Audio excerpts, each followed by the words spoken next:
McGee and Molly.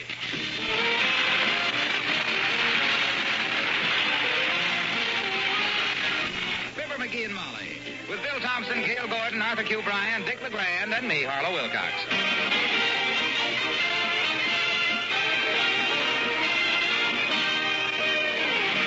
The show opens with Be Young Again.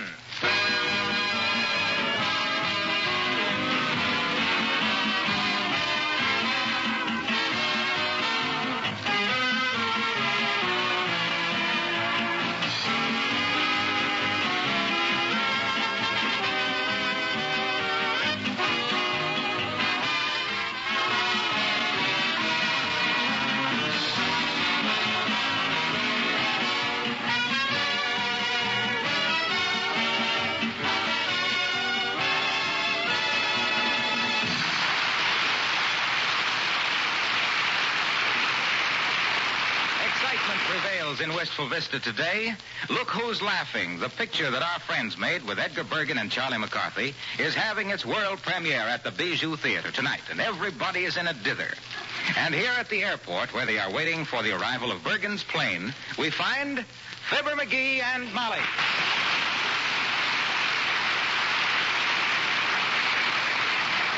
Oh, my, this is an interesting place, McGee. You know, we ought to come out here oftener. I think so, too. More planes.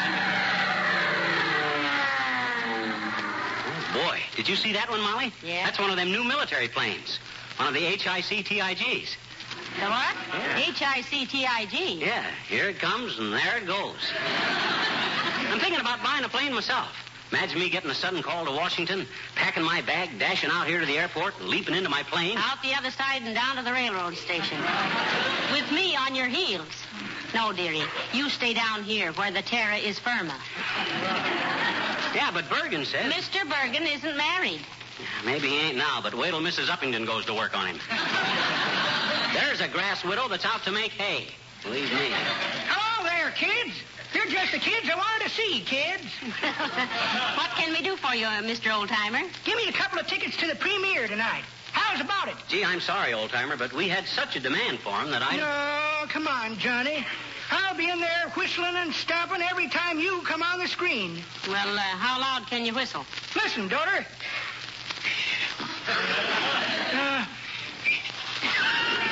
Well, I can stomp and holler, can't I? Well, I'll see if I can find you a couple later on, old-timer. Just now we're waiting for Bergen and McCarthy. Oh, they flying in? No, they're coming by rowboat. We came out here to throw them a rope. That's pretty good, daughter, you sassy little minx. But that ain't the way I heard it. The way I heard it, one feller says to t'other feller, say, says, I see where... Oh, is that so, says t'other feller. What makes you think that the other was on... Well, says the first feller, if they ever get out there... Make mine with onions.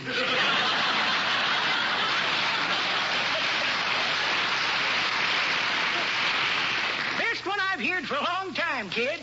Anything I like, it's a yard with a punch. I always say... Attention, please. Attention. Oh, quiet, boys. Here's an announcement. Flight 79. Plane leaving Gate 5 for Happy's Landing, Hot Springs, Warm Springs, Cold Springs, Chillicothe, and Orson's Wells will not be leaving. Must keep that guy busy announcing the planes that don't leave. Hey, old-timer, can I have a private word with you? Sure, Johnny. Excuse us a minute, daughter. Oh, that's all right, boys. I'll go inside and watch the passengers getting weighed. You know, it does things for my inferiority. I'll be back in a minute. Well, what's on your mind, Johnny? Look, I'll get you a couple of tickets for the premiere on one condition, old-timer. You want to make a deal?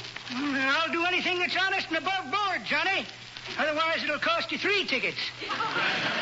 Look, when the picture is over, you walk back and forth amongst the people out in the lobby, see, and rave about how good I look on the screen. What do you say? 3 tickets. Okay, 3 tickets then. But it won't hurt your conscience any. I am good.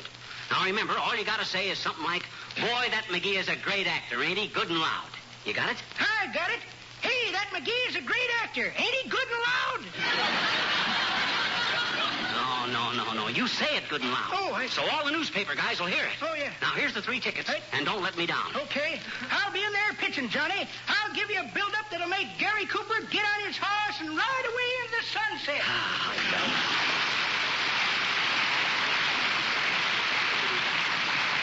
That was a great idea. Well, maybe it ain't strictly ethical, but... Well, why ain't it ethical?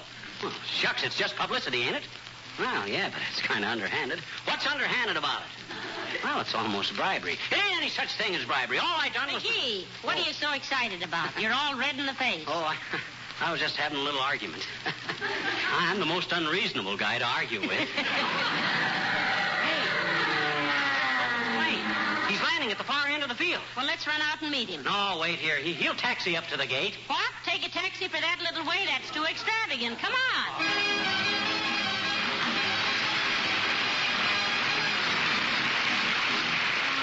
The King's Men sing I Like a Balalaika. Won't you come with me down to the Russian Quarter? You will hear a melody strummed by a Russian quarter. The instrument he plays is old as love itself.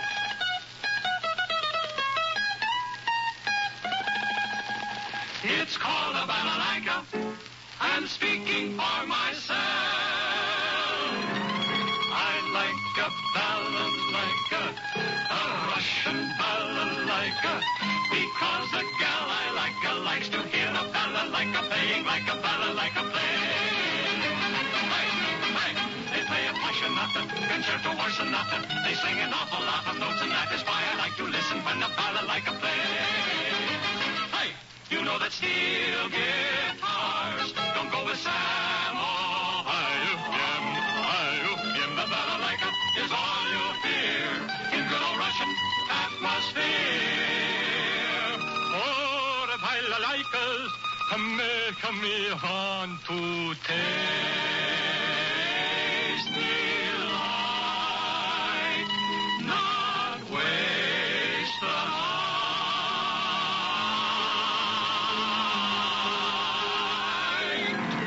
I like a balalaika, a Russian balalaika.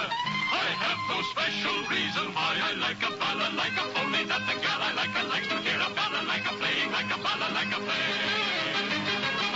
Hey, it's such a heart to tingle, it's such a brain to jingle, two lips have got to mingle, a fellow can't stay single. Oh, I like a balalaika song.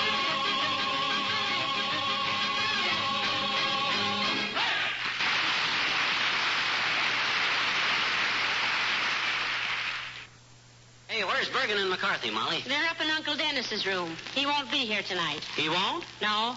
He said he had an all-night gin rummy session, and between the two, he probably wouldn't be home. Oh, McGee, here's Mr. Bergen and Charlie. Oh, hi,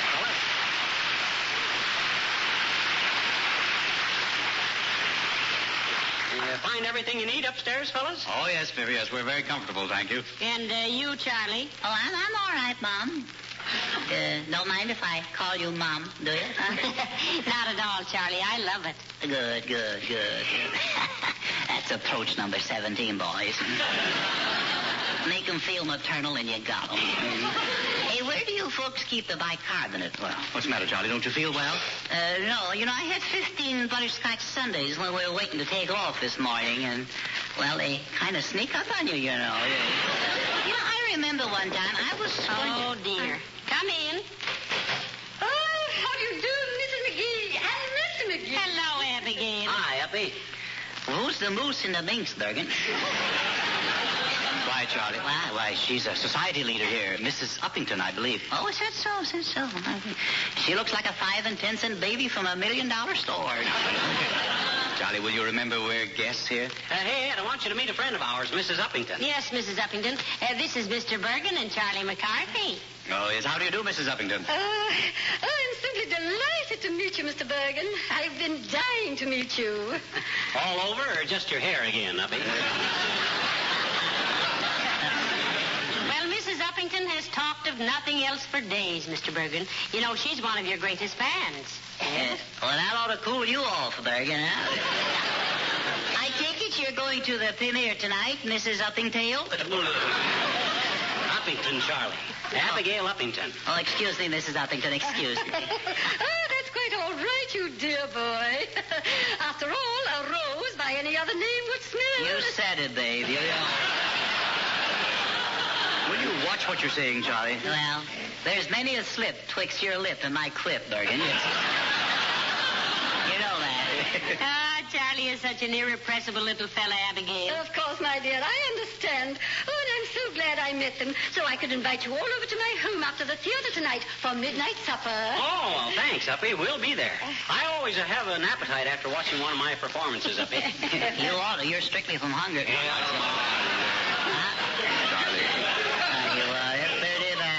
No, you know Fibber did a wonderful job in that picture. Yes, Wonderful. sir. Yes, sir. I remember what you said after the first day shooting, Charlie. Well, what did I say now? What did I say? I know what you says. You says what a character man he is. Yeah? That's exactly what you said, Charlie. No, not exactly. No, not exactly. Well, what I said was, man, what a character he is. I know. Well, how about this midnight supper, Bergen? Shall we sneak over to Snook's for a snack? Well, of course. Huh? Sure. And they have some laughs. Huh? Yes, we'll be there, Mrs. Uppington, and thank you. Oh, splendid, splendid. And it will be such a lovely night. I do want you to see my garden by moonlight, Mr. Bergen. Well, see you there. Hasta la wistful vista, as we say in Spain.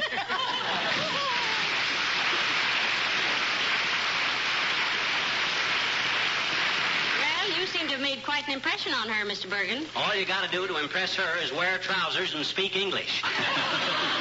And broken English would do. A very charming woman, I thought. No, careful there, Edgar. She's setting her cap for you. Oh, my goodness, not that. Well, what's wrong with that, Charlie? Did you ever see Bergen in a cap? I've seen Ed in a cap, and I thought he looked pretty smooth, Charlie. Well, he looks a lot smoother without it. Well, if you'll all excuse me, I've got to run up and get dressed. It's almost time to go to the theater.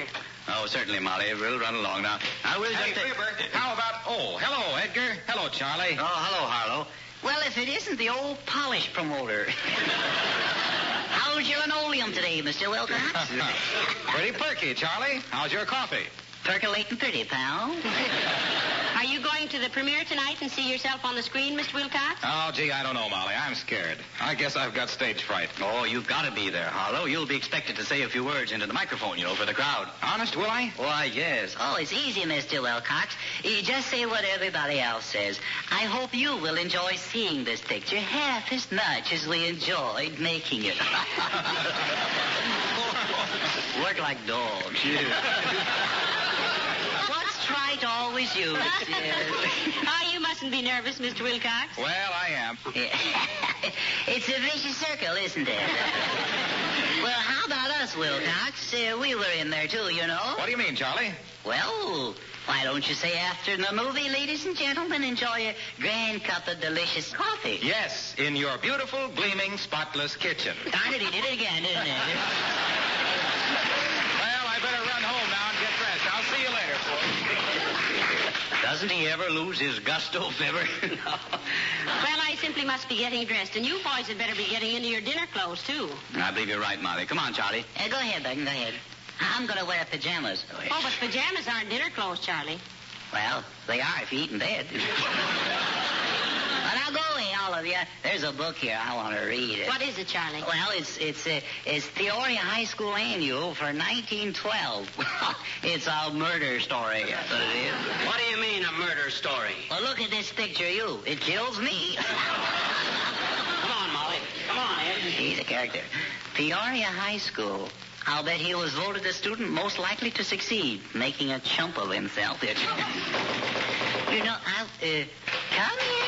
in. Hi, Mr. McGee. Oh, you're not Mr. McGee. No, you can say that with a glad smile. My interesting little intruder. Gee, I bet you're Charlie McCarthy, I bet you. I am, indeed I am. Charles McCarthy, man of the world, man about town, and man the pumps, boys. I'm going to work. You a local girl, beautiful? I say, are you one of the neighborhood nifties or one of the more impressive imports? Not that I don't want to be personal, because I do. Well, I live in that greenhouse across the street. Is that so? A greenhouse, huh? Most appropriate, I blooming well think, my blossom. You mean as a bouquet, I'm okay, huh? Yeah. You're the girl of my dreams. Let's take a walk in my sleep sometime.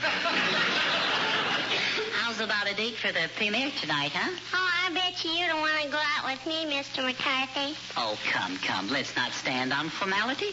Let's jump on its face. Call me Charlie, huh? Or better than that, wouldn't you like to call me Chuck, huh? Yes, I would, Chuck. No, not Woodchuck.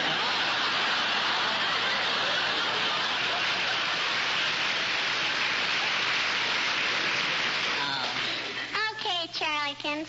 Oh, that's better, Charliekins. Would you say it again? Charliekins.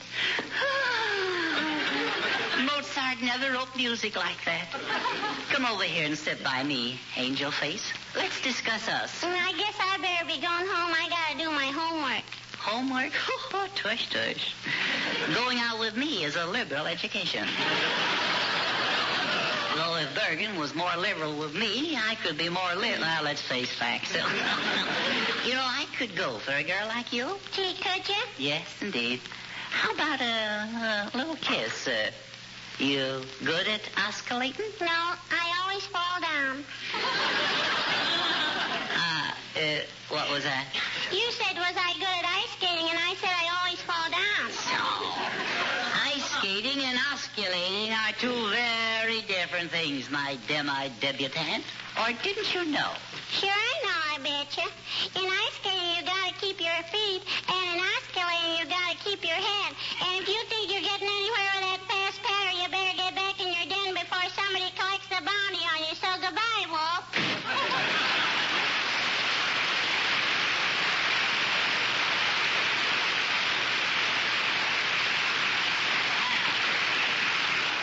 Scuttle my schooner and call it no sail. Hey, Bergen, lay out my evening clothes. I'm going with you.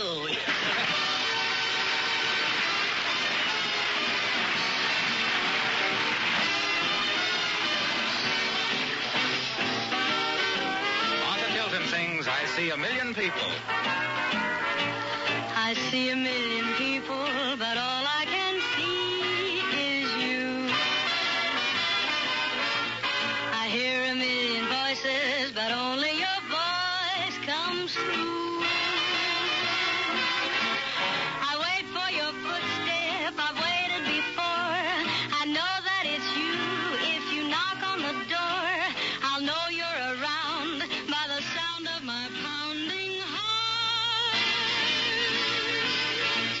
I see a million faces, but what do I really see? A million little traces keeps bringing you back to me. And try as I may to forget to care, what can I do if you're always there? I see a million people, but all I can see is you.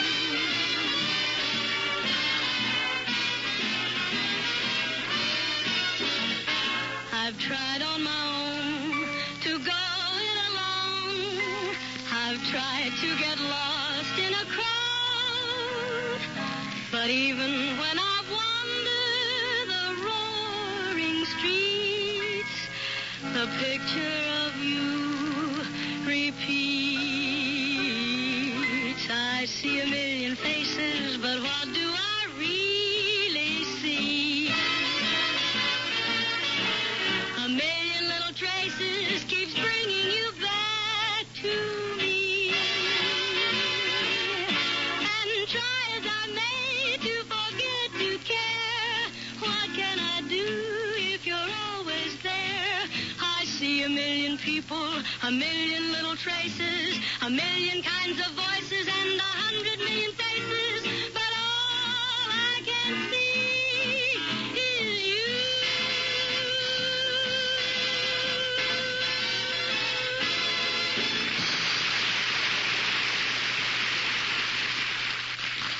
Excuse me, mister, but am I too late to see Look Who's Laughing? I couldn't find a place to park. I'm sorry, sir. It's just about over. In fact, it is over. You better stand to one side. Here comes the crowd now.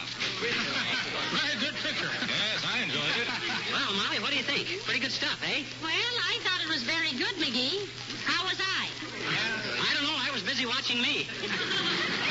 How was I? I don't know, and for the same reason. Oh, hello, Mayor Latrivia. Did you like the picture? Yes, indeed, Mrs. McGee. I thought you did a simply splendid piece of work. How about me, Trivial? Is it true what they say about me being another Barrymore? It's possible, if there must be another Barrymore.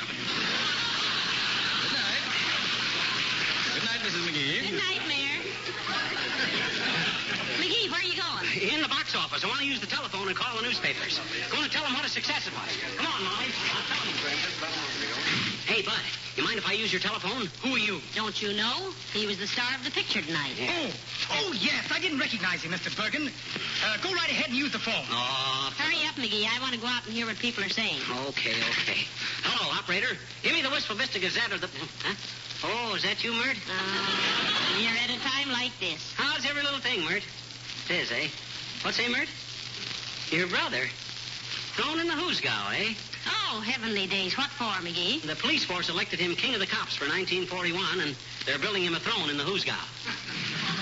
They're building him a throne in the hoosgow. What's that, Mert? Line's all busy. Okay, I'll call later. Goodbye, Mert. Why don't you do it again? Come on, Molly.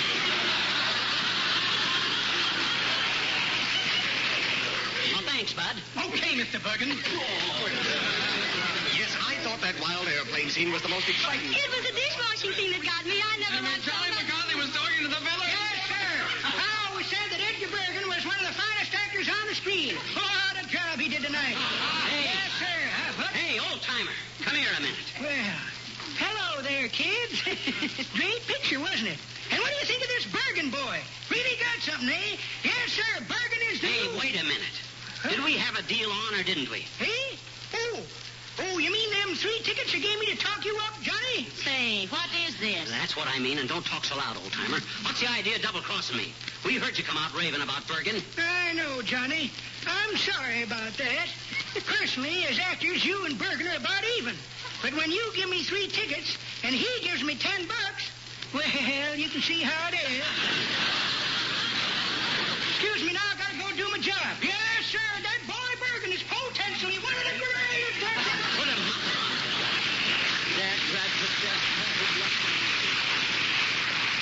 Well, I'll be a monkey's uncle. Yes, and I hope your nephew is proud of you. Now, come on.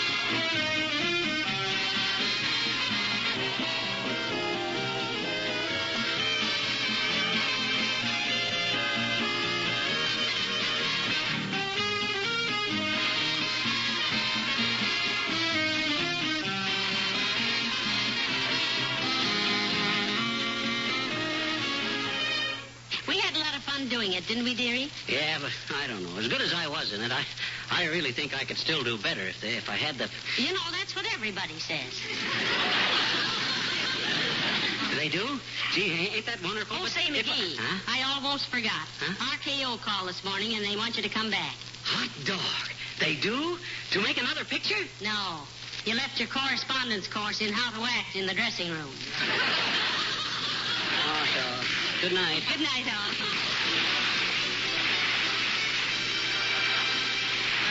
The Johnson Wax Program with Fibber, McGee, and Molly.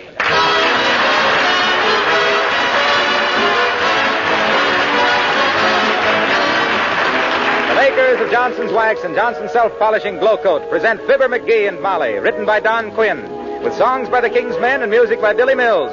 The show opens with Swonderful.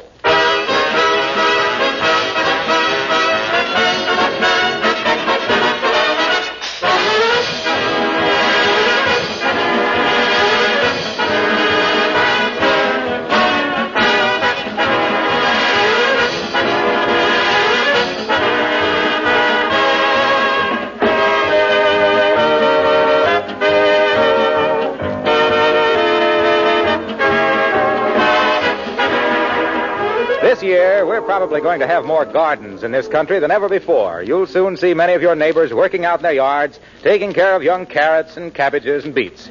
Of course, it's a good idea. It helps the individual family save, and it helps the country conserve. But what has gardening got to do with Johnson's self-polishing Glow Coat? Well, I'll tell you. First, if your linoleum floors are protected with Glow Coat, you'll save hours of time during the year, and that time you can very profitably use in your vegetable patch. Glow Coat needs no rubbing or buffing. It's self-polishing. You just apply and let dry. Second, when you come in from working in the garden, your feet just might be a little dirty. But if your kitchen floor is protected with Glow Coat, you won't worry a bit. Glow Coat guards the floor against wear, and soiled places are cleaned in a jiffy with a damp cloth. Now, I hope I've made it clear that people with gardens should all use Johnson's self-polishing Glow Coat on their floors.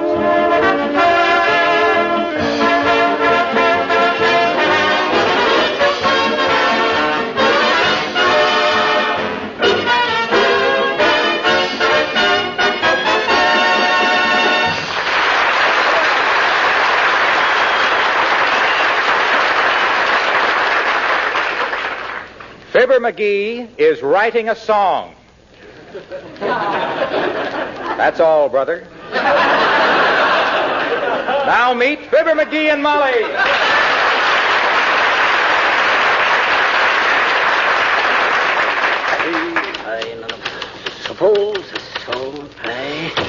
Well, how you doing, dearie? Great. I feel just like Stephen Foster. Only he didn't have a typewriter. Well, that may make you even with Stephen, but I'll bet Foster was faster. What's the name of your corny little cadenza? It ain't corny, and it's got a wonderful title. The Defense Stamp Stomp. Oh. That ain't cooking with gas. I'll eat it raw. Not bad at all. Are you going to write the music, too? Nah, Billy Mills offered to do it, and I didn't want to hurt his feelings. Well, why don't you get somebody else to do the words, too, and save my feelings? Frankly, I'm kind of leery of your lyrics. Oh, don't worry. I got a wonderful start. Though I got to fix up the verse some more yet. Well, how does it go? Well, it ain't exactly right yet, but I'm on the track. So far, it goes something like this. There's a long, long trail a-winding. Wait a minute. Huh? Wait a minute. That's been used. It has? Sure. You mean somebody swiped this already? No. That's a song from the last war. You remember that? Say, it did sound kind of familiar at that. Sure. Oh, well, I'll throw it out. I got plenty of ideas. How about this? Wait a minute, McGee. Huh? On second thought, I don't like your title, The Defense Stamp Stomp. Why, that's the best part of it. Why, I know, but I read in the paper where they're going to start calling them war bonds. We're going to stop defending and start fighting. Oh, all right. So we changed the title to The War Stamp Stomp. Yeah. That gets that old fighting spirit into it. As it is, I think it's kind of offensive anyway. Well, yes. Yes, it is. Mm-hmm. In fact, I think it's one of the most offensive songs I ever heard. Gee, do you really? Yes, I do. Oh, thanks. You ain't just saying that because you admire me. No, I'm not. I really think it's a very offensive song. Of course, I may not be so hot at popular songs. I'd probably be better at serious stuff. Matter of fact, I've been mulling over in my mind a ballad called Ballad for Americans. It'd be great for somebody like Paul Robeson. Well, there is a song by that name, and Paul Robeson does sing it. Doggone it, that's always the way it is. Here I get these ideas, and just because I'm too busy to write them down at that particular minute, somebody always comes along. Hey, you better hide that song for a minute, McGee. Huh? This may be Gilbert and Sullivan. Who? Gilbert and Sullivan. I heard of Sullivan. He's an old-time prize fighter. But who's Gilbert? Well, he wrote the Mikado. He did? Why, the dirty traitor. Just wait till I get my...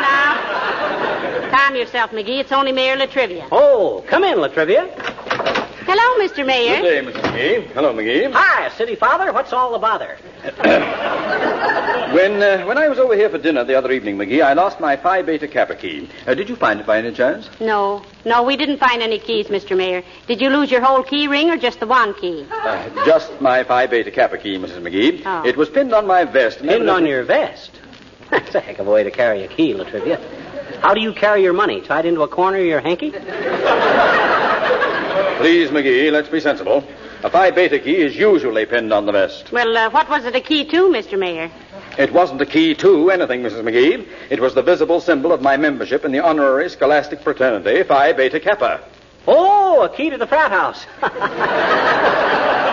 I didn't get it at first, Latrivia. I thought maybe... Apparently, McGee, you still don't get it. This key has no utilitarian purpose whatsoever. Well, then what good is it? For that matter, what good is that American Legion button your husband is wearing? What do you mean, what good is it, you big lint head? It shows I belong to the Legion. You think I wore it just to keep the wind from blowing through the buttonhole?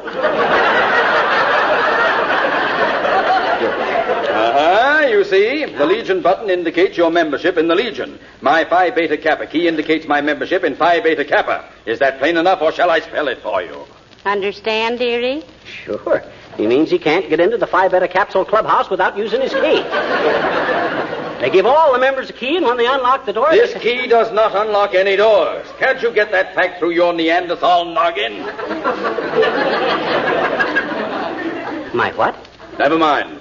But please keep an eye out for my key, if you will. It's a small pin about a half an inch in diameter. Oh, you mean that's what the pin looks like that was on the key? That is the key. The key is a pin. Maybe you better make Latrivia a cup of hot tea, Molly. I don't want a cup of key. I just want to find my tea. I mean my hot tea. No, I don't either. Now, let's not all get excited, Mr. Mayor. I'm sure that we'll find your little pin with the key still on it, and when we do... But, Mrs. McGee, there is no key. It's just a pin. They just call it a key. Well, if you gotta unpin it every time you want to unlock the clubhouse door... The clubhouse hasn't any doors. There isn't any clubhouse. The key doesn't unlock anything because it isn't a key. It's a pin. I just wear it. Why? Because I belong to Phi Beta Kappa. Well, then why don't they give you a little button that says so? Because the symbol of membership... Never mind.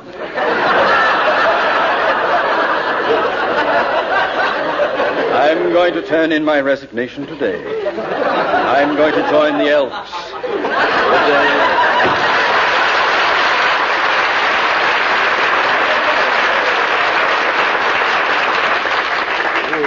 Boy, is he dumb.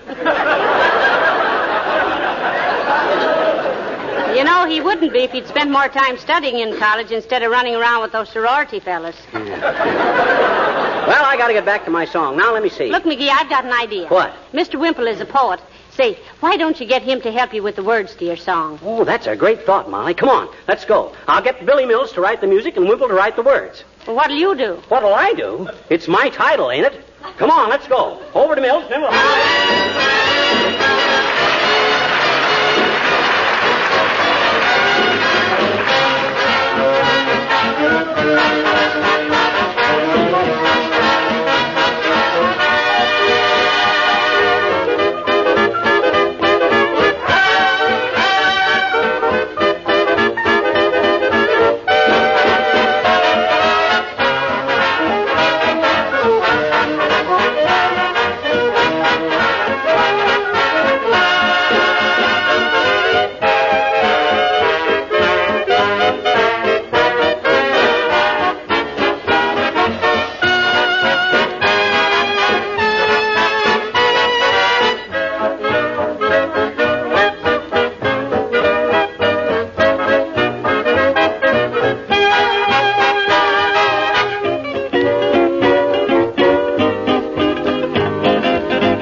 It's a lovely spring day, isn't it, dearie? Now, aren't you glad I made you walk? No. I still think we should have hitched up Lily into the sulky and drove over to Billy's house. No, it was too soon after Lillian's lunch. She was taking her nap. All that nag does is eat and sleep. Besides, she's getting too fat, Molly. She's not fat. She's just filling out. Maybe so. But she's the first horse I ever saw with a double chin. Oh, look, McGee, here comes Abigail Uppington. Correction. Lillian is the second horse I ever saw with a double chin. Now, listen, Abigail hasn't got a double chin, McGee. She's just got a loose neck. Loose neck and a tight fist. She's the most... Oh, hello, Abigail, darling. So nice to see you. Oh, how do you do, Mrs. McGee? And Mr. McGee. Hi, Uppy. Say, we don't often see you walking, Abigail. Where's your limousine? Oh, I'm economizing on tires, my dear. Ah, good for you, Uppy. I always was a great walker myself. Why, when I was a kid, I used to walk 9 miles to school every day. Go on. It was only 3 miles, McGee. I know, but they always sent me back home for my arithmetic book. That made 3 trips. Well, what did a future songwriter like you want to waste his time on arithmetic for anyway? Well, that's what I always tried to tell my teacher, Miss Fiditch. I says, Miss Fiditch, I said... Songwriter. Oh, you dear boy. Don't tell me you've added songwriting to your other accomplishments. What other accomplishments? Name 3, Abigail. Okay, scoff if you wanna. Deride. But you'll change your mind when you hear my song played on every radio station in the country. And maybe even 1 or 2 in the city. McGee's writing a song called The War Stamp Stomp, Abigail. Oh, how splendid, and what a thrilling title. Yeah. Oh, I do hope it will be a success, Mr. McGee. Although... Although what? Well, I just can't help remembering what a disappointment my nephew had. He was a musician, too. What happened to him? Lose a button off his bolero?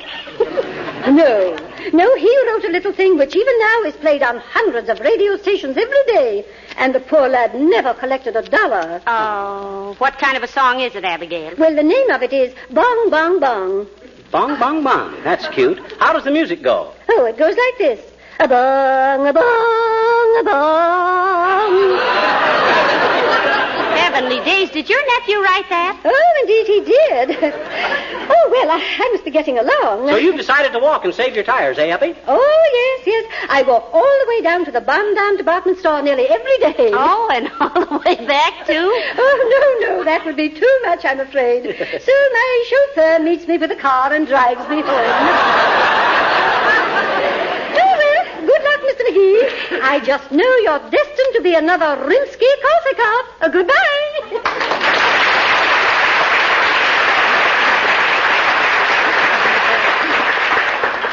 Rimsky-Korsakov. What a chic. What's the matter, McGee? What are you muttering about? You heard what that old moose said, didn't you? Said I was going to be a Ripsky-Korsakov. Well, what is a Ripsky-Korsakov? Well, I think there are a couple of songwriters. Can't amount to much. You never hear any of their stuff in the boxes. Besides, I can't... Well, hello there, folks. Where are you going? Hello, Mr. Wilcox. Hi, Harlow. We're on our way over to Billy Mills' house. I hope he's home. Oh, he is. I saw his galoshes on the front porch. Oh, well, how do you know they were Billy's? He had them on.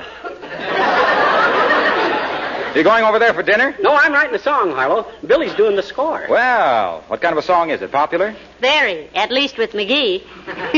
He calls it the War Stamp Stomp, Mr. Wilcox. Yeah, is that a title or ain't it, Harlow? Or maybe you aren't any judge. Sure, I'm a judge. I'm a composer myself, in a way. Oh, really, Mr. Wilcox? What songs have you written? Oh, nothing very famous, I guess, Molly. But I did one I rather liked. It goes, now is the time to protect and preserve the things you own and cut expenses to the bone. Cute lyrics.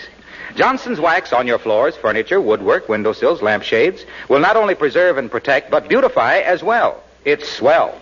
Cuts housework to a minimum and saves you time and work. I'd be a jerk if I didn't tell you to use Johnson's wax and take a rest. It's the best. And on your kitchen floor, use Johnson's self-polishing glow coat.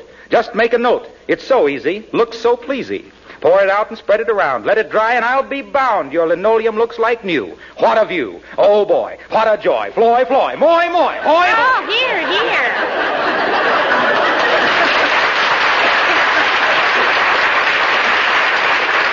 Well, I think we have the idea, Mr. Wilcox. We got an idea of the words, Harlow. Now, how about the tune? No, I don't need one. Just say Johnson's wax to a housewife. That's music to her ears. Good luck, pal.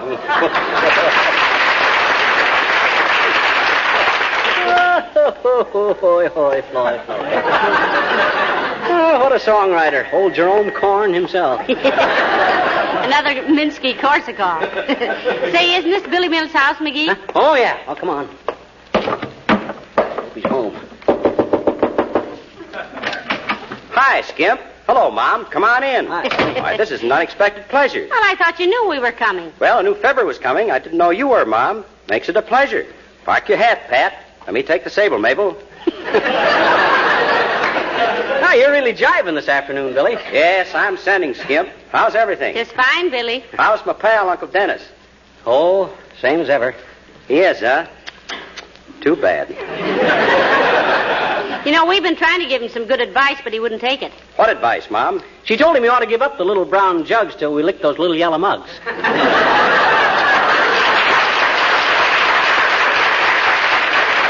Uncle Dennis. Well, he'd make a great air raid warden. Out all night anyway. Now, listen, you never mind Uncle Dennis. Did you write some music for McGee, Billy? Well, I'm working on it, Mom. Got the manuscript right here. So... How does it look to you, dearie? Now, let me study it a minute, Mom. I mean, Molly. You seem kind of doubtful about the opening chord, Billy. What you mean? You got a question mark in front of it. That's a treble clef. Oh, yeah. Treble clef. See this thing here, Molly? Yeah? Treble clef. Wonderful thing to have in a song, too. Some of our best music has got treble clefs in it. Don't tell me. What'll they think of next? Is this finished, Billy? No, I had a little difficulty about the piano. Difficulty?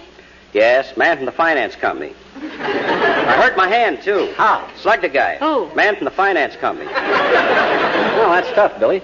But when do you think you can finish it? I kind of promised the manager of the radio station he could have it at 6 o'clock tonight. I'll have it done, Skimp. How about the lyrics? Well, Mr. Wimple is going to do the lyrics, Mr. Mills. Yeah, and when he gets the words done and you finish the music, Billy, I got a hunch that this is going to be the best song I ever wrote. Hey, that reminds me, I better call Wimple and see how he's getting along. Where's your phone, Billy? You see that brown cord on the floor over there? Yeah. Well, follow that. If there's a lamp on the end of it, try the black cord.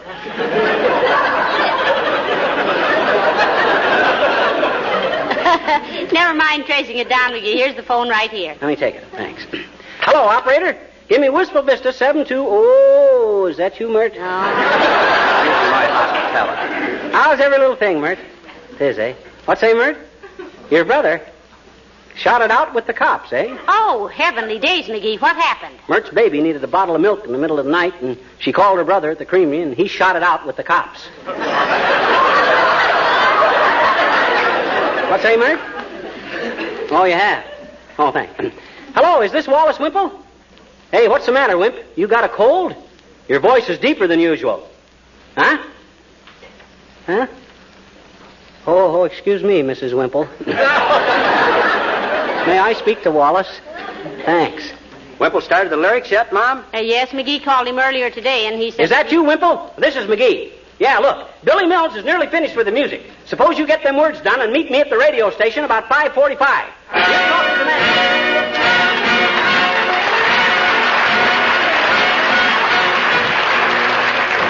The King's Men sing Lanigan's Shillelagh. His name was Timothy Lanigan, he came from County Cork. 'Twas on the 17th of March he landed in New York. The crowds were down to meet the boat, there wasn't room to stand. Sure, and there was Timothy Lanigan, a-looking mighty grand.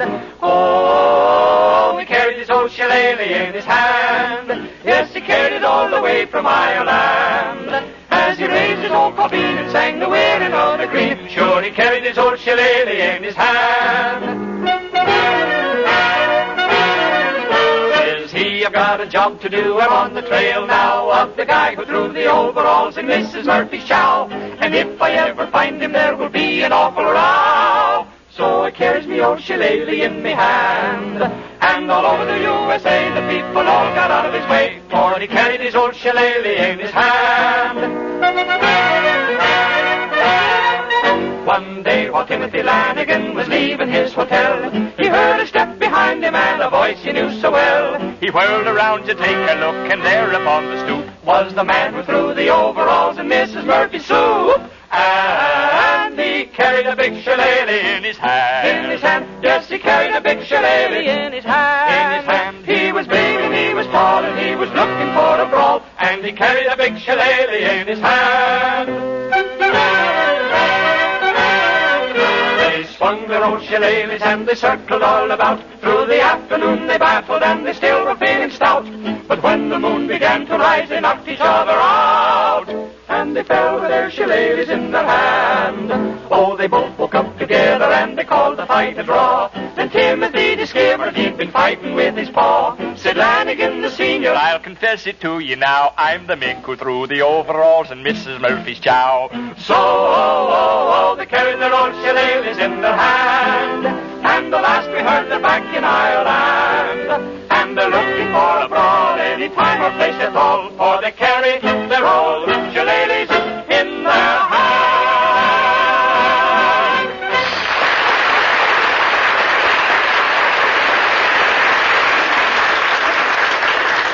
Where did you tell Mr. Wimple you'd meet him, McGee? Right here at the reception desk. Hey, Bud. Yes, sir? I got an appointment to meet a guy here in a few minutes. So you mind if we hang around? Oh, not at all, sir. Would you care to see a broadcast while you wait? Oh, my, it might be fun, McGee.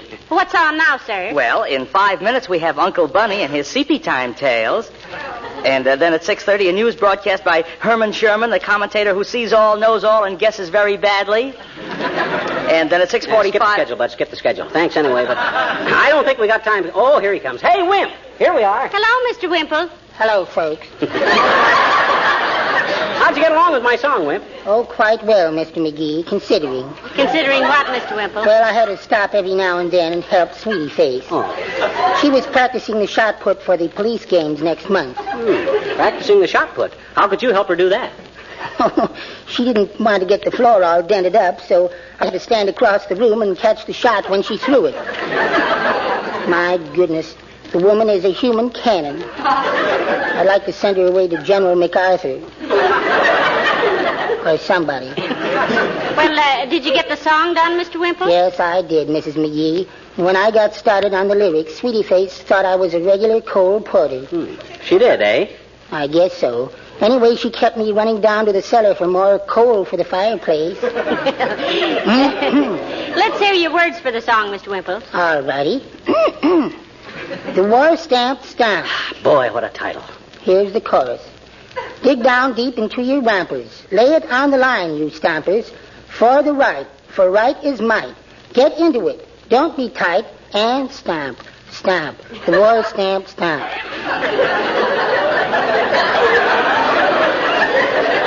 Well, that's very good, Mr. Wimple. That's terrific, Wimp. Much obliged. Now, the second chorus goes, oh, there's men behind the guns to lick the Jappies and the Ities and the Huns.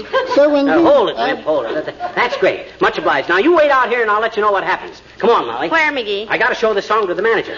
Hey, Bud, is Mr. Stroats in his office? Just a moment, sir. I'll see. Yes, sir, he is. Whom shall I say wants to see him, sir? Fibber McGee, the songwriter. Tell him it's about that song I wrote that I spoke to him about over the phone. Yes, sir. Extension 867J, please. Mr. Stroats, there's a Mr. McGee here who says... Oh, sir? Well, he's short and heavy-set and... Sir? Oh, but he says he's already spoken to you about... Sir? No, but... Sir? Oh, I'm sorry, sir, but I already told him you were in and he... Sir? Oh, yes, sir. You may go in, Mr. McGee. Mr. Stroats said he was very anxious to see you. Third door to your left. Thanks very much. Hot dog, what did I tell you, Molly? These guys are hungry for new talent. Yeah, that's what the missionary said when the cannibals put the kettle on. I bet they offer me a job on the staff here. Maybe head of the music department. Oh, here we are. Hi, Strozzi, old man. I'm McGee, the songwriter. This is my wife, Molly. How do you do, I'm sure? Good day. McGee, somebody called me earlier today and said that you were the author of the greatest song ever written. That was me, Chief. Now, look. Here's the song. I call it the War Stamp Stomp. Now, just look it over. What? The War Stamp Stomp. Isn't that a wonderful title? It certainly is. It's an inspiration. That's what it is, Stroats. Just popped into my head one morning and I says to myself, boy, is that a title. Then I get wait a minute, McGee. Do you ever listen to station MEOW? Oh, say, he listens every night. Yeah, that's why I come to you. My favorite radio station. Now, look, Stroats, you publish this on a royalty basis, and What's that? Publish it. Why, you little pirate. Huh? Why, what's the matter? We've been featuring a song called The War Stamp Stomp over this station for 2 weeks. You've been... Oh, that's where I heard it.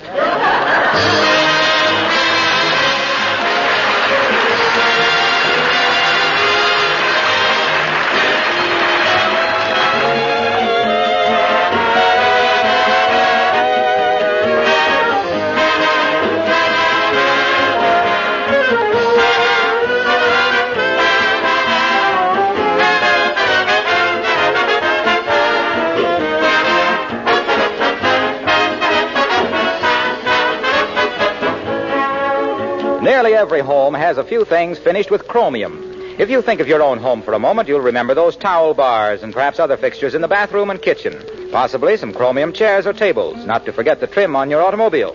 You know, of course, that chromium is scarce at present and should be protected. But do you know the easy, inexpensive way to protect it? Yes, with that same genuine Johnson's wax you use to protect and beautify your floors, furniture, and woodwork.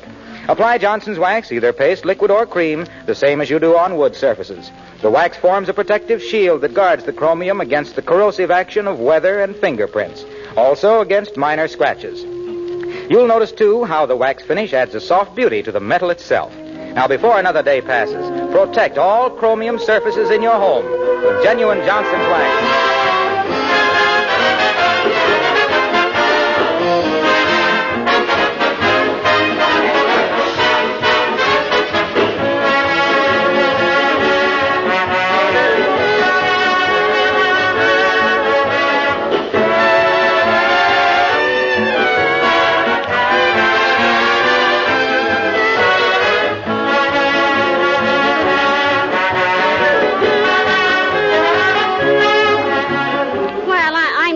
Sorry about your song, McGee.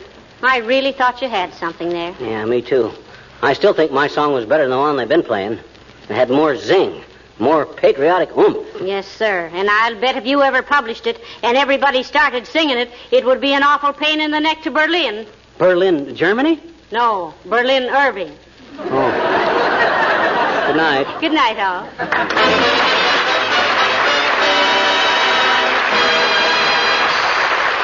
This is Harlow Wilcox, speaking for the makers of Johnson's Wax Finishes for Home and Industry, inviting you to be with us again next Tuesday night. Good night.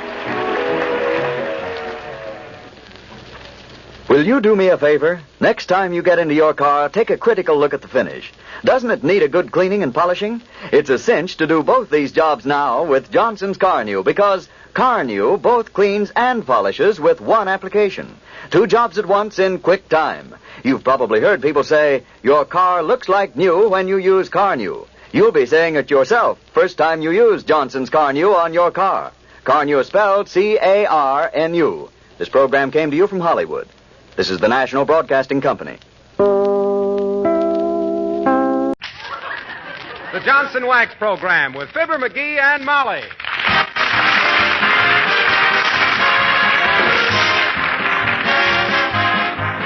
The makers of Johnson's Wax for Home and Industry present Fibber, McGee, and Molly, written by Don Quinn, with music by the King's Men and Billy Mills Orchestra.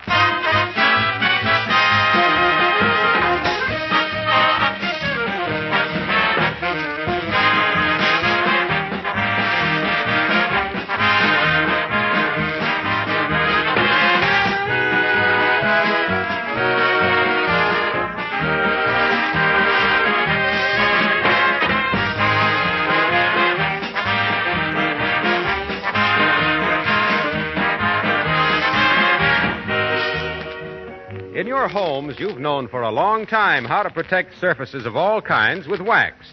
I wonder if you realize that manufacturers of war material took a tip from your housekeeping methods and are using wax to protect the surfaces of many war products.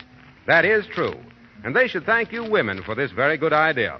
Of course, the makers of Johnson's Wax helped them to discover these war uses for wax polishes, but it was your use of wax on your floors, furniture, and woodwork for metal, wood, paper, and leather surfaces that really showed them the way. For example, a very large optical manufacturer just wrote in recently to tell how Johnson's Wax solved one important problem for them by providing smooth, polished surfaces needed in testing fire control instruments. No doubt the smooth, polished surfaces of someone's floors or furniture first suggested this war use for wax. I guess you ladies should take a bow.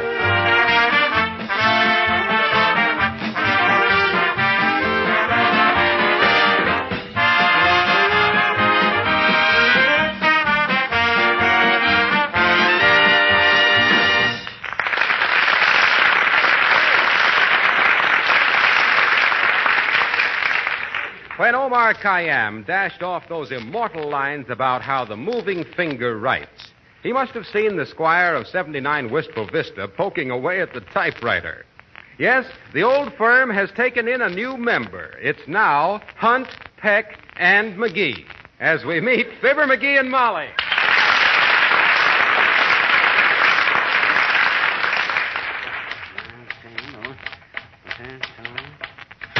Now, let's see what I got. And so I say to all you listening in tonight that if all of us do our part of us won't have to do it all. Hey, Molly, how's that? How's what, dearie? I didn't hear what you said. Well, gee whiz, listen. Wait a minute. Where was it? Oh, yeah. And so I say to all you listening in tonight, if all of us do our part of us won't have to do it all. That's a kind of a cute way of saying it, don't you think? Very tricky. Mm-hmm. But what's all this about listening in? I thought you were giving this speech at the Elks Club. Oh, well, the committee changed its mind. I'm going to give it over station WVIS. What? Yeah, they gave us 15 minutes tonight. Yeah. We can reach more people that way, they say. You mean you're going to talk on the radio? Mm-hmm. Heavenly days, isn't that exciting? Aren't you nervous? Nah, nothing to it. I was practicing all morning with an umbrella for a microphone and never had a quiver. You know, they say when you get in front of a real microphone, though, it's pretty scary. Nah, not for me. What's Fadiman got that I haven't got? More books, that's all. Now, look, here's how I'm going to start my speech. Ladies and gentlemen, this is Fibber McGee speaking. Now, wait a minute. Why do you have to tell them your name? Won't the announcer introduce you? Yeah, but I'm not taking any chances, baby. That announcer they got over there now, so used to reading the Russian war news, he can't be trusted with a simple little name like McGee. I'd likely wind up as Fibber Anovich, McGee, and Prosikov. Oh, the Red Network, huh? Besides, when I go on the air as a speaker, I want people to know who's talking to them. You never know who might be listening in, and I ain't so tied up this fall that I couldn't handle a political campaign here and there. For which side? The one that offers the most dough. Politically, I have my own ideas, but financially, I'm nonpartisan. Incidentally, what made them pick you as the speaker tonight? I thought Mr. Wellington was the one who always did the oratory. Well, it was a funny thing about that. At the luncheon last week, Wellington was supposed to give a little speech, but when it come time, he just sat there. He sat there looking funny and licking his lips. So I leaps up and I gave a nice little speech. Entirely extraneous, of course. No, you mean extemporaneous.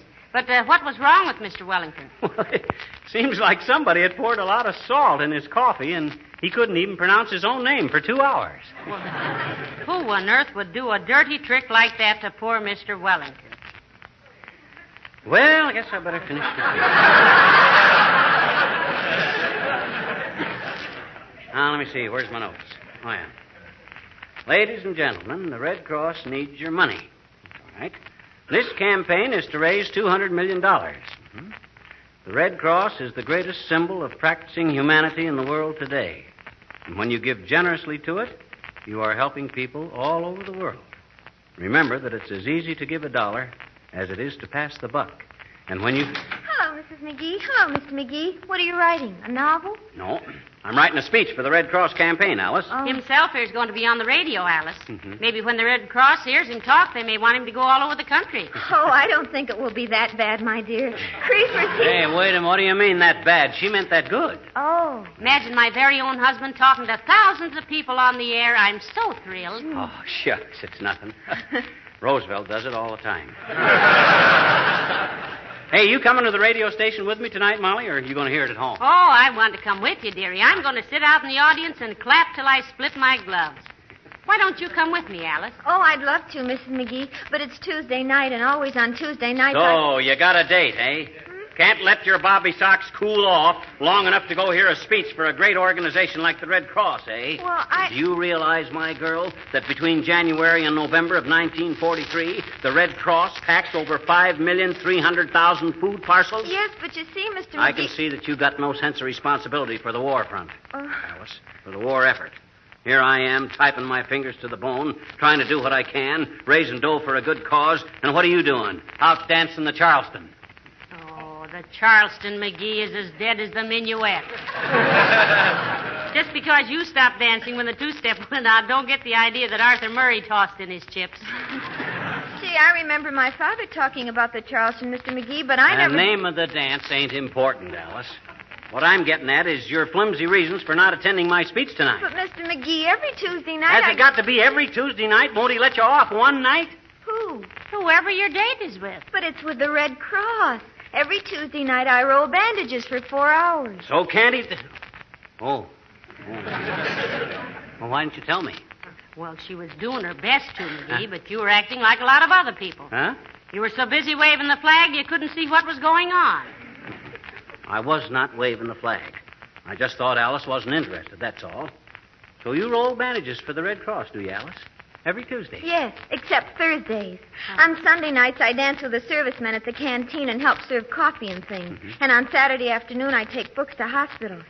Can I help you type out your speech, Mr. McGee? Oh, no, no, thanks. I'm only making one carbon anyway, Alice. Oh. One copy for me and one for the sound effects man at the radio station. Sound effects? Well, what sound effects do you need just to make a speech? Oh, I ain't so dumb. I got some applause and cheers cued in at different places.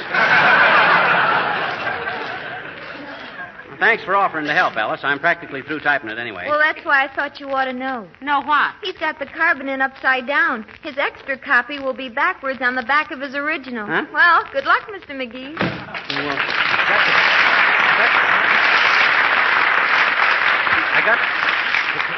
Well, I'll be...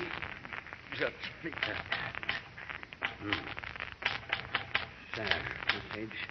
I have an interesting message for you tonight. I've got one for you, too, McGee. You have? Yes, you put the carbon in backwards again. What? Well, dead red.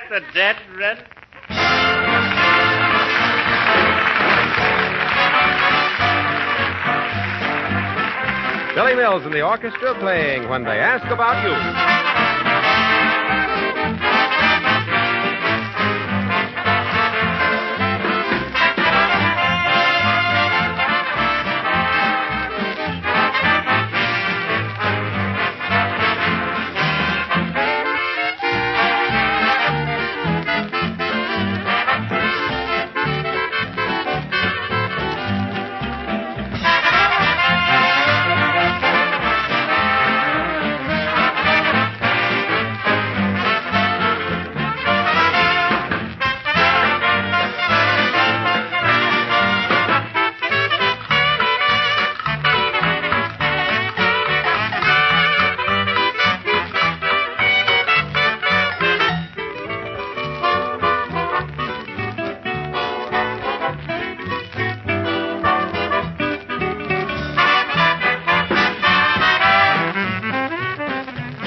And so, ladies and gentlemen, in conclusion, may I say that the Red Cross is the link between the serviceman and his family back home. So give generously to the Red Cross in this campaign for funds so we can give every possible serviceman every possible service. I thank you. Applause, cheers, and whistles. Hey, Molly, you can whistle through your teeth, can't you? Yeah, but I only do it on special occasions, like trying to catch a waiter's attention or something. Why? Well, look, after I say I thank you, I want you to leap up and start yelling and clapping and whistling, see? Kind of start a big spontaneous demonstration. Well, haven't they got a phonograph record of crowds cheering they could play? Oh, no, that wouldn't be ethical. This has got to be spontaneous. Like you starting it, and then maybe 4 or 5 guys I could hire at $1 apiece joining in, you see? I don't really think that you... Come in. Oh, hello, Mr. Wellington. Ah, good day, Mrs. McGee. It gives me great pleasure to see you. And, McGee, it gives me... censored. Hi, Wellington. Take off your coat and park your overstuffed frame on our Ditto Davenport. I think you'll know. I was merely calling to ascertain whether, or not, you have or have not the speech, or not, which you are, I think, to deliver, I'm sure, tonight, if possible, over WVIS, I am certain. Yes, he has, Mr. Wellington, and it's a dandy if I ever heard one. And got it all typewritten out, Wellington, and it's the best talk I ever gave her. My name ain't Fibber McGee. Really? May I have a copy of your address, old fellow? Sure, 79 Wistful Vista. No, he means... he means the speech, McGee. Oh, yeah. Sure. What you want it for, Wellington? Why, the morning papers, old chap. Oh. For a cause of this scope and magnitude, the widest possible publicity is desirable. Mm-hmm. Thus, the public prints should have a copy for the morning editions, for that portion of the public which unfortunately were unable to hear the broadcast. Well, McGee never would have thought of giving copies to the newspapers, Mr. Wellington. He's so modest, you know. Yes. Here you are, Wellington. Yep. There, take this copy. Thank you very much. I was saving it for the sound effect guy at the studio, but he can read off mine. The sound effect man, my dear fellow. This is a dignified appeal for funds to carry on the great work of the Red Cross. It is not an Olson and Johnson something's a poppin'. Well, McGee just No, thought... never mind, Molly. And don't you worry your little 6 5/8 head about it, Siggy, old boy. I know what I'm doing. And it is a secret which will be kept down through the ages, I have no doubt. Oh, yes, McGee, be at WVIS no later than 8:30. Okay, and take good care of that manuscript, Sig. And don't show it to anybody. Why, of course not. My, you certainly look nice today, Mr. Wellington. I wish McGee had paid more attention to his clothes. Thank you. Yeah, you're a regular bro bummel, Wellington. What's the idea of such a short cane? I'm out for such a short walk. Good day.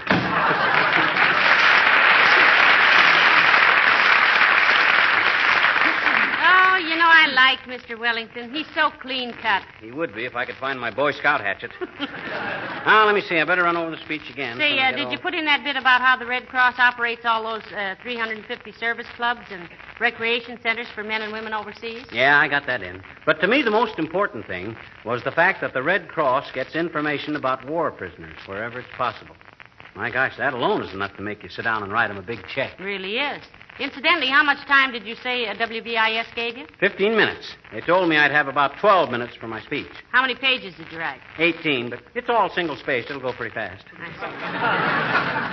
How about music? I didn't ask them, but if necessary, I'll sing myself on and off with a few bars of Pretty Red Wing or something.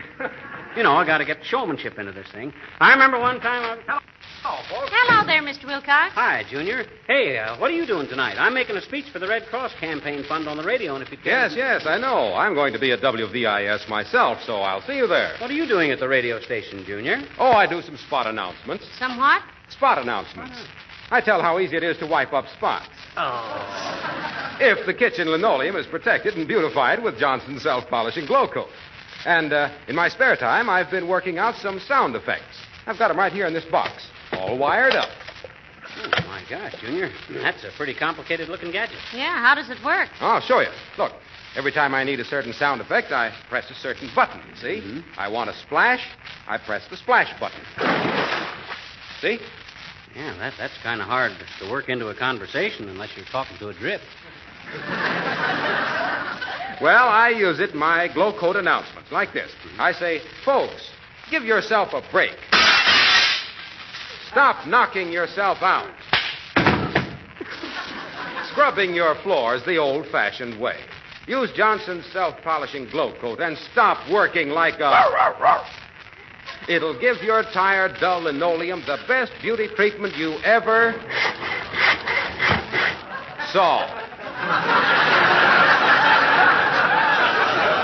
Try it today and give yourself time for recreation. Get your housework done so you can go out and kick the around. Remember, Johnson's self-polishing glow coat shines as it dries, requires no rubbing, no buffing. Give your dealer a today. Well, what do you think of it? Well, offhand, I'd say... Yeah, me too. Get it off your hands as quick as possible. You mean you don't like it? Well, to be subtle, no. Then I know I'm on the right track. See you tonight.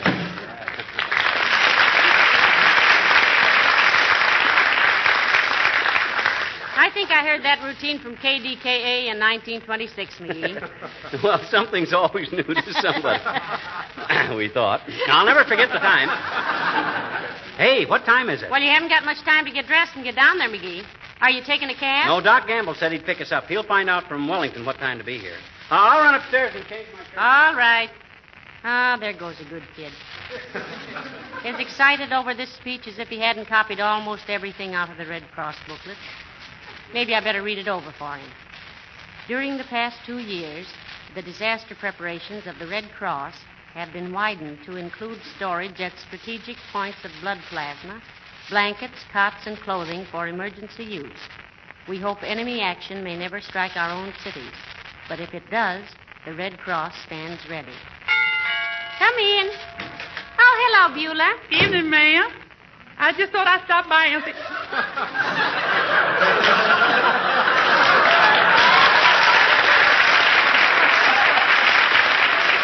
Excuse me, ma'am, but has you done something to this living room? Why, no, Beulah. Everything's the same except, everything's the same except that black streak on the wall there. Who do that? Well, Mr. McGee did that. He started to strike a match on the back of his pants and missed. Struck it on the wall instead. Oh! You see him do it, ma'am? No, he told me about it. Yes, ma'am. Don't you believe it? No, ma'am. Why not? Because, ma'am, if Mr. McGee wants to strike a match on the back of his own pants, it ain't a target a man could reasonably miss. You sure you ain't done something to this room, ma'am? Oh, it's that easy chair. That's what it is. What's the matter with it? Mr. McGee ain't sitting in it. Don't look natural that way at all. But the reason I stop in, ma'am, is to ask you, how did the luncheon go last Friday, which I helped you prepare and dispense? Oh, very smoothly, Beulah. That salad you made was delicious. Well, that's on account I make it with terrapin vinegar, ma'am. It's tarragon. It is? Well, I'll get you another bottle then. You know, there's nothing like terrapin vinegar to make a salad. And how you like them little biscuits I made? Oh, Beulah, they were marvelous. I ate 6 of them myself. You ate 12, ma'am. Oh, well. I always think that... Hey, Molly. Yes, McGee? Where's my cufflinks? In your cuffs. Never mind, I found them. All right. What'd you say? Never mind. Oh, I thought you said all right. I did. What? I did. You did what? I said all right. Oh. What? Nothing, I just said oh. Oh!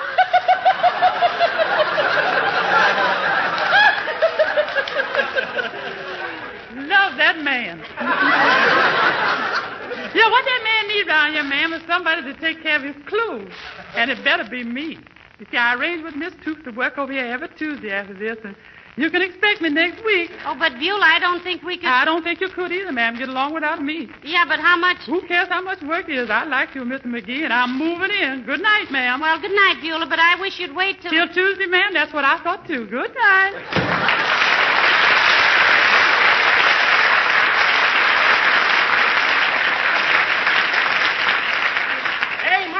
Yeah? Who just came in? Somebody just went out. Who? Our new housekeeper. I didn't know we had a new housekeeper. Neither did I. Huh? Never mind, you'll be late for the broadcast. Hurry.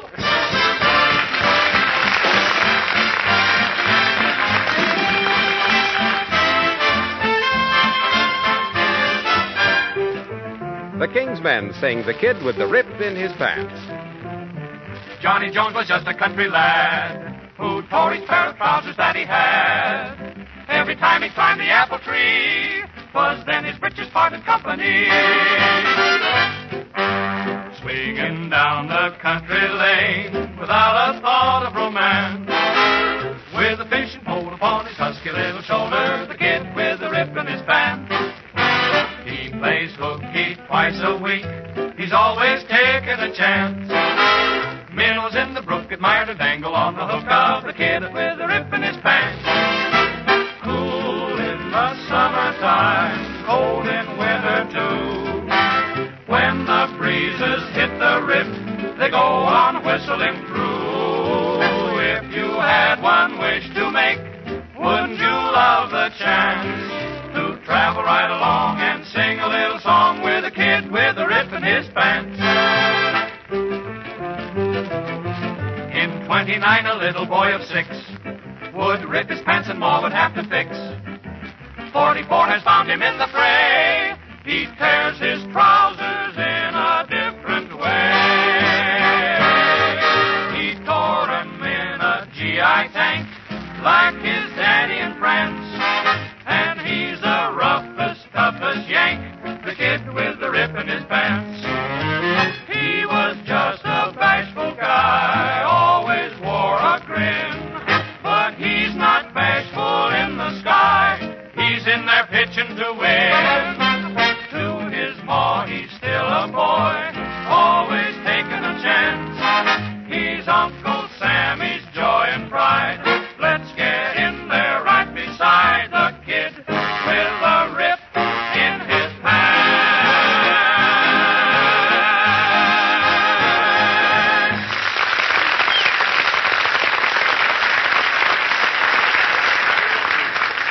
my gosh, I wish Doc could get here. I go on the air inside a half an hour. Well, at least you present a novel appearance theory. What do you mean? Well, most men start pacing the floor after the doctor gets there. Gee whiz. With an important speech like, Hey, where's my speech? I've lost my speech. Did you have it upstairs when you dressed? No, I don't think so. Or did I? No, I didn't. I don't think I did. Anyway, oh my gosh, I've lost... Oh, now here's Dr. Gamble. Come in. Hello, Doctor. Hello, Molly. Hello, Pip.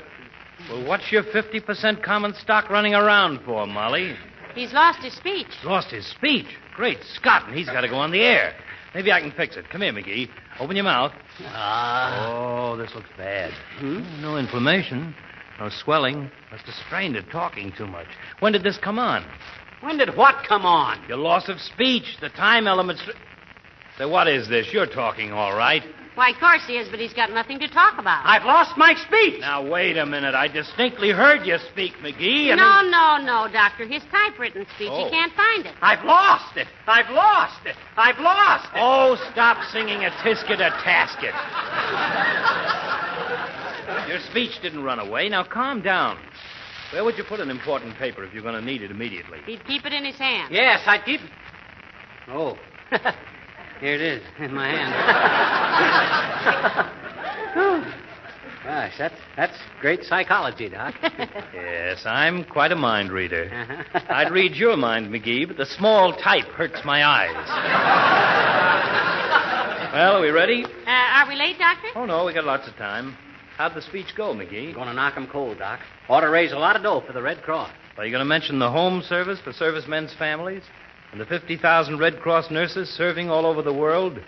And the 180 Red Cross service buildings already up or under construction? No, I think he's covered all that, Doctor. But how did you get all that information? Well, as a doctor, I know pretty well what they're doing.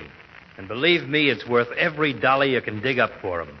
They're doing a tremendous job for every boy and girl in the service and for their families at home. I know, Doc. And, oh, by the way, I got a great finish for my talk, too. I say, quote, "So give generously to the Red Cross in this campaign for funds, so we can give every possible serviceman every possible service. Thank you and good night. Applause, cheers, whistles." That sounds very good. Well, come on, folks. My car's right outside. Come on, McGee. Now, don't be so nervous. Who's nervous? Oh, no one. But you're the only one here who's wearing an overshoe on his head and got his foot in his hat. Huh? You ready, Molly? Ready, Doctor? Yeah.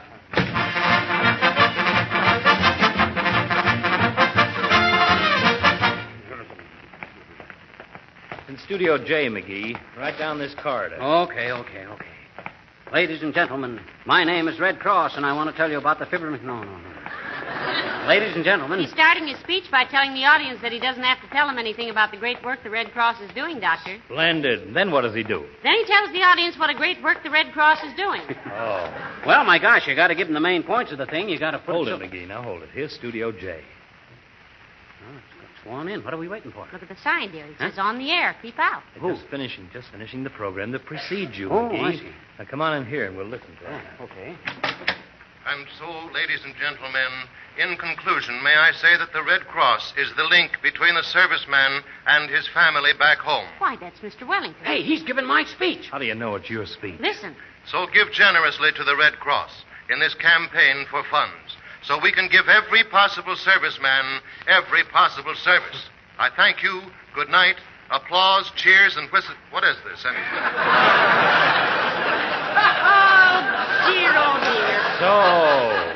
So that's why he told me what time to bring you over here, is That it? dirty double-crosser. Dirty double-crosser. He said he wanted a copy of my speech for the newspapers. For the newspaper. I'll kill him. No, don't kill him. I'll beat the Junior.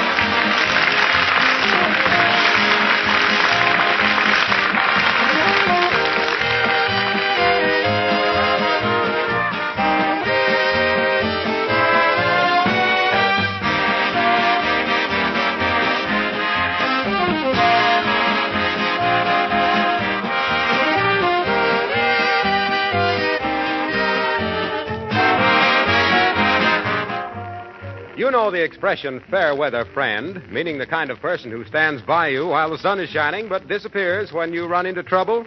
Well, you know, some products are like that. They look good, but they just can't take the punishment. They break down just when you need them most. Well, I can assure you that Johnson's Glow Coat is certainly not in that class. As you discover for yourself when the weather turns bad and your linoleum floors get all tracked up with wet and snow and outside dirt, how quickly and easily you can wipe up all that dirt with a damp cloth in a jiffy. That's because the film of Glow Coat acts as a protective shield, saving the surface underneath. And because you don't have to scrub linoleum floors anymore, you can save yourself hours of work, and you make your linoleum last 6 to 10 times longer. Johnson's self-polishing Glow Coat needs no rubbing or buffing. You simply apply and let dry. It's one way you can practice conservation in your own home.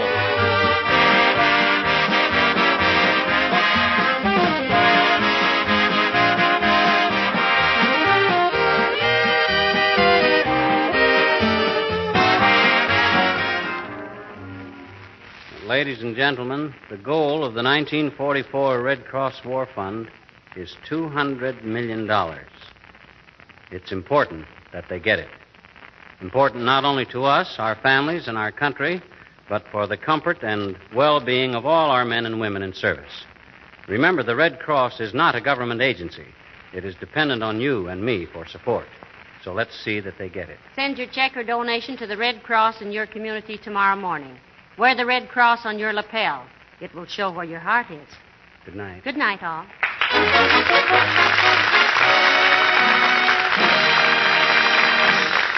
The character of Mr. Wellington heard on this program was played by Ransom Sherman.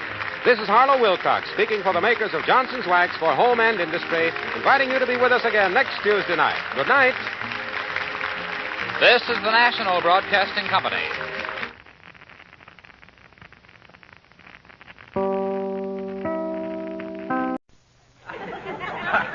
The Johnson Wax Program with Fibber, McGee, and Molly.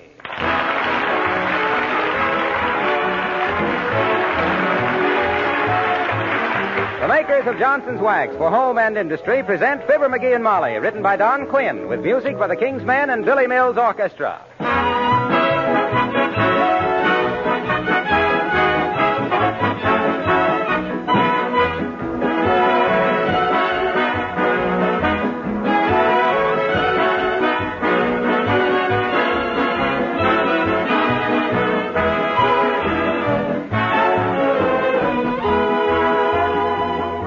Those of you who were listening to this program about a month ago may remember my asking our listeners a question. What I said was this: have you ever been dissatisfied with Johnson's self-polishing Glow Coat? Now, some folks might say that I was just naturally courting trouble to ask such a question. But here's what happened. In spite of the difficulties of controlling raw materials and containers this past year, exactly 315 people wrote us that they had had an unsatisfactory experience with Glow Coat. We were happy to make things right for these customers. But we were also happy to know that out of the millions of people who have bought Glow Coat during this period, the many millions who listened to Fibber, McGee, and Molly, only 315 reported that they had not had good results. This seems to me to indicate that Johnson's Glow Coat has given satisfaction in its wartime job of protecting linoleum surfaces. The aim of the Johnson Company is, of course, to make every single package perfect.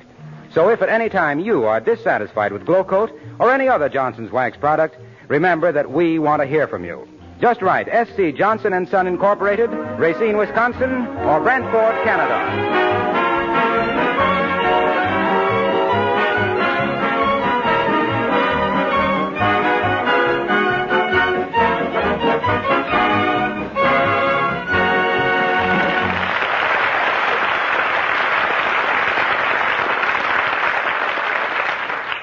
Did you ever watch an amateur carpenter trying to put a new blade in a hacksaw? And just as he got it properly tightened up, it went... Well, here he is, trying it again with another blade, as we meet Fibber, McGee, and Molly.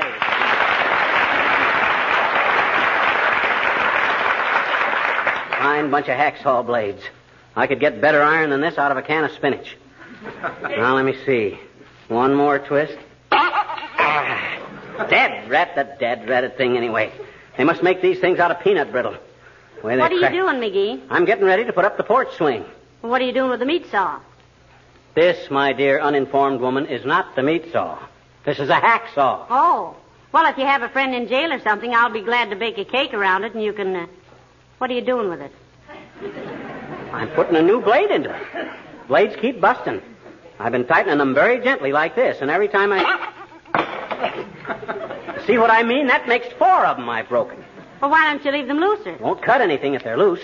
I'll show you what I mean. Hand me another blade. All right. Here you are. Thanks. Now, let me see. 1 gentle twist. 2 gentle twists.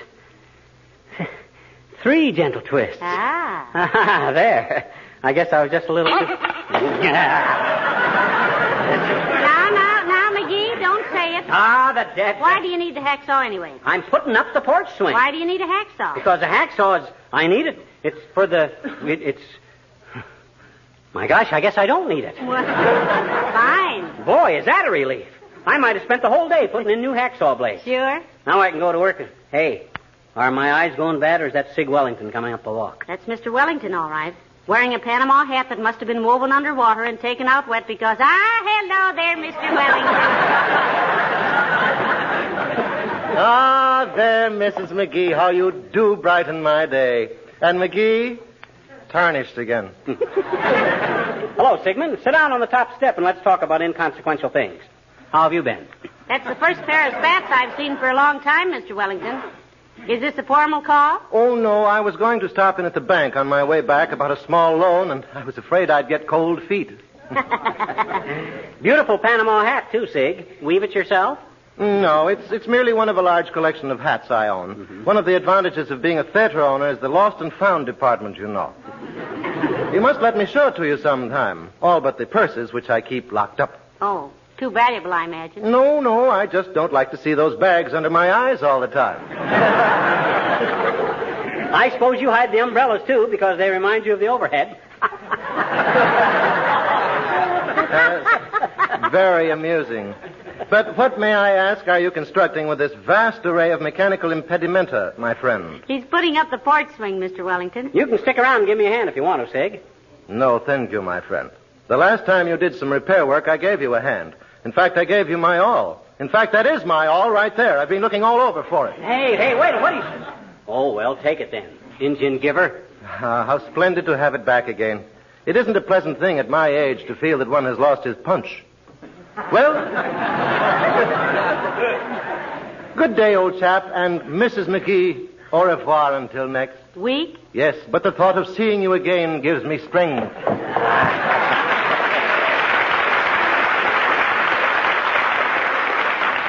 My, isn't he charming, McGee? Yeah, more personality than an onion sandwich. I'd like to buy him for what I think of him and sell him for what he thinks of himself.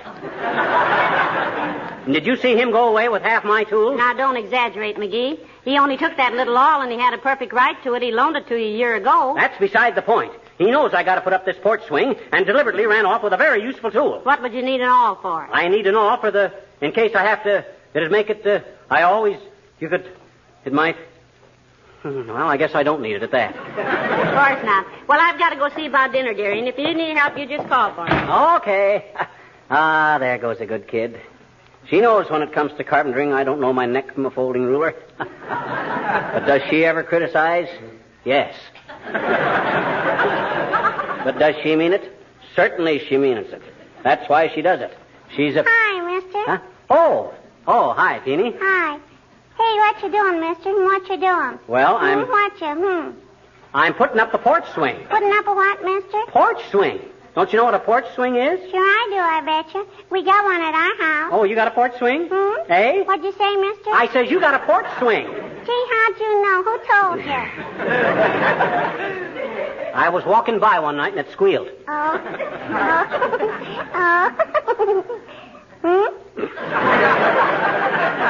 Look, sis, I'm a very busy man. Very busy. I got to put the porch swing up. Oh?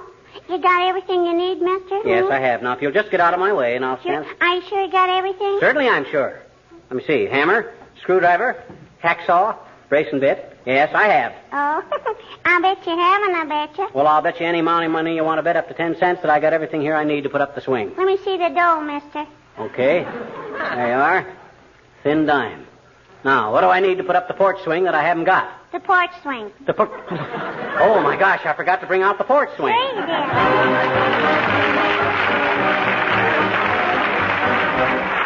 Billy Mills in the orchestra and Besame Mucho.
My goodness, this swing did need some fixing, didn't it? Yeah, but it'll be okay. I put new slats in all across the back, tightened up the arms. Well, it looks pretty good. Mm-hmm. Where'd you get such nice slats for the back, dearie? Out of the front fence.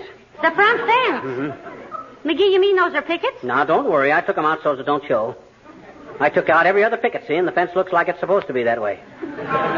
You walk past it fast and you don't notice a thing. Hello, Mrs. McGee. Hi, Mr. McGee. Hello, Alice, dear. Hi, Al. Sit down and watch me put up the porch swing. Oh, thanks. We had a porch swing at home, and the boys liked it so well that I didn't get to see a movie for 3 summers. That's all. And my father finally had to remodel the house and tear out the front porch so I'd get a chance to go out at night. Well, it's a great place to get a boy to propose, Alice. Yeah. In fact, that's how I snagged Mr. McGee in our porch swing, wasn't it, dearie? Yeah, that wasn't the only time I got snagged in that swing either. Talk about nails. Right now, I got 32 more pores than the average human body. Hey, Alice, there's a note on the table for you from a guy named Ricky. Oh, him. Isn't he the boy you were out with last night, dear? The Marine? I think he's a Marine merchant. No. You mean merchant marine, don't you, Alice? No, Marine merchant. Creepers. What a salesman. I catch on to it. Well, I'm going up to bed now, Mrs. McGee. All right, dear. If anyone else calls, we'll take the message. Oh, thank you. So long now. Oh, Mr. McGee. Yeah? I hate to ask this, but, well, would you do me a favor? Why, sure, Alice. What's on your mind? Well, if you don't mind, could I have those pliers back that I loaned you to fix the Christmas tree stand with? Pliers? Uh-huh. I don't believe I have any pliers with your name on them, Alice. I got some here that belong to some guy named Davis, but I don't know who. Al Davis, that's the one. Oh. He's the fellow at the airplane plant that he and I used to go together, but we quit, and now he wants all his tools back. Oh,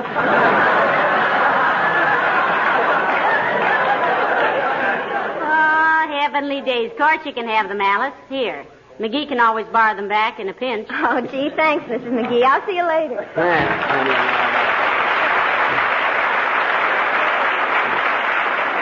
Well, there we go again. No pliers. How do you suppose I can put up the porch swing with everybody snaking my tools away one at a time? My gosh, a fella tries to do some work and... What'd you need the pliers for? To put up the porch swing, doggone it. But why the pliers? Because the pliers, I could use them... Well, the swing, if they... Say, I guess I didn't need the pliers at that. Oh, well, I can finish putting these slats in anyway. Oh, my, that porch swing has really seen service, hasn't it, dearie? Yeah, I'll say it has. Remember when Fred Nittany come to visit us right after the war? Yes. And we'd sit in this swing all day long and remorse about our different adventures? You don't mean remorse, dear. You mean reminisce. I don't mean any such a thing. Reminisce is when you forget to do something. Like I was reminiscing paying the gas bill this month. Now that's remiss. Are you kidding who? Remiss is when you take 2 shots at something and don't hit it either time. You miss and then you remit. You're thinking of remit. No, Pat. Remit means to pay, and you didn't. Well, then what does remorse mean? It means you're sorry for something. And I am, too. I'm sorry old Fred Nittany can't drop in again one of these days and remorse about our different adventures. Oh, hello, Mr. Wilcox. Hiya, Molly. Hiya, pal. Hi, Junior. Hunker down on the top step there and watch a real carpenter carping. What are you doing, friend? Well, he's putting up the porch swing, Mr. Wilcox, and he always gets into one of his masterful moods when he takes his hammer in hand. His hammer? Yes, my hammer. What's the matter? Your ears need glasses? I just wanted to point out the name burned into the handle of the hammer, sonny boy. See? H-W-I-L-C-O-X. Why, so they are, McGee. Did you borrow that from Mr. Wilcox? My gosh, I guess I did. Well, what do you know? It's a small world, isn't it, Junior? Yeah, you can't even lose a hammer in it. This is your hammer, isn't it? Well, you know me, pal. I hate to make positive statements, but... Yes, I know. Get him, will you? Hates to make a positive statement. What's that stuff you toss around every week about Johnson's wax? Just vague hints? Well, that's different. Why, Mr. Wilcox? Oh, Molly, please. Asking him why at a time like this is like throwing a stick for a pup to chase. He's going to have his muddy paws in our lap now for the next 5 minutes. Well, what I mean is I don't mind making a positive statement about a product like Johnson's Wax when its ability to bring new life and beauty to floors and furniture and woodwork has been so well demonstrated. On the other hand, my first initial and last name on the hammer handle might be a coincidence. Circumstantial evidence. It isn't legally conclusive. You're the only H. Wilcox we know, Mr. Wilcox. I knew a Herman Wilcox once. He was a fellow. You see, some things are so well established they don't need any supporting evidence. This Herman Wilcox I knew had a hammer, too. Conversely, the fact that my name is on a hammer handle would not necessarily convince a jury of my property rights. Hickory hammer handle, too, Herman had. Say, if I could only ask a lawyer about that, I could soon get that point settled. There's a lawyer lives the 3rd house down, Junior. Old Joe Habeas. Gee, really? I'll run over and ask him. Here, let me take that hammer, pal. This is a fascinating legal technicality, and I've often wondered what would happen. Well, now, how do you like that? Practically snatching a guy's hammer out from under his very eyes. If that isn't What do you need the hammer for now? My gosh, the hammer's that's what I was... The hooks, if the nails are when you... Come to think of it, I guess I was through with the hammer at that. Haven't you any tools of your own, dear? Certainly I got tools of my own. Practically everything here is mine. That broken ice pick, that plumb bob, that piece of copper wire. Who owns the steel tape and the brace and bit? Doc Gamble. But that piece of rope is mine, and that spool that had the tire tape on it, that's mine. So is Whose screwdriver is that? Doc Gamble's. But who do you suppose owns that nail file? I do. And that handful of thumbtacks? I do. Whose hacksaw is that? Doc Gamble's. But he never had... Pardon my long ears, but did I hear my name mentioned? Oh, hello, Doctor. Come on up on the porch. You ever hear the old saying, Doc? Eavesdroppers never hear anything good about themselves? Allowing for your lousy grammar, Smudgepot, yes, I have. And I wasn't eavesdropping. Anybody who would eavesdrop on your conversation would be stupid enough to look in the back of a telephone book to see how it came out. What's he think he's doing, Molly? He's putting up the porch swing, Doctor, and please don't make any derogatory remarks. He's very easily discouraged at manual labor. Well, I wasn't going to be unkind. I think it's wonderful. Get a little of that tallow away from his belt buckle.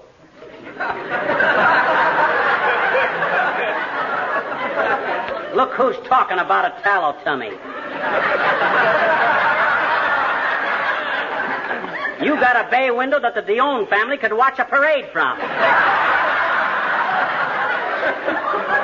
You look like you had been ringed 5 times in a horseshoe game and put your shirt on over it. Well, I'm the professional type, my boy. My occupation is sedentary. Well, why don't you hire a sedentary, you cheapskate?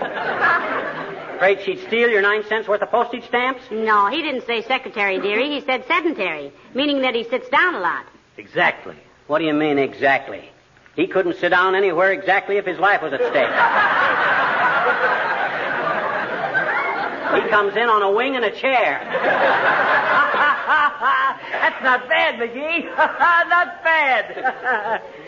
Not very good either, come to think. Incidentally, McGee, where did you get this brace and bit? My best brace and bit. Why, he borrowed it from you, Dr. Gamble, didn't you, dearie? It's mine, all right, but he didn't borrow it from me, Molly. Where'd you get it, you little August snatcher? Well, for your information, you big sausage, I went over to your house one day, and you were out, and it looked like rain, and here was your best brace and bit out in the backyard. In the backyard? Don't give me that stuff, McGee. I keep my tools in the garage. Well, where's your garage, stupid? In the backyard, that's where. McGee. And not only that, but the garage was unlocked, and if I hadn't brought the brace and bit home with me, somebody might have walked in and stole it. Oh, yeah? Well, I never leave that garage unlocked, McGee, you little tool thief, and you know that, too. Well, it might as well be unlocked with that broken catch on the back window. My gosh, anybody could pile boxes up there and get in, just as easy as I did. Now, McGee. Well, if that's the kind of gratitude I'm going to get for saving your tools for you, you big... Hey, give me a hand with this swing, will you? Doc, old kid? Sure, McGee. Ready to put up? Yeah. Come on in the house and let's get the chains for you. Yeah. I keep them put away so they don't get rusted. All right. Where are they? Right there in the hall closet, Doc. Just open the door and... This door?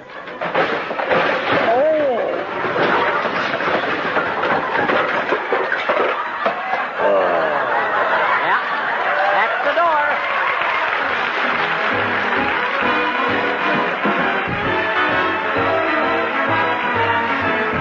The Kingsmen sing She Broke My Heart in 3 places. She was like a blushing rose that trembled at my touch.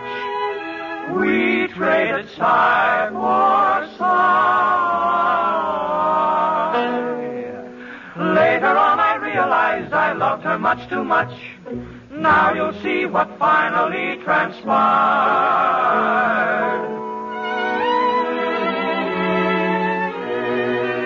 She broke my heart in 3 places: Seattle, Chicago, and New York. She led me on those wild goose chases, but brother, I trailed her like a hawk. It started in the moonlight, we drifted on a lake. Down on my knees I whispered, please give my heart a break. So she broke my heart in 3 places: Seattle, Chicago, and New York. She broke my heart in 4 places: Toledo, Albuquerque, Minneapolis, and St. Paul. She broke my heart in 5 places: in Omaha, Nebraska, Terre Haute, Nome, Alaska, Chattanooga, and Montreal. It started in Savannah, we landed in Salt Lake, and there I cried my heart out. Oh, give me just one break. So she broke my heart in 10 places: Helena, Pasadena, Boise, Idaho, and Buffalo, Detroit, and Bowling Green. Pay attention while I mention Racine, Wisconsin, through the courtesy of S.C. Johnson, Seattle, Chicago, and New York.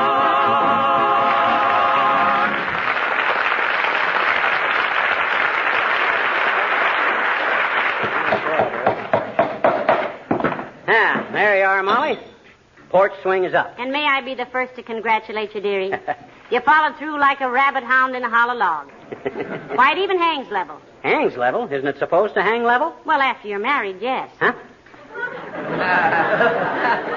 But you know, a smart single girl will always have a porch swing that helps people get together at one end of it. Hey, yours was always lopsided, come to think of it. The one on your porch in Peoria. Yeah. Well, I'll be... You tricked me. You tricked me, too. How did I? I always used to think you were so neat, the way you could tie a bow tie so nicely. Huh? And then 6 months after we were married, one of them fell off, and I discovered they were tied at the factory. I cried all night. Well, I don't know why. You might have married a guy who wore factory-tied 4-in-hands. Hey, look how easy the swing swings. Yeah. Mm-hmm. Needs a little oil.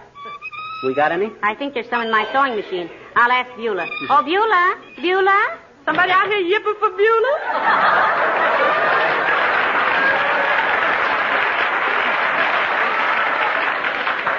We got any lubricating oil, Beulah? Yes, we got whisk. Lubricating oil, Beulah. The kind you squirt at things that squeak. Isn't there a little can of it in my sewing machine? No, ma'am, there ain't a drop left in there. I use the last of it in the vacuum. In the what? The vacuum cleaner. Oh, you know, the carpet sweeper with the sound effect. Well, remind me to get some tomorrow, McGee. We want it for this porch swing bugle. It squeaks. Well, for goodness sake, ma'am, let it squeak. Ain't nothing more home-like than a squeaking post swing. Saved my papa's life once. What did, Beulah? A squeaking post swing. Yes, it did. My papa always smoked cigars and was always falling asleep. One night he rocked himself in a post swing, a puffing and a rocking, a rocking and a puffing and a rocking and a squeaking, squeaking and a puffing. And all of a sudden he fell sound asleep. Well, what saved his life? Well, ma'am, the minute he fall asleep, the swing stopped a-rocking and the squeak stopped a-squeaking. Papa jump up and holler, "What's that?" On account he don't hear no more squeak no more. He wake up just in time to stomp out a fire in his shirt front. Stomp out a fire in his shirt front? What was he, a contortionist? No, he stamped it out with his bare hands. Oh, I see. Anyway, that's why I don't mind no squeaking, no post swing. Well, maybe we better leave this one, McGee. You're always doing the same thing, you know. Okay, forget the oil. Might have my own life saved by a narrow squeak. Have his own life saved by a squeak?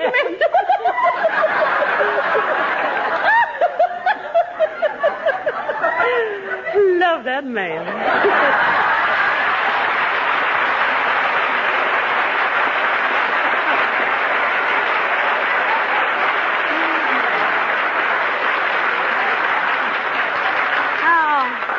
Forget the squeak, dearie. I hadn't considered it in the light of a fire alarm. Come on, let's sit in the swing a while. Okay. Personally, I don't mind the squeak. It's cheerful. And the mosquitoes love it. Why? A squeak in the porch swing is like a moose call to a mosquito. It is? Yeah, he goes and rounds up all his friends and says, "Come on, fellas, over to McGee's. There's somebody in the porch swing." Oh, isn't this peaceful, dearie? Just to sit here and relax.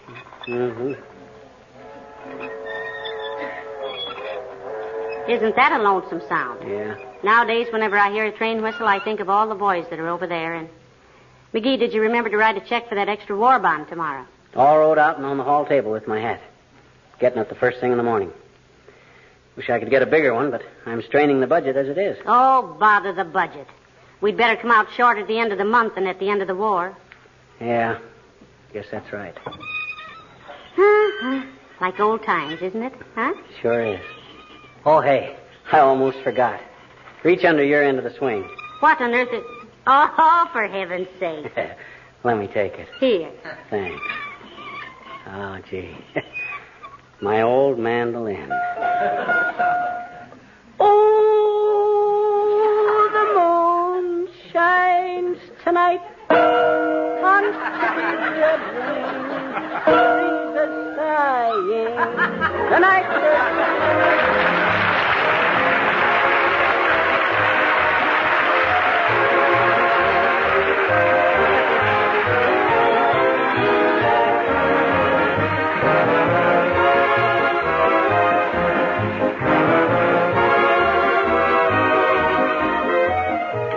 From a naval air station, we just received a letter which is so much to the point, I want to read it to you word for word. It's from a young officer who writes as follows. Dear folks, what's become of Carnew? I was all over this blamed town yesterday looking for it, only to find everything else but.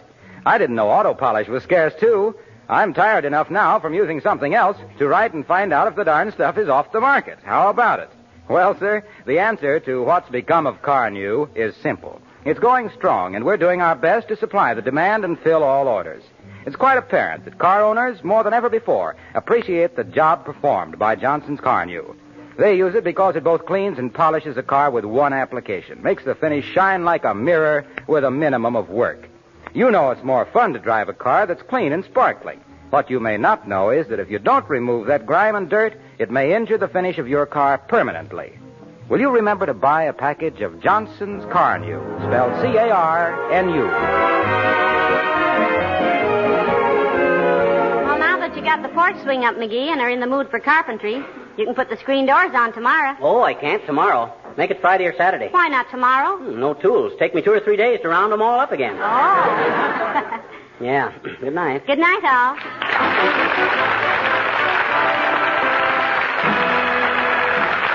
The character of Mr. Wellington, heard on this program, was played by Ransom Sherman. This is Harlow Wilcox, speaking for the makers of Johnson's Wax for Home and Industry, inviting you all to be with us again next Tuesday night. Good night.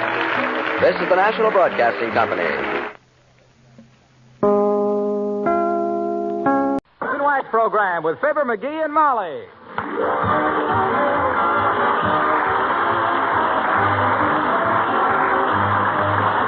The makers of Johnson's Wax for Home and Industry present Fibber, McGee, and Molly, written by Don Quinn and Phil Leslie, with music by the King's Men and Billy Mills Orchestra.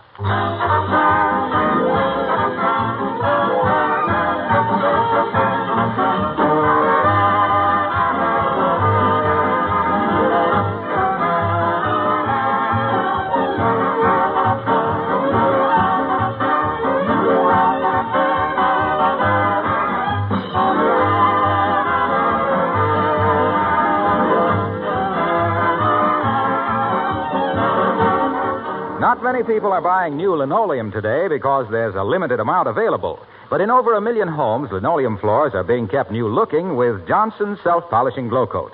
Not only new-looking either, because the regular use of Glow Coat, they will last 6 to 10 times longer. That would be reason enough for you to try Glow Coat on all of your linoleum surfaces, kitchen, front hall, bathroom, or bedrooms, wherever you have any variety of linoleum or asphalt or rubber tile. This is, of course, another reason for Glow Coat's great popularity. It's so easy to use. The story is simply this: apply and let dry. There's no rubbing or buffing because Glow Coat is self-polishing. It's very easy to keep a glow-coated floor spotless, too. Spilled things are wiped up in a jiffy. The protective Glow Coat film is tough, uniform, always the same. And the Johnson name on the package is your guarantee of dependability.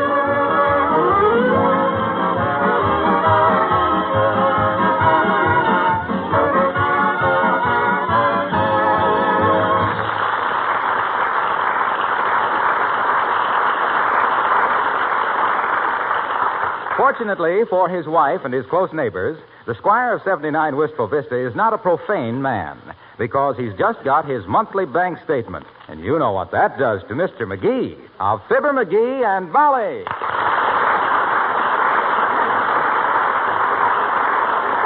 Of all the dirty second-carding, dice-loading, figure-juggling shysters, I hereby award the silver chisel with 2 oak leaves to the Fourth National Bank. Oh, dear, every month the same thing.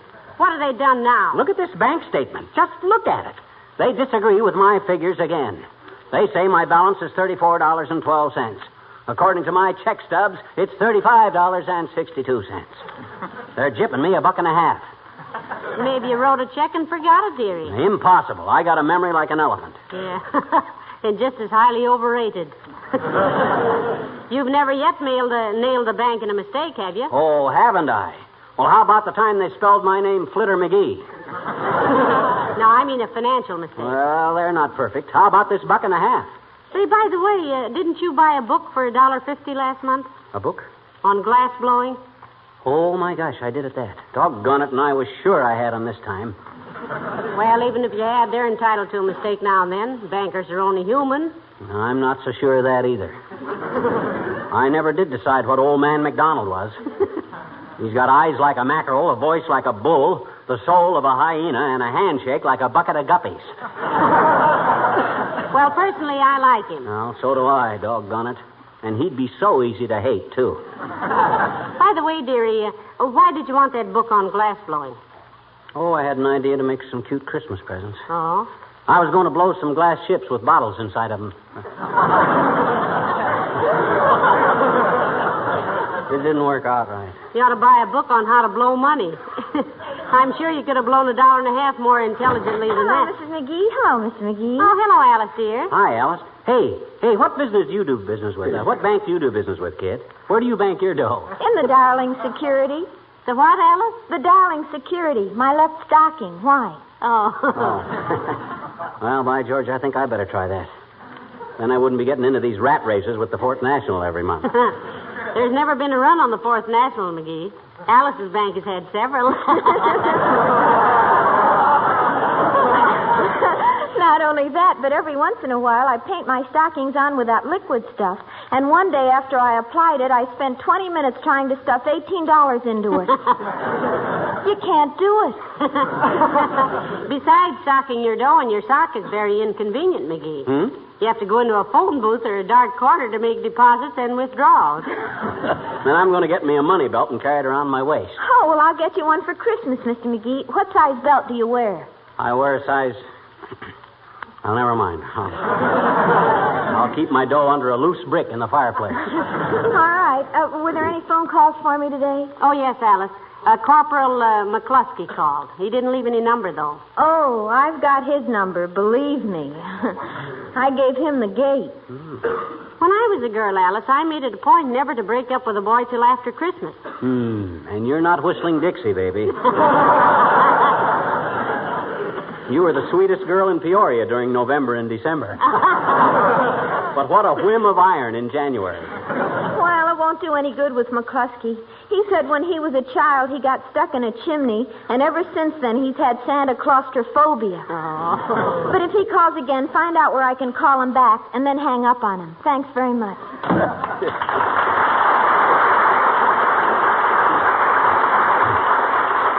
You know, it's a good thing I didn't know as many boys when I was young, McGee. Why, Molly? Well, if I'd have had any basis for comparison, I probably wouldn't have married you, and think what I'd have missed. Oh, I don't know, Tootsie. You might have married $1 million and had a string of yachts and a summer home at Snob Harbor. I did better. I married 1 million laughs, one of them being a hearty snicker at Morgenthau. Well, you know me, kid. I'd rather be a riot than be president. You get it? I didn't say right. I says riot, which I consider a rather clever Ain't funny, McGee. Oh, well, I haven't tried one of those for a long time. Can't always have luck with the yuck. There are days when even the best of us... Come in. Oh, hi, painkiller. Hello, Dr. Gamble. Hello, Molly. And good day to you, liverwurst. What do you mean, liverwurst? I mean, if you don't get out and get some exercise, you'll have the worst liver on my entire roll call. Oh, now, Doctor, he does setting up exercises every morning. Betcha. He sets up, shuts off the alarm clock, and falls back unconscious. Well, anyway, you're not exactly a model of physical perfection yourself, Doc. You got the profile of a basketball smuggler. Well, look who's talking. With that pot of yours, you ought to spend your life standing under a rainbow. Oh, yeah? Well, come on outside, and I will, Si. A rainbow is just the sun shining through a big drip. McGee, now stop it. The doctor didn't come in here to be insulted, did you, Doctor? No, I didn't. Came in here to insult him. And by the way, short snort, here's your monthly bill. A bill for your Well, can you equal that? Too doggone cheap to buy a 3-cent stamp. Doc, you're so tight-fisted you're a menace to doorknobs. Why, you're cheaper than my cousin Gurney, who was a counterfeiter and still got the first dollar he ever made. Why, if you... Now, McGee, please. We'll send you a check in a day or so, Doctor. Thanks. Got a cigarette, McGee? Cigarette? No, I haven't, Doc. I have a cigar? No, thanks. Just want to smoke, not fumigate. Those cigars of McGee's are pretty strong, Doctor. He inhaled one once, and I had to give him artificial respiration for 40 minutes. Ah, strong my clavicle. Pure Havana wrapper. That isn't a wrapper, sonny boy. That's a shroud. You sure you haven't got a cigarette lying around? Haven't been able to buy any all day. Sorry, Doc. Nary a gasper. Oh, well, maybe one of my patients will be a cigarette smoker. I can order him to lay off for a few days and smoke his myself. Well, I better be running along. Don't be in a hurry, Doctor. Well, I got to get to the hospital, Molly. Have a few ejections to perform. You mean injections, Ignatz? I mean ejections. We're short of beds, and I have to throw out a few gold-bricking patients who just check in to get their backs rubbed and steal some Kleenex. See you later.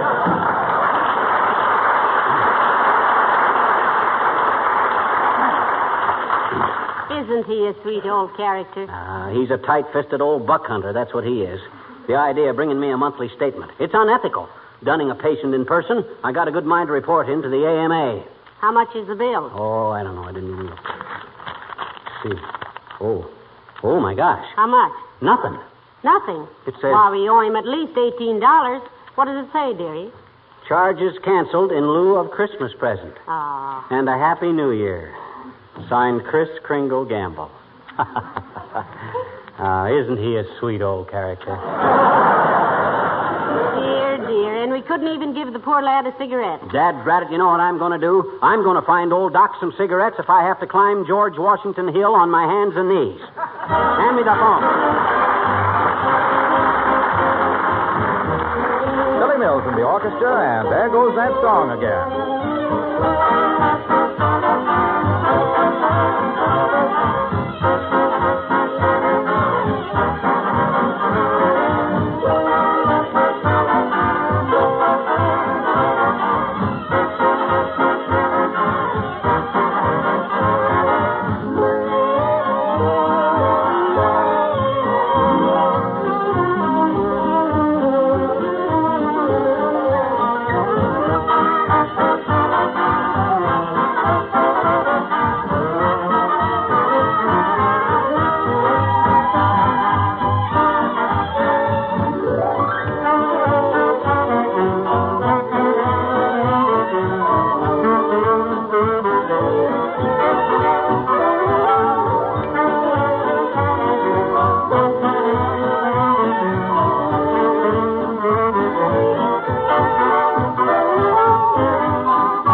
Have you found out yet where you can get the doctor some cigarettes, McGee? No, and I've called every drugstore and tobacco shop in town. Can't find any cigarettes anyplace. Heavenly days, I'd like to have a package myself.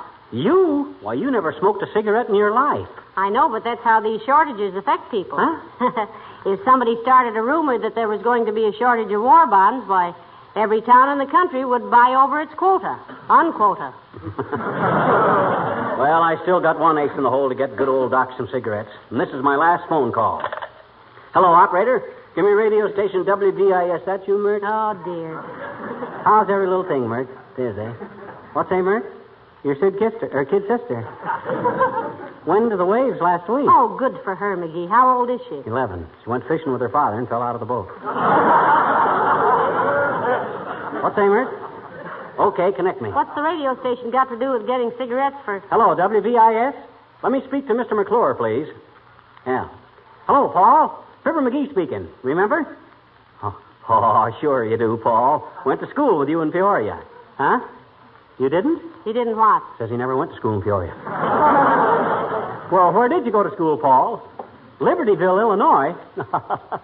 Well, I'm afraid you got me confused with somebody else, Paul.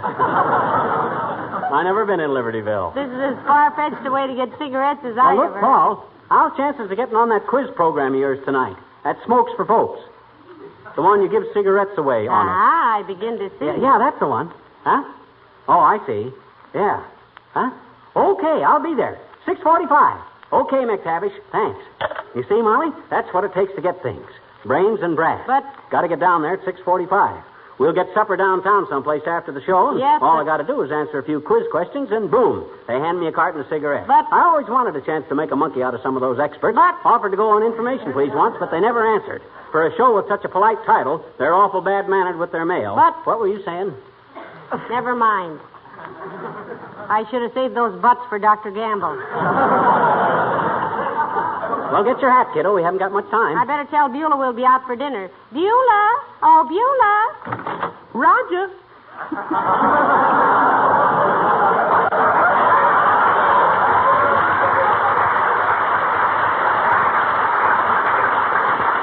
Look, Beulah, I and Mrs. McGee will be out tonight for dinner. Take the evening off if you want to. Well, thank you very much, sir. But you remember you asked me for chicken and dumplings tonight, and they're as highly unappetizing in a state of frigidity. Well, it's too bad, Beulah, but an emergency has arisen. Okay, ma'am, but it sure is a shame to check that chicken and dump them dumplings. Well, put them in that thermos jug and take it home with you, Beulah. And when you get to the neck, think of Mr. McGee. He's sticking his out tonight.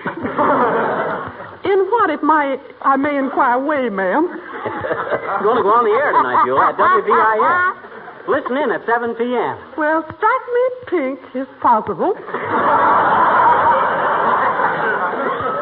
do you know about acting on the radio, sir? Ain't you getting yourself out on a leaf? You mean out on a limb, Beulah? No, ma'am. Sound like he's farther out than that.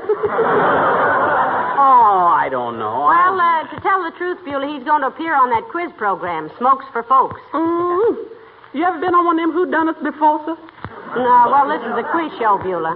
A whodunit is a mystery. Yes, ma'am. And begging your pardon, this one ain't going to be solved to my satisfaction until around 7:30. Don't worry, Beulah. I can handle it. Oh, he's just panting to get at it, Beulah. Well, I hope I can control my breathing when I go up against that microphone. One thing I hate to have is pants in my answers.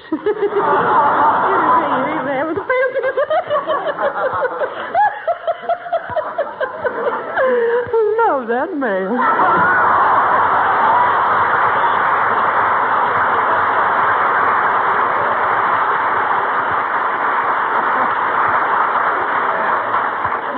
Upstairs and put my face on, McGee. You be sure the heat's turned down. Your cigars are out. Okay. Ah, there goes a good kid. Yes, sir. And here she comes back. I just happen to think, McGee, if you can't get 2 tickets for the studio, I'd just soon stay home and listen No. to you. Don't worry your little bobby pins about that, Angel Puss. I'll get us in. Now, you hurry up and slink into your mate. All right, I was merely trying to be helpful. Yes, sir. A good kid. Forget my own name. My gosh, what is my name? Oh, I know. Now what? Come in. Hi, mister. Oh, hello there, Teeny. What you got your hat on for, mister? You just get home? No, I'm just going out, sis. I'm going on the radio tonight. It's a quiz show. Smokes for Folks. Oh, boy, that's wonderful, mister. Gee, you gotta be awful smart for that, I bet you, Yeah, they've been after me for some time to appear, sis, but I finally gave in. My daddy was on the radio once. He was, huh? Hmm? I said he was, eh? He was what? Your daddy was on the radio once. I know it. But he fell off. He what? He fell off. What? He just got on the radio so he could reach the chandelier on account there was a bulb burn out. Oh. I said, oh. Oh.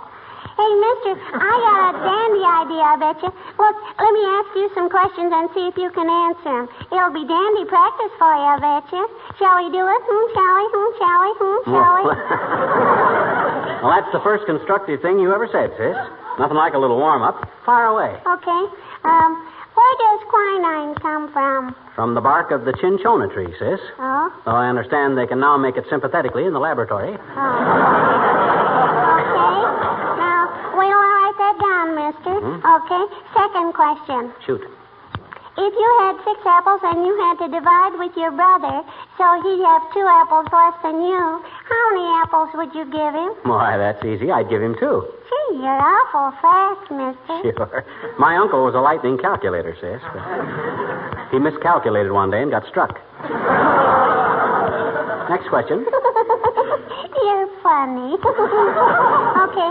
If Farmer Jones had 12 head of mules, and he divided them up among his 3 sons so that one son had twice as many as the other 2 put together, how did he divide them? I got you there, sis. I remember that one from grammar school. One son gets 1 mule, one son gets 3 mules, and the other gets 8. 1, 3, and 8. Yeah. Okay, mister. Thanks ever so much. Thanks? For what? Doing my homework for me.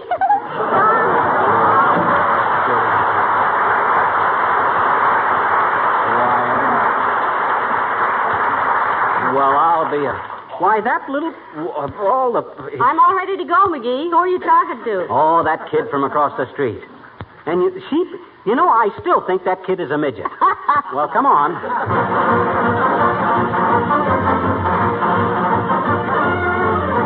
Well, this way, Molly, down the hall here. It's in Studio C. My goodness, aren't you nervous, McGee? No, not a bit.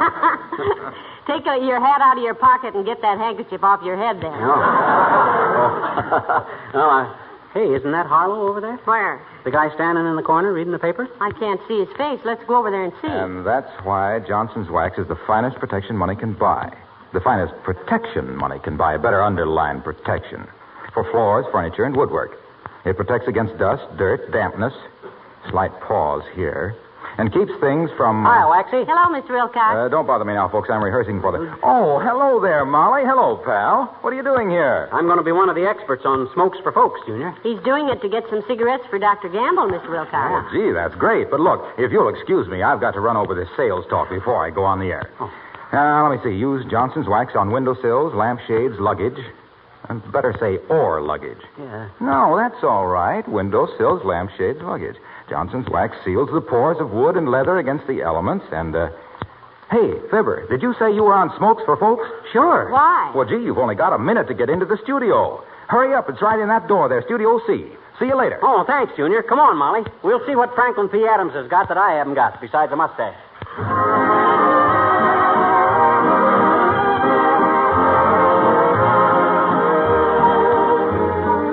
Here are the King's Men singing Tooraloo-la-loo-row.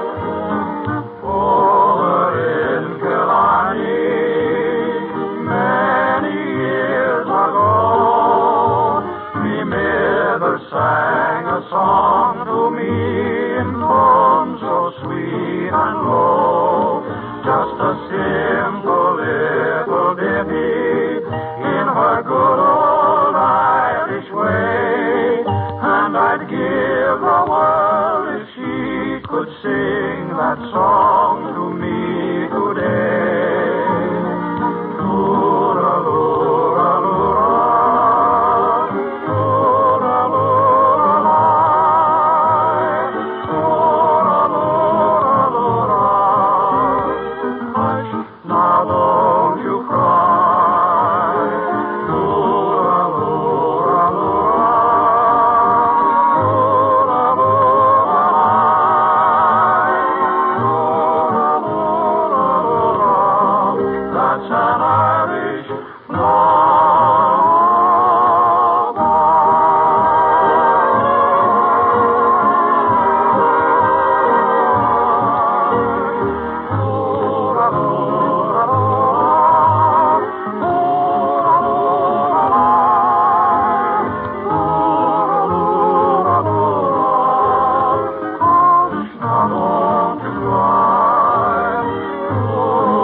Come now, Mr. McGee. I'm sure you know what state the Statue of Liberty is in. Think now. No coaching from the audience, please. Statue of Liberty.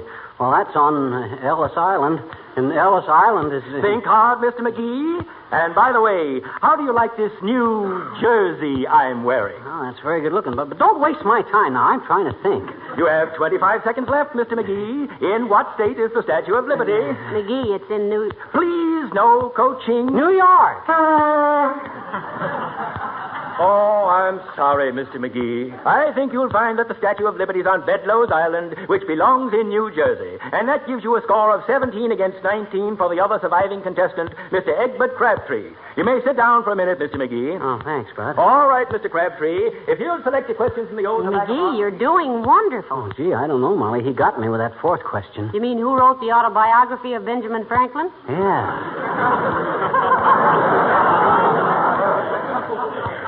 Who did? Well, I don't know, and I don't think it's a fair question. My goodness, a person can't read every book that's printed. Oh, I should say not. And I don't see why...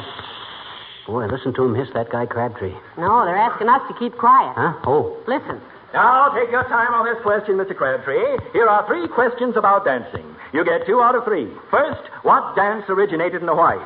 Well, I think it's the, No coaching. No coaching, please. Come, Mr. Crabtree, the dance of Hawaii. What would you do in a grass skirt? Well, I think I'd blush because I'm never... Time's up on that one, Mr. Crabtree. It's the hula. Second question, what is a popular dance tune in South America? The waltz?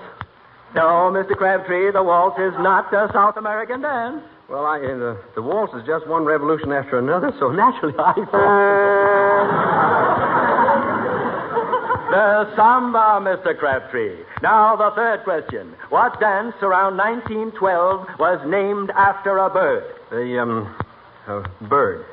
Foxtrot? Oh, no, a fox isn't a bird.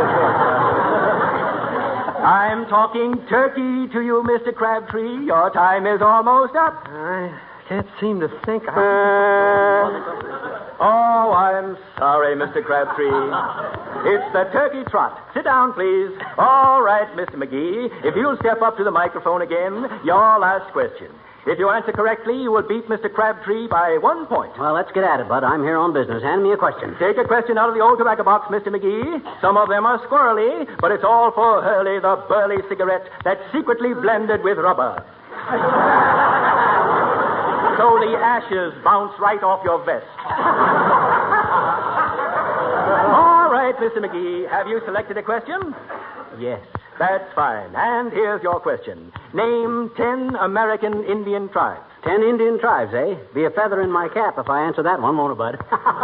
No wasting time, Mr. McGee. Better get started. 10 Indian tribes. Okay. Osage, Potawatomis, Shawnees, Illinois, Kaws, Crows, Delawares, Navajos, Ottawas. How many is that? That's 9. 1 more to go, and you'll be the winner. Come now, 1 more Indian tribe. Oh, my gosh, I certainly ought to be able to... Of course, if you lose, nobody can sue you. Sue you. Oh, why should anybody sue me? You're trying to confuse me. 30 seconds to go, Mr. G. 1 more Indian tribe. Apache. No coaching, please. Apache.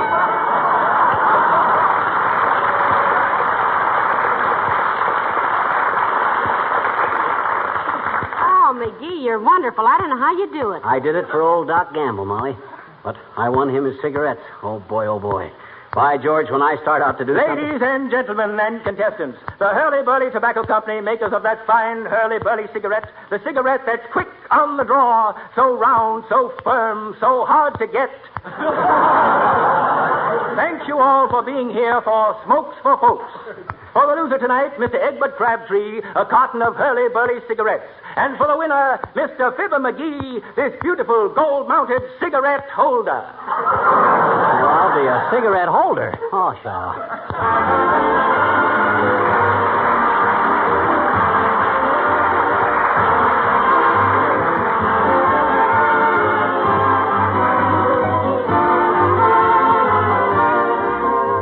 Ladies who read popular fiction must often have come across statements like this. Lydia Lush smiled as she stepped into the lovely living room with its attractive furnishings, its polished wax floors. Well, now, not meaning to be funny, why wouldn't Lydia smile when she entered such a beautiful living room? Makes you feel happy to be in beautiful surroundings. And I don't mean expensive ones either. The simplest rooms are more attractive when the surfaces of their floors, furniture, and woodwork are gleaming with wax-polished beauty.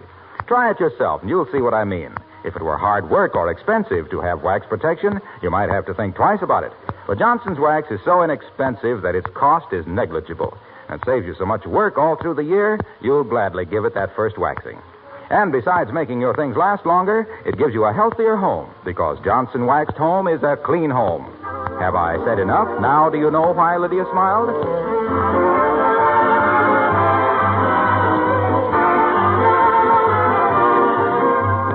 Molly, I'm writing a new song. You want to hear it? What's it about? I'm going to release it to the public when cigarettes come back. What's the name of it? Inhale Columbia. Oh. Speaking of songs, ladies and gentlemen, we've had so many requests for Ken Darby's musical setting of The Night Before Christmas. We're going to do it next week. Good night. Good night, all.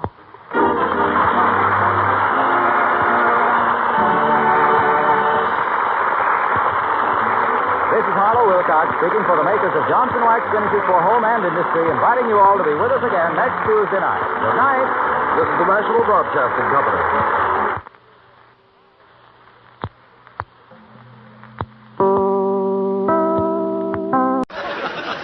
The Johnson Wax Program with Fibber, McGee, and Molly.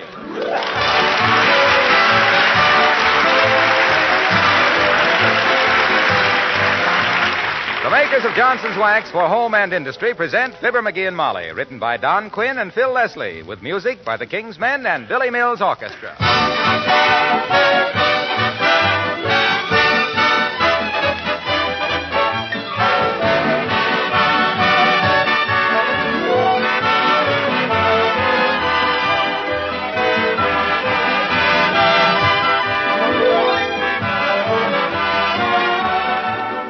During this coming week, your kitchen will probably get a little extra use. So it's a good time to give the floor a protective coat of Johnson's Self-Polishing Glow Coat. That will make it bright and cheerful, show it off to best advantage when your friends drop in. And it'll protect it against the extra wear. If you're not already using Glow Coat, this will give you a chance to see how easy it really is to use. Glow Coat is self-polishing, needs no rubbing or buffing. It's especially useful on linoleum surfaces, on asphalt and rubber tile, floors in kitchens, entrance halls, bathrooms. Spilled things are wiped up in a jiffy. And I guess you know that the regular use of Johnson's Glow Coat will make your linoleum last 6 to 10 times longer.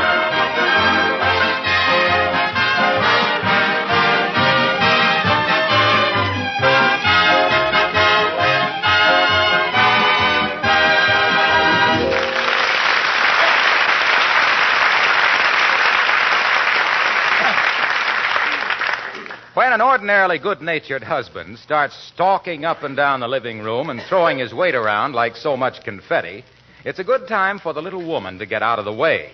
Unless, of course, the little woman knows how to cope with it, like Mrs. McGee of Fibber, McGee, and Molly.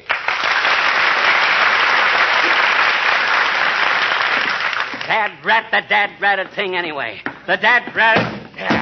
Of all the dirty breaks. I could fall in a diamond mine and come out with a bucket full of broken glass. Why does everything have to happen to me? Doggone the doggone luck anyway. Of all the rackets... McGee, stop kicking that piano. You have your new shoes on. McGee, stop it. Well... Heavenly days, there's no use flying into a rage just because you spilled a little ink on a letter. A little ink? Look at it. Smeared the whole page. Now I'll have to write the whole dad-ratted letter over again. Can't read what I wrote and don't remember what I said. Of all the dirty... McGee! Well, gee whiz. It wasn't just spilling the ink. It's been one of them days. Everything's gone wrong. I couldn't get my pajamas off this morning. The cord was in a hard knot. Busted my shoelace. I fell off the porch getting the morning paper. Stuck my fork in my eye eating my waffle. Well, I've warned you about eating and reading the paper at the same time, dearie. And that's another thing. There was a big hole tore clear through the morning paper. If I ever lay hands on the knucklehead that did that... I did that. I'll break every bone in his... Huh? You did? You tore a hole through the morning paper? Yes. What for? So I could see you. I get awfully lonesome for you at breakfast, dearie. Oh, sure. And for goodness sakes, now stop stomping around. Beulah has a cake in the oven. Well, if I had the dad-ratted sense of a dad-ratted horsefly, I'd... McGee, stop swearing. Oh. Heavenly days, you can get more real profanity into a dad rat than the average mule skinner has in his whole vocabulary. My goodness, a woman doesn't like to see her own husband... Oh, my gosh. Hey, now, Molly, you got tears in your eyes. Don't cry. Gee, I didn't mean to get so tough. Well... I'm sorry. I got a nasty temper. Yes, you have, dearie. You have. You fly off the handle like a 10-cent tack hammer. You should learn to control yourself. Yeah, I know. But, gee, you mustn't cry about it. Ain't that serious. Here, let me wipe your eyes. There. Now. I'm sorry I made you cry. I wasn't crying. I was peeling onions in the kitchen. But I don't like to see you get into those tantrums. Yes, it is silly. The idea of me going all to pieces like a donut in a coffee cup. Sure. I'm ashamed. Well, now, don't worry about it. I wouldn't want you too easygoing. It would mean you lack character. I know, but my temper's too ragged. I'm about as much fun to live with as a second mortgage. I'm going to turn over a new leaf. Well, that's nice. Though if all the new leaves you've turned over were made into a bonfire, we could barbecue a rhinoceros. But this time, I mean it. Splendid. Here now, go sit down and read this book you started last week. What is it? The Rover boys in southern waters. Oh, I can't read that. There's a big bully in it named Dan Baxter that gets me too mad. I'll read the paper here. And don't cry anymore, Molly. I'll be a good kid. All right, dearie. Shall I turn that light on for you? I don't want you to ruin those merry blue eyes. My merry blue eyes will do okay, thanks. To think that I should get so upset about little things like a blotted letter. Pretty childish when you stop to think about things. Oh, hello, Alice. Come in, dear. Hello, Mrs. McGee. I just wanted to tell Mr. McGee I was sorry. Huh? Sorry about what, Alice? About ruining your electric razor. My electric razor? Doggone it, what in the name McGee!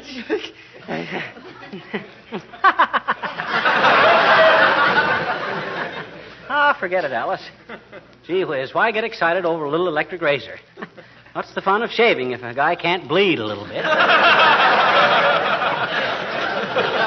I'm terribly sorry, Mr. McGee. I'd have it fixed for you, only some of the pieces flew out the window into the snow. And when I find them in the spring, they might be a little rusty. Yes, I flew all to pieces, eh? Must have been quite a sight. Like to have been there when it happened. Like to have been there before it happened. Say, Alice, what were you doing with the electric razor? Shaving a coconut. Shaving a coconut? Well, I'll be a...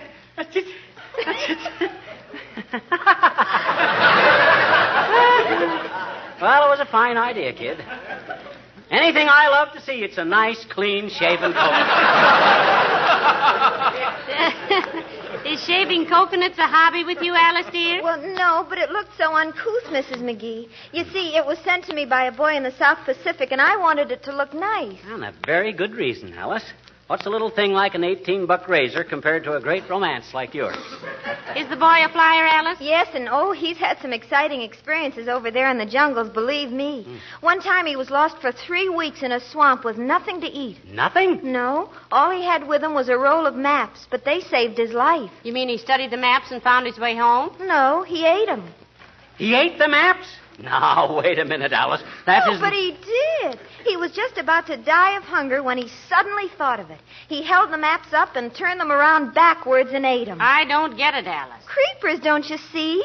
Maps backwards is spam. Well, I'm sorry about your razor, Mr.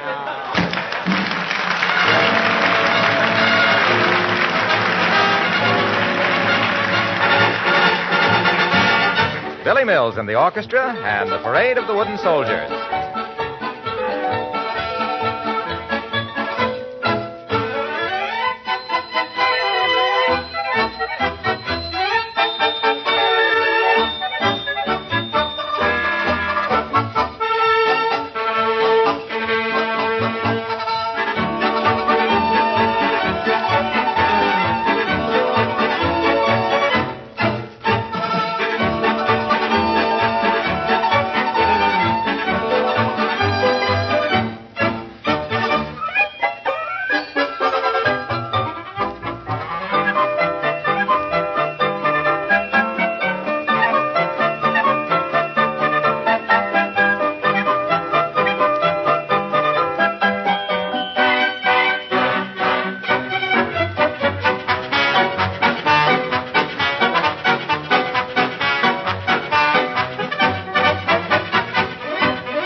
How do you feel now, McGee? Great, kiddo. Great.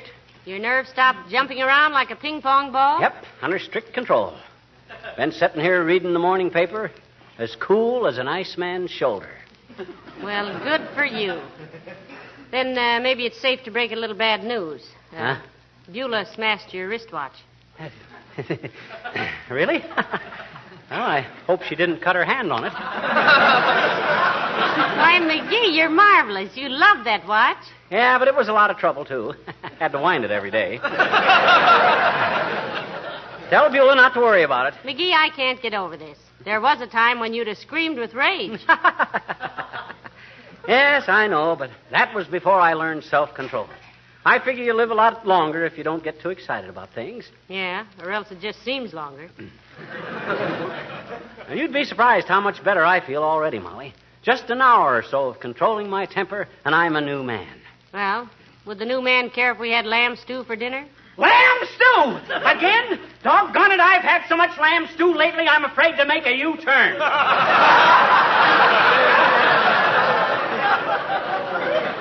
I'm getting so darn sick of lamb stew.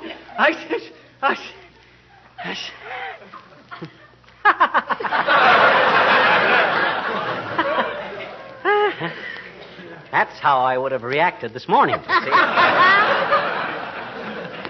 I'm different now. Sure. Let's have lamb stew. Probably very nourishing. You give a very convincing imitation of yourself in a bad temper, dearie. And to think of all the years I've been through making a chump of myself flying off the handle. Sure. When I might have just been sitting here just like this, calmly reading the paper. Hiya, Molly. Hiya, pal. Heard the news? Hello, Mr. Wilcox. What news, Junior? Well, it isn't confirmed yet, but I've got it on pretty good authority that the new superhighway goes right through this block. Heavenly day. How that affects us, Waxy? Oh, hardly at all, except you'll just have to find another place to live, that's all. All these houses will be condemned and torn down. Now, just a darn minute. You mean we're going to be thrown out of our own home? That's the general idea.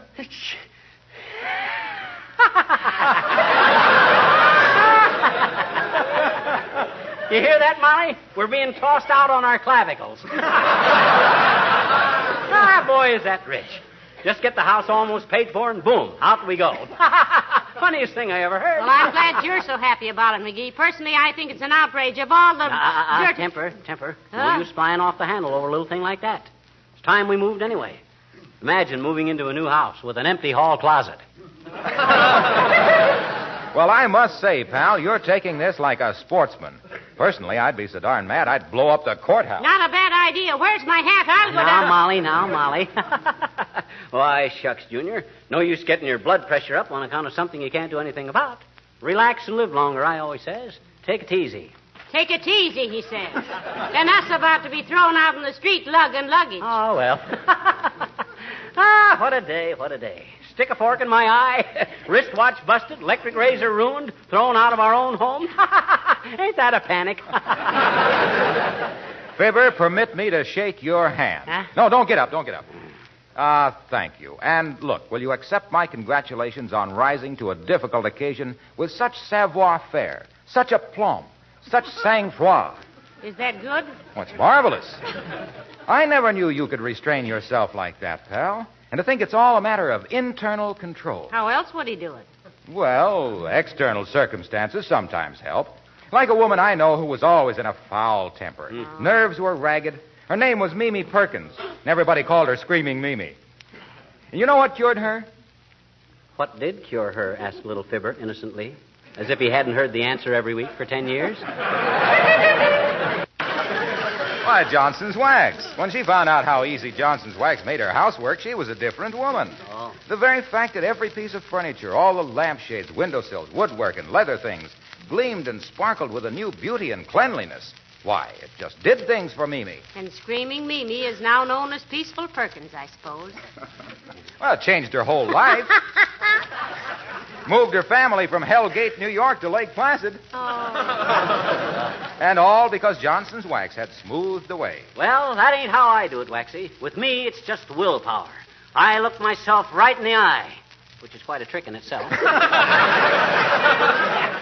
And I say, now look, McGee, old man, I say, there's an old Chinese saying you ought to keep in mind.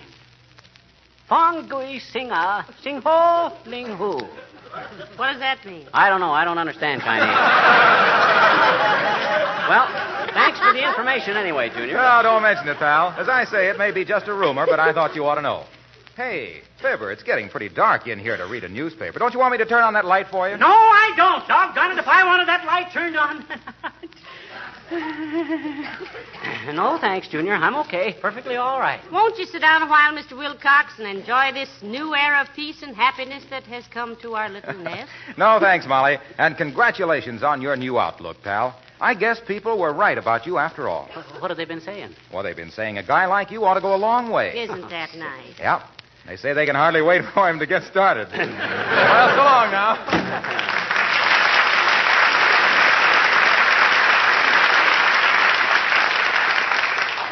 There goes one of the nicest men I know, McGee. He has such wonderful manners and all. No, don't let that bowing from the waist fool you, Snooky. That's just his way of sneaking a peek at the floors and woodwork. Hey, there's a picture coming to the Bijou I want to see. What is it? Winged Victory. That Army picture. I understand it's not only colossal, but very good. It's got everybody in it but Edwin Booth. I'd like to see that, too. Oh, you don't know how much good it does me to see you sitting here so calm and collected, McGee. Don't you want me to turn on that light for you? No! No, thanks. I'm perfectly all right, thank you. Don't worry about it. I like it this way. I've only got to finish Barney Google and Chief Wahoo anyway. Well, I'll go see how Beulah's coming along with dinner. See, did you tell her about raising your salary $2 a week? My gosh, I forgot all about it. I'd better call her. Oh, somebody about to call for Beulah?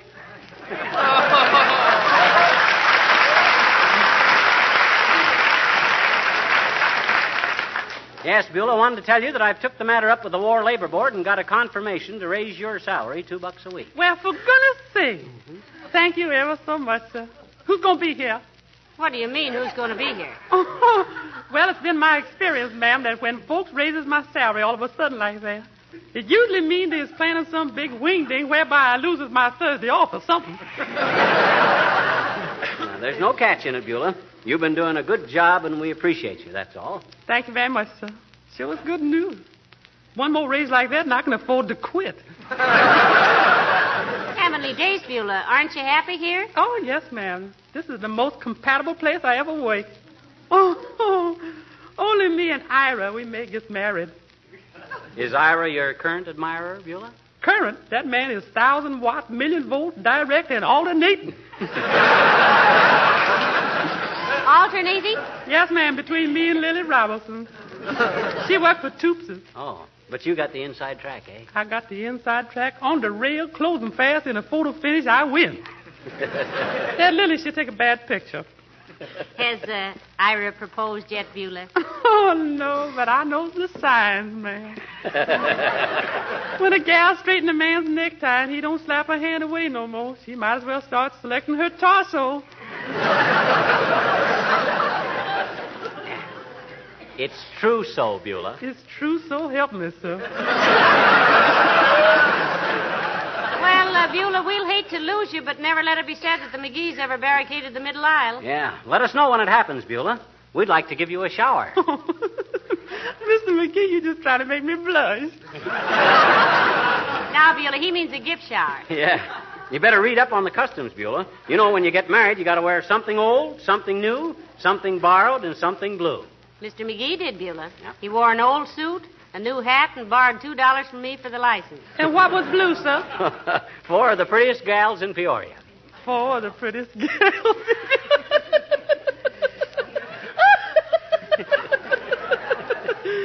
Mad about that little character.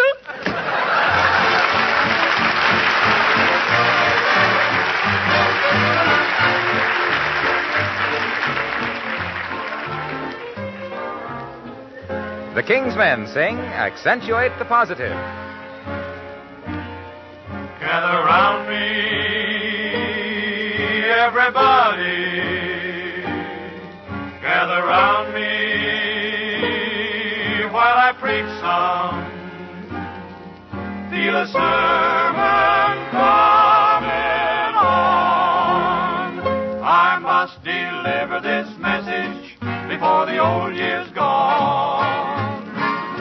You gotta accentuate the positive, eliminate eliminate the negative. Latch on to the affirmative. Don't mess with Mr. In Between. You gotta spread joy up to the maximum. Bring gloom down to the minimum. Have faith or pandemonium, liable to walk upon the scene. To illustrate my last remark, Jonah in the whale, Noah in the ark. What did they do just when everything looked so dark? They said they better accentuate the positive, eliminate the negative, latch on to the affirmative. Don't mess with this stuff in between. You gotta spread joy up to the maximum, bring gloom down to the minimum. Have faith, the pandemonium, liable to walk upon the scene. To make it clear, let me show Moses in the big Red Sea and Joshua at Jericho. What did they do when the spirits were sagging low? Man, they started into accentuate the positive, eliminate the negative, latch on to the affirmative. Don't mess with Mr. In Between. Just accentuate the positive, eliminate the negative. Don't mess with Mr. In Between.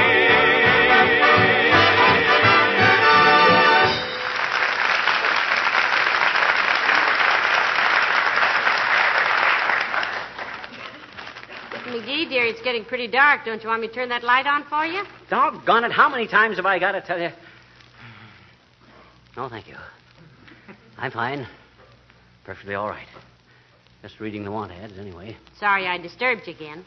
You've been so wonderful about not letting things annoy you, I ought to leave you alone, I guess. Oh, forget it. Nothing bothers me. Hey, how do you like this want ad I just come across? Wanted. Man to work around small farm with 6 cows and 1 horse who can drive half-ton truck and help with housework. Well, if they close all the racetracks in the country, there'll be a lot of horses looking for housework. Yeah, I guess what they really want is a longer morning line at the ammunition factories. Speaking of ammunition, dearie, I never told you about your shotgun. You mean my new single-barrel 12-gauge? What about it? Well, I was trying to get into that old trunk in the attic, and the lid was stuck, and I didn't have anything to pry it open with, and your shotgun was standing in the corner, and, how far can you bend the barrel of a gun before it's really damaged? You mean my new shotgun? You bent the barrel, so... How bad is it bent? Oh, not more than 2 or 3 inches. Mm-hmm. It curves up slightly now. Just bent the barrel 2 or 3 inches, eh? Yeah, but in another way, it's better than it was. How's that? Well, that little bump on the end of the barrel broke off. Now it won't get in your way when you aim. That was a sight. It certainly was. You know it spoiled the looks of that whole gun? Oh, Molly, you're terrific. My gosh. Worrying over bending a gun barrel a mere 2 or 3 inches. Oh, I'm going to love it that way. Now I can shoot around corners. Really? And you're not angry with me? I'm not angry with anybody. Relax, kiddo. Just as soon as I finish reading this paper, we'll be off. Oh, dear. Come in. Oh, it's Dr. Gamble. Hello, Doctor. Hello, Molly. And a Happy New Year to you, too, underslung. Oh. I can't stand this. Good afternoon, Dr. Gamble. Dr. Gamble? Why this sudden attack of formality? Don't you know me, McGee? I'm your friend. I'm your family physician. The magnetic personality with the $12 stethoscope who has to assure you 5 times a week that a wart on the thumb is not necessarily fatal. Remember? What is this, Molly? Has little rubber puss got a grouch on? On the contrary, Doctor, he's decided to keep his temper under control after this. And I must admit he's been doing a magnificent job. No kidding. Well, he's probably lengthening his own life, but the shock will kill a lot of his friends. Not that I believe a word of it, of course. You can't teach an old dog new tricks. And he's one of the oldest dogs that ever sat up and begged for a poke in the nose. But I tell you, Doctor, it's working. Everything has happened today, and he's been as sweet-tempered as an angel about it all. He better drop in my office and let me tune in on his peristalsis. With him, 10 minutes of good nature is pathological. Ordinarily, he's just a nasty little sourpuss with the temper of a bilious buffalo. Do give him credit for trying, though, Doctor. Why not? I've given him credit for everything else, including my valuable services. As a matter of fact, dear, if he keeps this up, it'll be very beneficial. Oh, you mean his health will be better, huh? Oh, indubitably. Anger, you know, releases adrenaline into the system. Oh? Adrenaline is highly toxic. That's why he's always been such a poisonous little character. Oh, now, Doctor, please. He's been such a good boy. Don't spoil it. All right. You win. Well, I better run along before I say something I might regret, as if I could. Well, maybe it would be better if nothing happened to bother him. Yeah, I see what you mean. Well, Happy New Year to you, Molly. If you can manage it, living with stupid little beetle brain over there.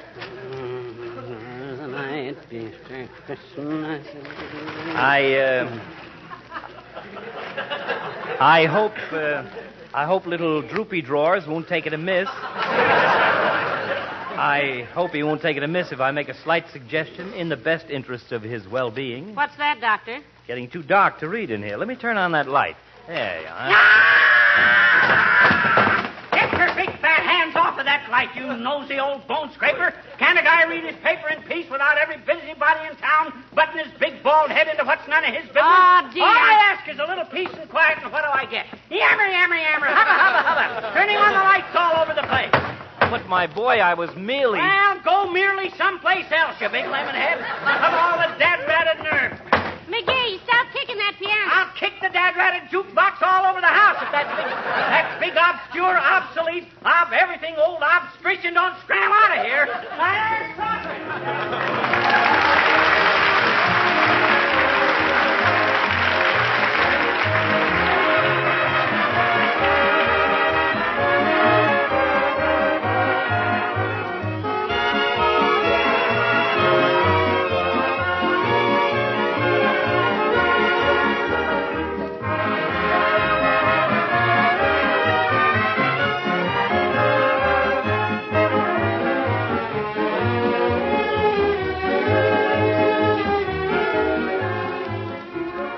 Most men, like myself, take a lot of things around the house for granted.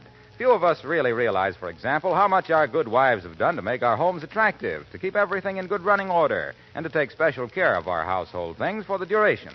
Why is it you don't have to spend much money refinishing your floors? Well, because they're probably protected from wear with regular applications of genuine Johnson's wax. Why is your dining room tabletop so beautiful, so rich looking? It's probably polished with that same Johnson's wax. Then look at the windowsills and Venetian blinds, the woodwork and baseboards. Don't forget that wax protects them, too. So you can thank the lady of the house for looking after your interests, just as she thanks Johnson's Wax for helping her so much in her daily work. Regular waxing really saves work all through the year, makes cleaning easier, as well as making precious furnishings last longer.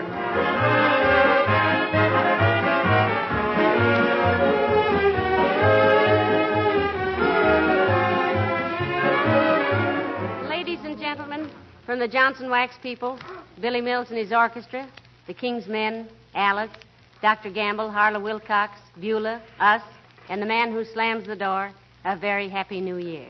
May your 45 really be loaded. Good night. Good night, all.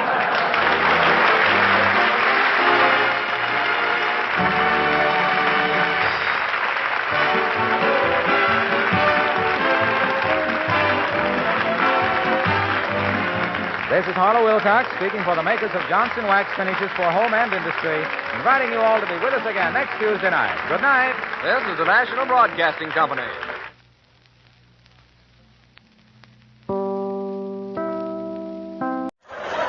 The Johnson Wax Program with Fibber, McGee, and Molly.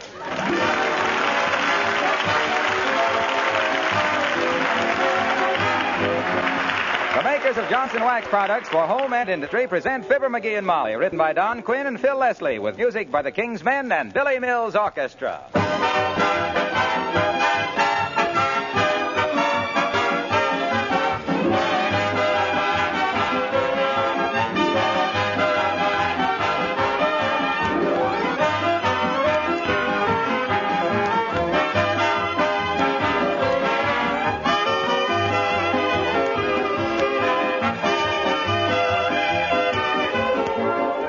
A lady said to me the other day, I couldn't keep house without your Johnson's Wax. It has so many uses that it seems like an old friend helping me with my work. Well, that's something I like to hear because I've taken up a lot of your time in the last 10 years talking about the many extra uses for Johnson's Wax in the home. What this lady has learned is that Johnson's Wax is more than just a polish. It's a method of protective housekeeping. With every application of this famous wax to floors, furniture, and woodwork, you accomplish three things. You protect these surfaces against dirt, moisture, and wear. You make house cleaning easier all year round, save yourself hours of work, make your home cleaner, and therefore healthier. And you add beauty to every room in your house. Now add to these advantages the many extra uses for wax, and I'm sure you'll know what I mean by protective housekeeping with wax. With genuine Johnson's Wax, paste, liquid, or cream.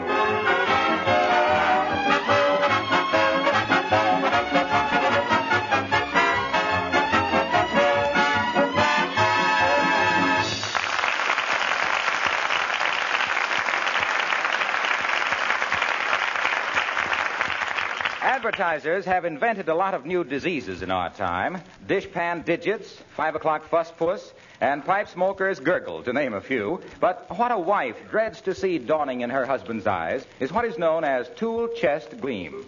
That means the old boy is going to fix something. Like right now with Fibber, McGee, and Molly.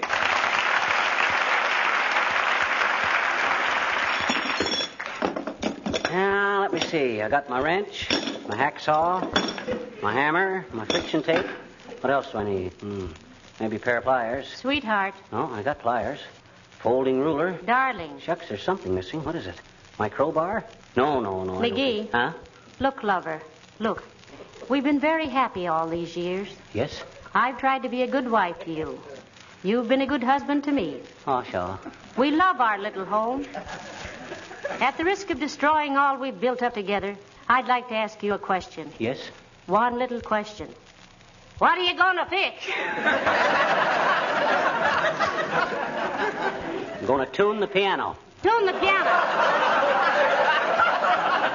McGee, no, please, not that. Now, keep your eyebrows down, baby. Everything's under control. I'll soon have that three-legged harpsichord tunes up so sweet, you can play the Moonlight Sonata with your mittens on.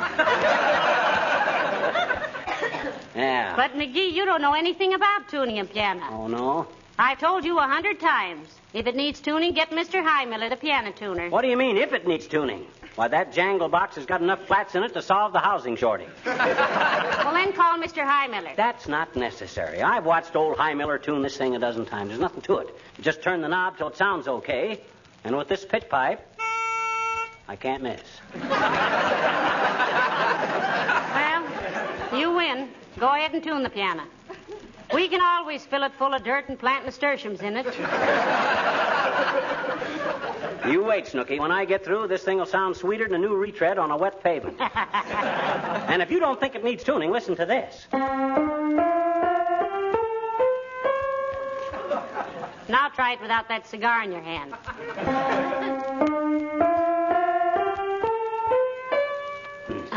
I was wrong. Sounds better with the cigar. I think it's full of sand, for one thing. I heard Beulah playing the desert song on it all morning. Well,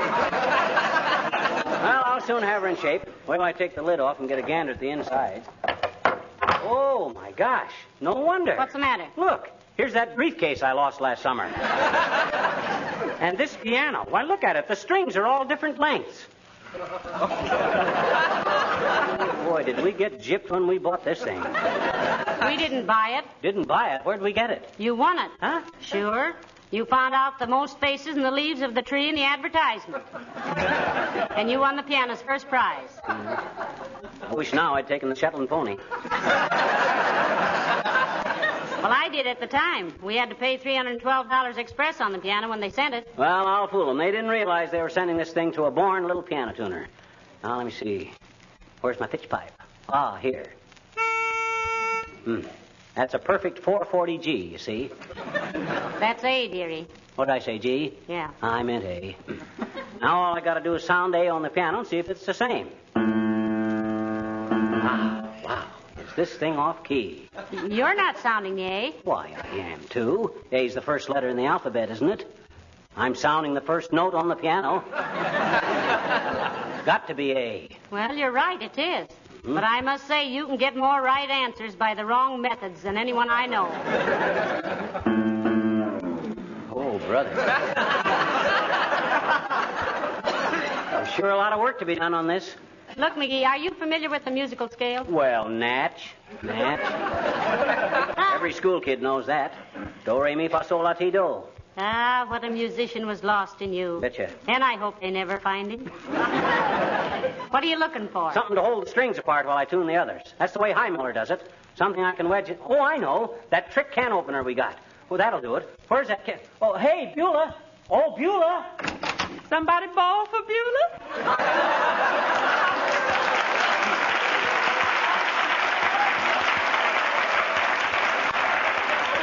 Yes, Beulah. Mr. McGee is going to tune the piano, and he needs that fancy can opener of ours. Imagine you being able to tune a piano. You got more talent.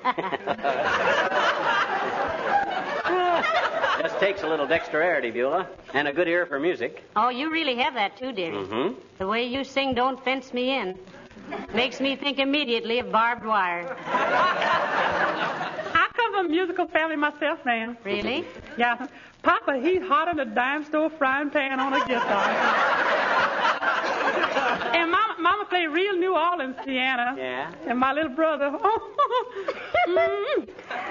the way that boy play a tailgate trombone make Tommy Dorsey start looking for work. How about you, Beulah? Didn't I hear you playing the piano in here this morning? Yes, I reckon you did. My training's all been on the pipe organ. But now and then I go slumming on the piano. Do you sing too, Beulah? Yes, ma'am. Mezzo-soprano. On the blue side. Picked up a pretty penny singing in a nightclub once. What'd you do with it? Throw it right back to the man that flung it. Good for you, Beulah. That was very insulting. That's what I think, ma'am. I go back to the man and I say, Mister, I say, there's only one animal I know who can throw a cent that far, and you is one of them.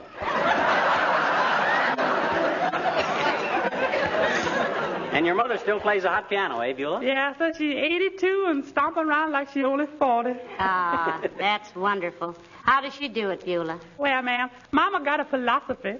When people ask how she keep going so good, she say, I stands easy, sits loose, and when trouble come, I go to sleep. I never could do that, Beulah. I can stand easy and sit loose, but when trouble comes, I always run to meet it. Yeah, when trouble comes, he always runs to meet it. I love that man, and I bring you a can opener right away.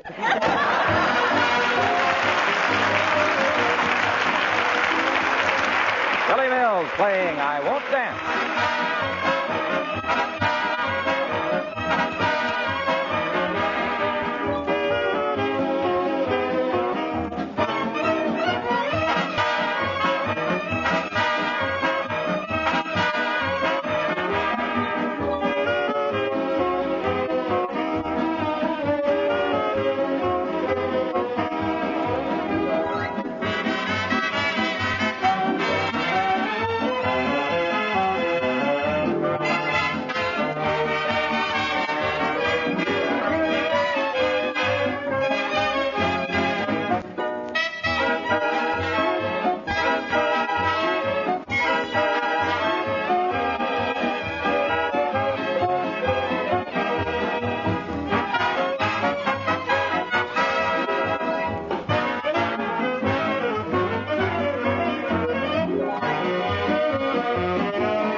You know, Molly, tuning a piano isn't too tough once you get the hang of it. Neither's lion taming, dearie. Show me how you tune a piano. I'm full of morbid curiosity. Oh, sure. Here, look over my shoulder. You see these little square knobs in here? Yes. You just put a wrench on one of those and twist it till the note sounds right. Like this.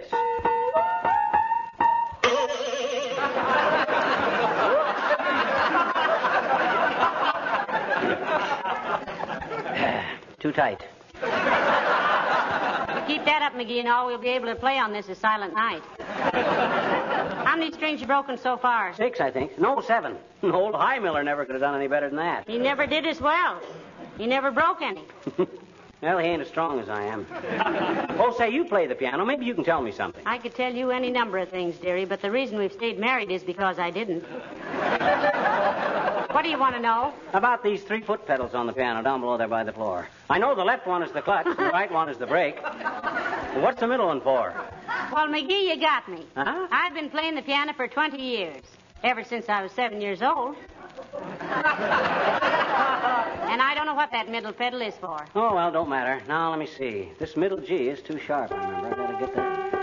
Hello, Mr. McGee. Hello, Mrs. McGee. Is Mr. Highmiller here? I thought I heard the piano tuner. Himself here's the piano tuner, Alice. Oh. You play the piano, Alice? Well, I took some lessons for a while, but I had a lot of trouble with the treble, and when it came to the bass, I never got to first. Can just anybody tune a piano, Mr. McGee? No, I wouldn't say that, Alice. It takes a certain amount of musical knowledge. Sure. He has quite a musical background behind him, Alice. Mm-hmm. He carried the front of the bass drum in the Peoria High School band. Oh, I think it's so wonderful to know music. My uncle used to play in a symphony orchestra, the oboe. How come they let a hobo play in a symphony orchestra? She didn't say hobo, she said oboe. Oh, an English hobo. Well, I still think... No, Mr. McGee, an oboe is a musical instrument. Mm-hmm. My uncle used to say it was an ill woodwind that nobody blows good. What was your uncle's name, Joe Miller? You want to sit down with me here a while and watch him tune up, Alice? You and I and the piano might as well all get unstrung together. No, thank you, Mrs. McGee. I've got to go downtown and make a donation. Well, if it's a good cause, Alice, you might take my donation along, too. Well, it would be a little difficult, Mr. McGee. Why, Alice? Where are you going? To the blood bank. Goodbye now. Well. I must sound pretty professional at this, Molly, if Alice thought I was old Highmiller. Now, let me see. Where was I? Oh, yes, up here. Ow! Hey, take that lid off my head. Oh, dear.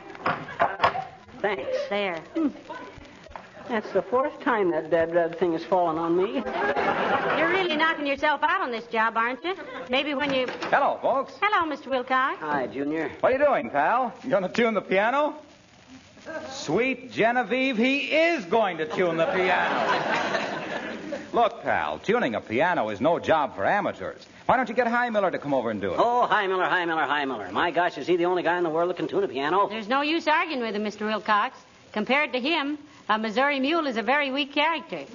Yeah, but gee whiz, chum, tuning a piano is a pretty tricky job. This piano is a delicate instrument. Correction, was a delicate instrument. Okay, scoff if you want to deride. But by George, when I get through here, this thing is going to play the sweetest music this side of Lombardo.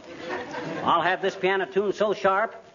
Hey, Harlow, what's the matter? Good heavens, the man is ill. Here, Mr. Wilcox, sit down a minute. Can I get you a glass of water or something? No, thanks. I'll be all right in a minute. Something yet, kid? No. It's just that, well, things like this sort of get me. Things like what? Oh, seeing a fine piece of furniture like this piano being abused. Or seeing a handsome piece of linoleum allowed to get worn and dull and shabby. Oh, well, that's a relief. I thought for a minute It's also unnecessary. That's what gets me. It's the inefficiency and the waste. I can't stand it. Oh, now calm yourself, Junior. You're never guilty of things like this, Molly. Your kitchen linoleum is always shining and beautiful. And why? Because you use Johnson's self-polishing glow coat regularly. That's why. Yes, but a piano's a different sort It's of... taking care of things in your home. That's what I'm talking about. Protecting them. Your linoleum lasts year after year, colorful and brilliant as the day you got it, because you keep it protected with Johnson's glow coat. And why you, as a good housekeeper, let a ham-handed amateur ruin a perfectly good piano with his... Now, just a darn minute, Waxy. Quit shouting at my wife. And are you inferring that I'm not capable of tuning this piano? Did you ever tune a piano? No. That's all, brother. Goodbye.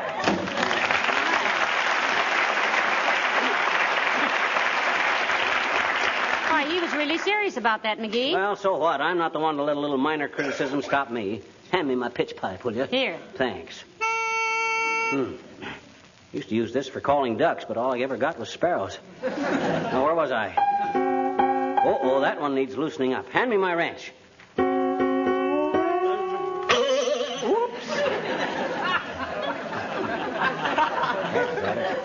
Turned it the wrong way.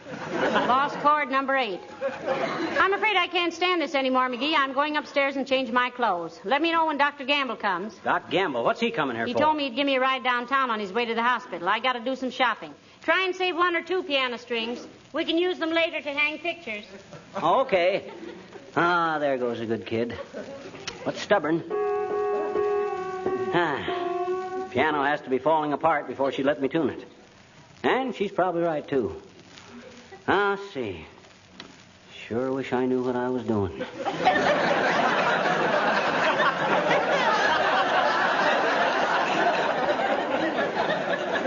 I can work myself into more corners than a chain drugstore. Oh, well, might as well. Come in. Hi, mister. What you doing? Watcha. I'm tuning this piano, Teeny. There ain't a note on it that don't need 4 cosigners. Oh? I didn't know you could tune a piano, mister. You didn't know I could stand on one hand and juggle a lawnmower with my feet either, did you? Can you? I don't know. I never tried that either. Now, sit down and keep quiet, sis. This is a delicate job, and I can't have any distraction. Okay, but I just came over to ask a favor, mister. Can I? May I? May I what? May you ask me a favor? I guess I may if I can I? Well, what is it? I want to practice my piano lesson on your piano. My teacher says I simply got to practice more. You have, huh? Hmm? I says you have, eh? Have what? You got to practice more. That's just what my teacher said. Mm-hmm. Well, you can't use this piano, sis. I'm working on it. Let me try it, mister. No. Oh. Look, sis, I hate to break up a fascinating concert like this, but I got to finish tuning this. Please, mister, if you do not appreciate good music, kindly refrain from talking so that others may enjoy it. What others? Me.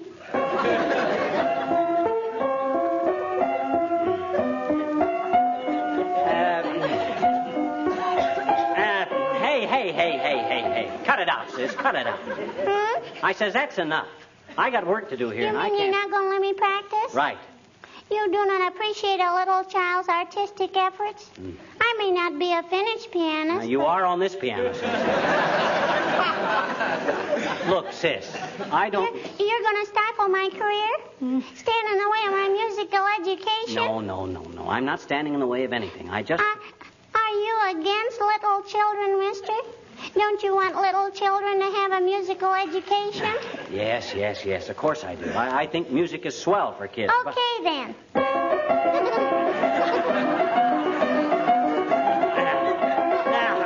Now, look, sis. I'll tell you what I'll do. I'll give you $0.25 for a soda if you'll go home and practice. Okay, mister. Thanks. I'll get the soda, but I can't practice at home. Why not? My daddy gave me 50 cents to come over here and do it. Oh.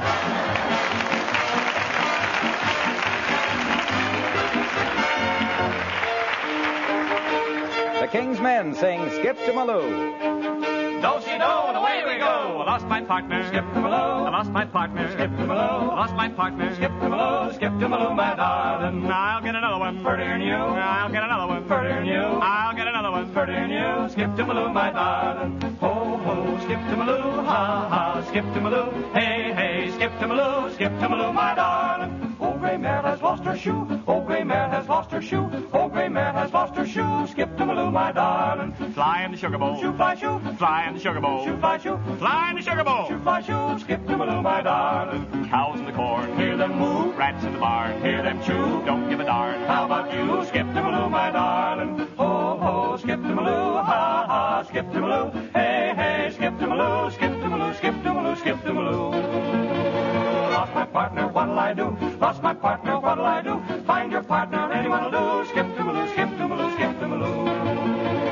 My old shoe is torn in two. Lost my sock and lost my shoe. Stop the fiddler, I'm all through. Skip to Maloo, skip to Maloo, skip to Maloo. Was a lady, Miss Louise O'Grady was her name. Till Grandpa made her change it. He thought he could retreat and rest his weary feet. But for 50 years, whenever she could arrange it, she made him skip, skip, skip to Maloo, skip, skip, skip to Maloo, skip, skip, skip to Maloo, skip to Maloo, my darling. Diamond rings, quite a few, limousines painted blue, mansions on the avenue, skip to Maloo, my darling.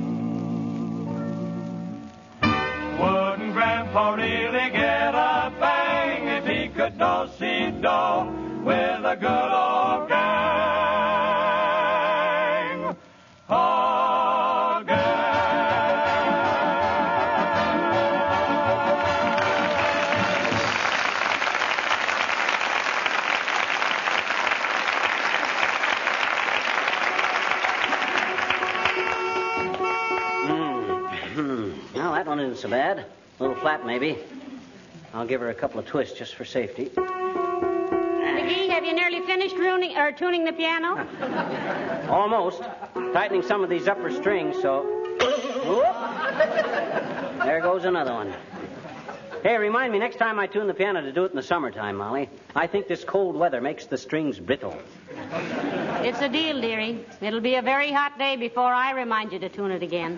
Thanks. You're welcome. How does it sound now? Oh, much better. Listen. There. Oh, that must be Dr. Gamble. Come in.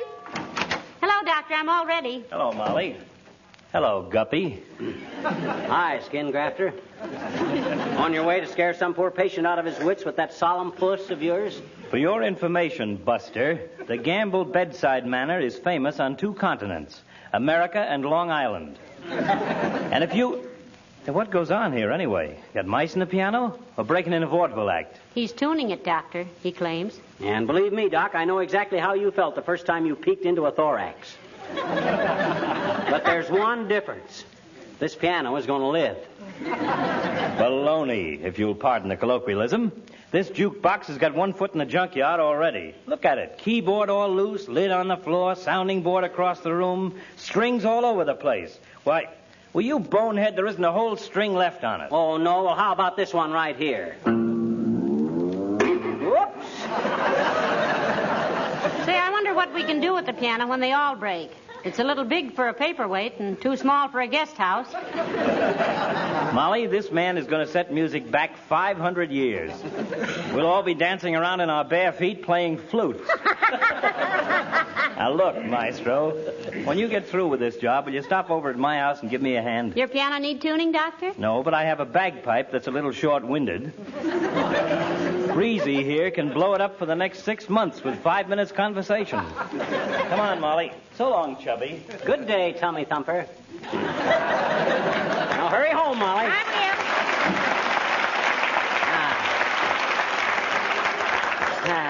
Now I can work in peace. I'll see, where was I? Oh, yes, I was working up here on the treble clef.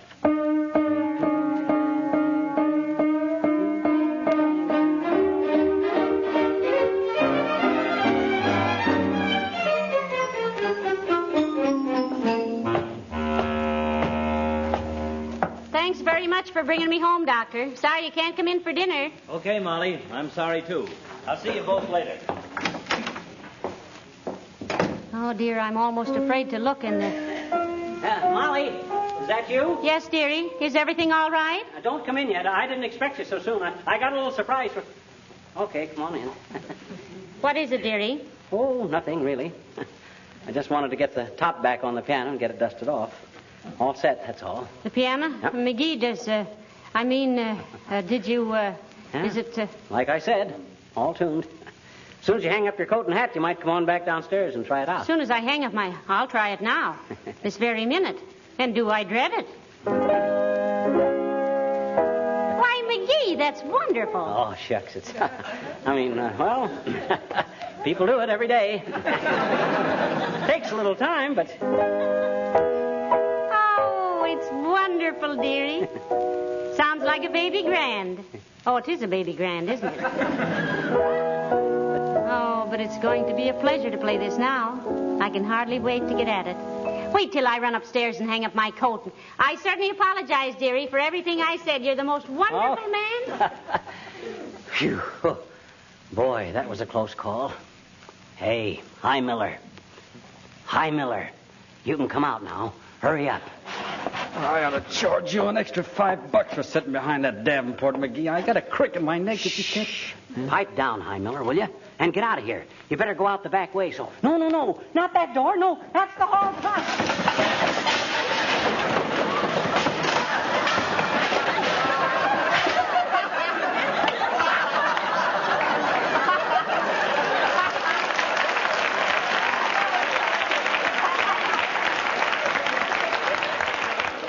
Oh, I'm sorry, McGee. I didn't realize it. Now beat it, will you, High Miller? Quick. Now get out that way. Send me the bill. And much obliged. Ah, well. Looks like I got away with it.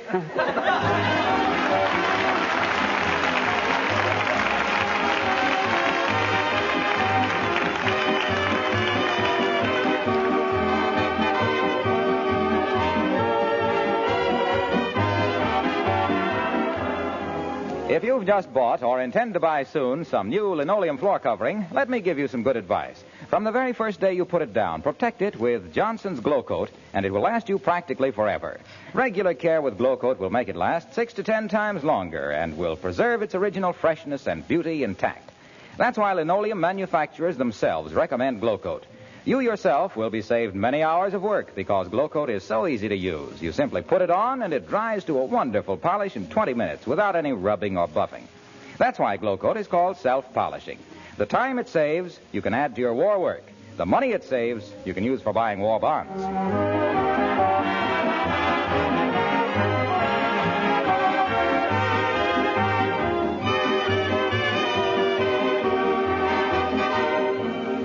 Ladies and gentlemen, at a time when courage and loyalty and devotion to duty mean so much, we'd like to offer our congratulations to the Boy Scouts on their 35th anniversary. The Boy Scouts of yesterday are the men who will bring us victory tomorrow and a decent world for the Scouts of today. It is significant that the highest praise one man can give another is he's a good scout. Incidentally, McGee, weren't you a Boy Scout? Oh, sure. Beaver Patrol.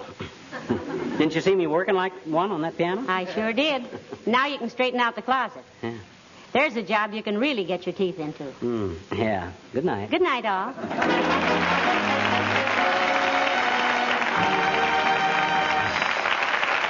This is Harlow Wilcox speaking for the makers of Johnson Wax Finishes for Home and Industry, inviting you all to be with us again next Tuesday night. Good night. This is the National Broadcasting Company.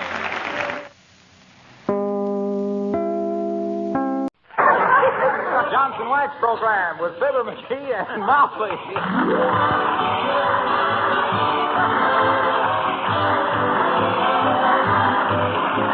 The makers of Johnson Wax products for home and industry present Fibber, McGee, and Molly, written by Don Quinn and Phil Leslie, with music by the King's Men and Billy Mills Orchestra.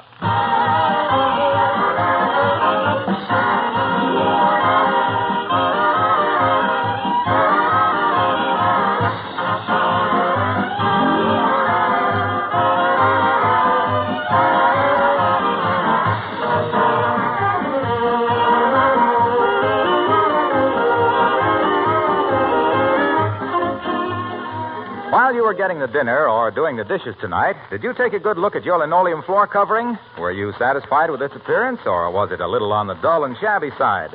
Well, you know, there's a very good remedy for that trouble. Just treat your floor to a beauty treatment with Johnson's Glow Coat. Then you'll have not only sparkling beauty and bright, fresh colors, but you'll have protection and long life for the linoleum. Manufacturers of linoleum themselves recommend Glow Coat. Regular care with this easy-to-use polish adds greatly to the life of the floor covering. Johnson's Glow Coat is self-polishing. It needs no rubbing or buffing. All you do is apply and let dry. In 20 minutes, your floor is something to be proud of. And it's easier to keep clean because spilled things wipe up in a jiffy when your floor is protected with Johnson's self-polishing Glow Coat.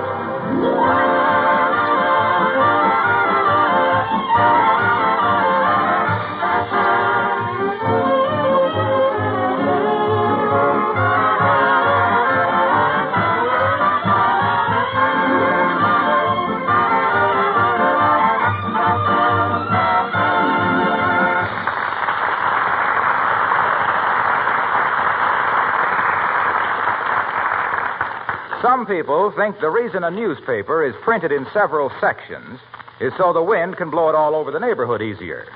This is an erroneous idea. It's really so two people can read it at the same time. Like at 79 Wistful Vista, where one with the sports page and the other with the affairs of society, we find Fibber, McGee, and Molly.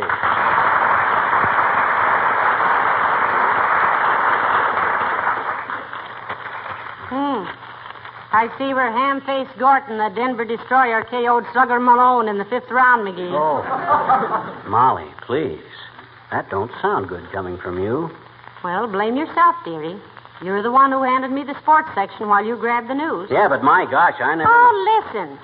Gorilla Grogan, the Memphis murderer, wins mat tussle with Boris, the Bulgarian bone breaker. Oh. The gorilla... Okay. You win. I'll swap sections with you. Thank you. You know, I never could understand. Ah, isn't this sweet? Isn't what sweet? This about Mr. and Mrs. Calvin W. Hookweiler of South Oak Street. What's about them? They're celebrating their golden wedding anniversary. Isn't that wonderful? Yeah, I guess it is at that. She must be the kind of woman who never opens perfume bottles with her husband's razor blades. Yeah. And he must be the kind of a man who never nags when his wife burns the bacon. I like burned bacon. Charcoal. Good for the teeth. Besides, you never saw... Oh, McGee. Huh? I hope you and I can celebrate our golden wedding anniversary. Wouldn't that be grand, dearie? Oh, sure it would be. Hey, wait a minute. That's a wonderful idea, Molly. Why don't we do that? Well, fine, but I don't have to go take off my apron and put on my face right now, do I? Huh? We've still got about 25 years to go. I mean, celebrate our golden wedding right now, today. Oh, McGee, you can't do that. You got to be married 50 years before. Ah, that's the trouble with people. Always wait until the last minute. What? We're going to celebrate our golden wedding. Let's celebrate it right now while we're sure of it. But, McGee, you can't We'll just... get a few friends over here and have... Oh, wait a minute. I got a better idea. I'm going to take you out tonight, baby. That does it. That's for me. You talked me into it. Yes, sir. We'll get Doc and Harlow and Alice together and all go down to the Wistful Vista Biltmore for dinner and a little dancing. Wonderful. Yeah. Oh, my. Our golden wedding. It is silly, McGee, but... Oh, dear, I haven't got a gift for you. Oh, forget it. But I already got something for you. I was going to save it for your birthday, but this is better. Oh, McGee, you darling. What is it? Come on, tell me. No, I'll give it to you later. Well, I'll think of something nice for you. Okay. Say, if we're going out for dinner, let's give Beulah the night off. Why not? Okay. Beulah! Oh, Beulah! Somebody bawl for Beulah?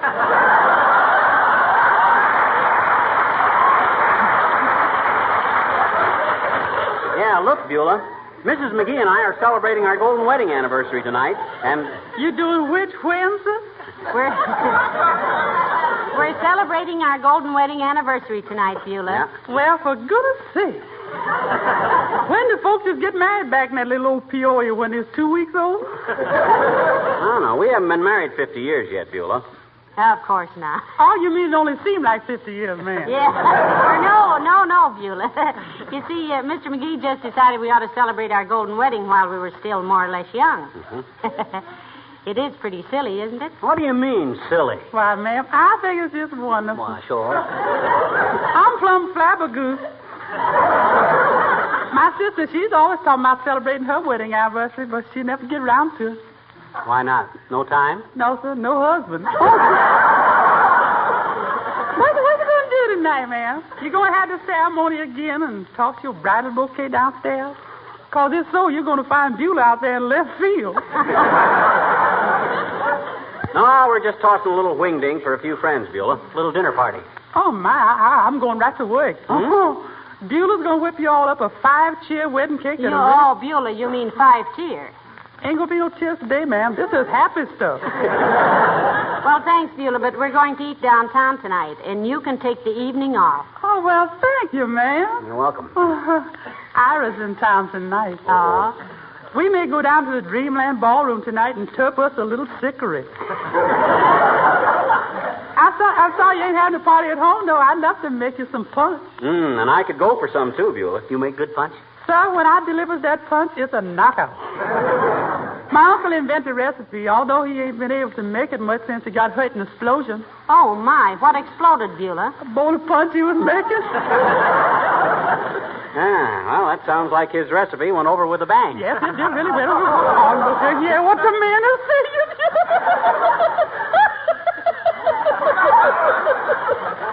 I love that golden wedding couple.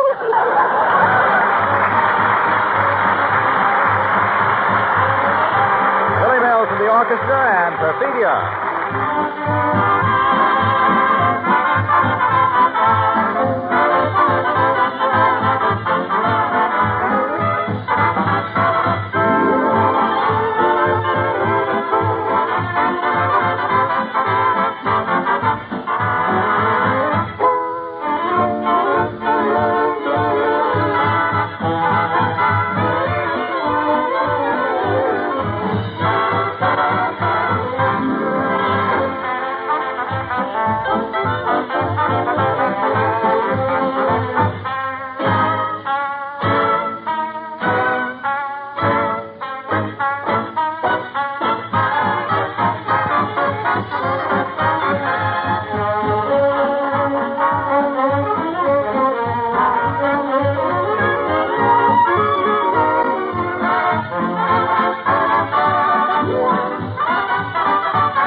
I says to myself, Alice, I says, we may not all be together 25 years from now, I says. So I says, why not celebrate it now, I says. Well, I think it's a wonderful idea, Mr. McGee. Let me see now. When you're married 25 years, that's your silver anniversary. Yep. 50 is gold, of course. What's 75? Diamond. And 100? When you're married 100 years, Alice, you just totter over to the phone and call Ripley. That's what's known as getting into his column the hard way. Why, if I I ever... didn't know you were in here, Alice. Oh. Are you coming to our dinner party tonight, dear? Oh, I wouldn't miss it for the world, Mrs. McGee. I love parties anyhow. I just went to one night before last. Huh? Well, what do you do, dear? Do you play parlor games or dance? Oh, we play games. Grown-up games, of course, like spin the bottle and post office. Post office? Ah, I draw the line at that. You do, Mr. McGee? Yes, Alice. Due to an unfortunate experience in his youth. Yep. Played post office at a high school party, Alice. Girl named Marge was postmistress at the time. The hussy. Yeah. She calls me into the post office, see? Well, sir, I kind of blushed and smoothed back my hair. Had a terrible cowlick at the time. And I walks in. I got a letter for you, Breezy, she says. Kids all called me... They all called me Breezy in them days. Windy it was. Yeah, Wendy. I got a letter for you, Wendy, she says. So I shuts my eyes and puckers up. And she kissed you. No, she gave him a letter. Her father was the real postmaster. Oh. I never quite got over that, Alice. I was a woman hater for several days after that.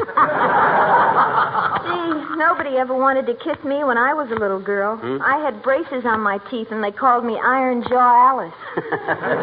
Well, I guess that situation has improved some by now, hasn't it? Well, I guess you'd call it an improvement, Mr. McGee. I had to write home last week for my braces. Say, Alice, maybe you can think of some little gadget made of gold that I can give Mr. McGee. Well, I'll give it some thought, Mrs. McGee. Oh, wait a minute. I've got a wonderful idea for a gift for him. Oh, good. Whisper it to me, dear. Well, what? Well, it's a cute idea, and they would be gold, all right. But Mr. McGee would always forget to feed them. Thanks anyway, Alice. I'll keep trying. I'll see you tonight. Goldfish, huh? You listen. I never know such a thing. I Say, married... by the way, did you reserve a table at the Biltmore? Yep, table for 5 at 8. Or was it table for 8 at 5? Nope, table for 5 at 8. That's what I told them. Good. Well, you know, this ought to be a lot of fun, Molly. They got 2 swell bands down there. 2 bands? Mm-hmm. Oh, dear, you have enough trouble keeping time with one, McGee. I don't see how you... Hello, folks. Mr. Wilcox, just the man we wanted to see. Yep, I want you to come to a golden wedding anniversary party, Junior. Swell. Whose? Ours. Whose? Ours, Mr. Wilcox, at the Wistful Vista Biltmore tonight. Tonight. Your golden wedding anniversary? You heard. Will you come and bring Mrs. Wilcox? Well, gee, kids, I'd love to be there, but General Grant and Henry VIII and I have a date to play squat.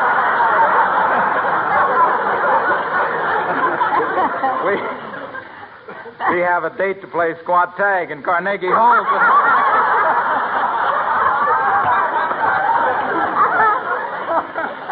Mr. Wilcox, we're not fooling. We're serious about Certainly. this. Look, Junior, we just decided to celebrate our golden wedding anniversary right now while we can still have fun. And Alice Darling and Dr. Gamble and the Wilcoxes are all invited. Won't you please come? Well, I don't know who thought this up, but it's probably the most delightfully idiotic idea I ever heard, and I wouldn't miss it for the world. Oh, good. Be there about 8 o'clock, Mr. Wilcox. Yeah, we'll have cocktails first, see? Cocktails? Well, Natch.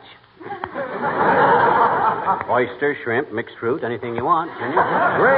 Great. I'll just about have time to pick up a little gift. Oh, no gift, Junior. That's out. No, the presents are just between McGee and me, Mr. Wilcox. Only I haven't been able to think of anything for him yet. Have you any ideas? Something gold that doesn't cost too much? Well, let me think. Oh, sure. I know just the thing. Oh, good. What is it? Put your fingers in your ears, McGee. Okay, go ahead. Now, look, Molly. You know that golden oak dresser he has in his room? Yes? Well, that's sort of golden, see? So why don't we send him out for a while, and we slip up there and polish it all up with Johnson's wax? Make it look beautiful. Yes, but for a wedding anniversary gift, that hardly seems... Oh, but there's nothing more pleasant to look at than a Johnson wax piece of furniture, Molly. You're right. Yeah, and every time he sees it, he'll think how wonderful it is to be married to such a good housekeeper. So efficient and so economical. A woman who thinks of Johnson's wax immediately when she wants to make her home more attractive. Why, Molly, Johnson... No, just a darn minute, Waxy. What's Johnson's wax got to do with Now, it? McGee, you weren't supposed to be listening. I wasn't listening. Well, then how did you know what I was talking about?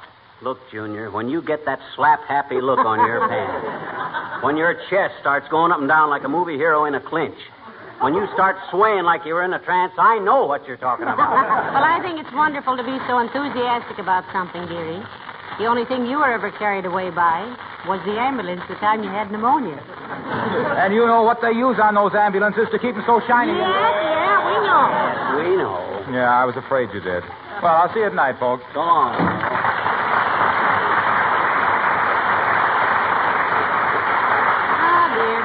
I'm so glad he's coming. He's a lot of fun at a party. Yeah, he'll probably want to dance all night, too. I hear he's been taking rumba lessons from Arthur Murray himself. Arthur Murray of the Teamsters Union? That's Philip Murray. Oh? Although Wilcox does dance a little like a brewery horse at that. I wish I could think of a gift for you, McGee. Something gold. Say, you don't have a bill slip, do you? I don't need one. I just throw them on the hall table when they come in anyhow. Don't worry about a gift for me now. Come in.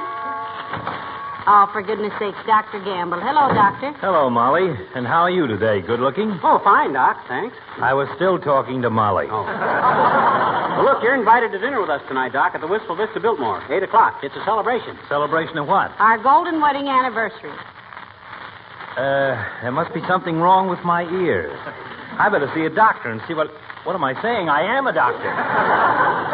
Yeah, and there's nothing wrong with your ears that a little adhesive tape wouldn't have fixed when you were a baby, too. The idea is, instead of waiting 25 years, we're celebrating our golden wedding anniversary tonight. Don't that make sense? No, it doesn't, but it's a splendid idea, for you at least. Why, for him, Doctor? Well, in another 25 years, Molly, you'll still be a handsome, healthy specimen of womanhood. My little belt stretcher there... Little belt stretcher will resemble a weary baboon with arteries like a clay pipe. Oh, is that so? Well, in 25 years, I'll come over to your house and do a standing broad jump over your wheelchair, you superannuated old pill roller. You couldn't do a running hop over a crack in the sidewalk right now, Lard Bucket. That's all you know about it, you malpracticing old muscle twitcher. You couldn't diagnose a case of root beer. Ah, now, boy. After all, this is hardly the time. Let him rant, Molly. He's just got a physical inferiority complex because he hasn't got enough leg muscles to keep his garters up. Why? Oh, save your breath, hillbilly. You'll need it to argue with the waiter tonight when he brings your check. See you down there.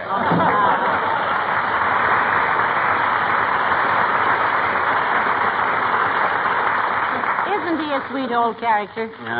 He's old, all right, and he's a character. But if he's sweet, I'm Shirley Temple's grandson. Say, look, dearie, I've got to get upstairs and start getting ready. Now, when Beulah gets through pressing my dress, ask her to bring it upstairs, will you? Okay, Snooky, okay. There goes a good kid. She knows this is the silliest idea I ever cooked up. But does she squawk? Yelps her pretty little head off. Till she finds out we're going dancing. Then she shuts up like... Uh-oh. Come in. Hi, mister. Oh, hello, Teeny. Come on in. What you doing, mister? What you doing? What you? Why, Mrs. McGee and I are getting ready to celebrate our golden wedding anniversary tonight, sis. What's a golden wedding anniversary, mister? What is it? Well, that's a sort of a long story, sis. Oh, goody. You see, the whole thing starts when two young people fall in love. Oh? They get engaged, they get married, and then hand in hand they start down the long road of life together. Why is there road, mister? Why is it? Well, I guess it's because it's too easy to get in a rut, I guess. I don't know. Anyhow, they go along hand in hand, side by side, always together. Who? The boy and girl. Boy and girl? In the story. Oh, boy, a story. I love stories.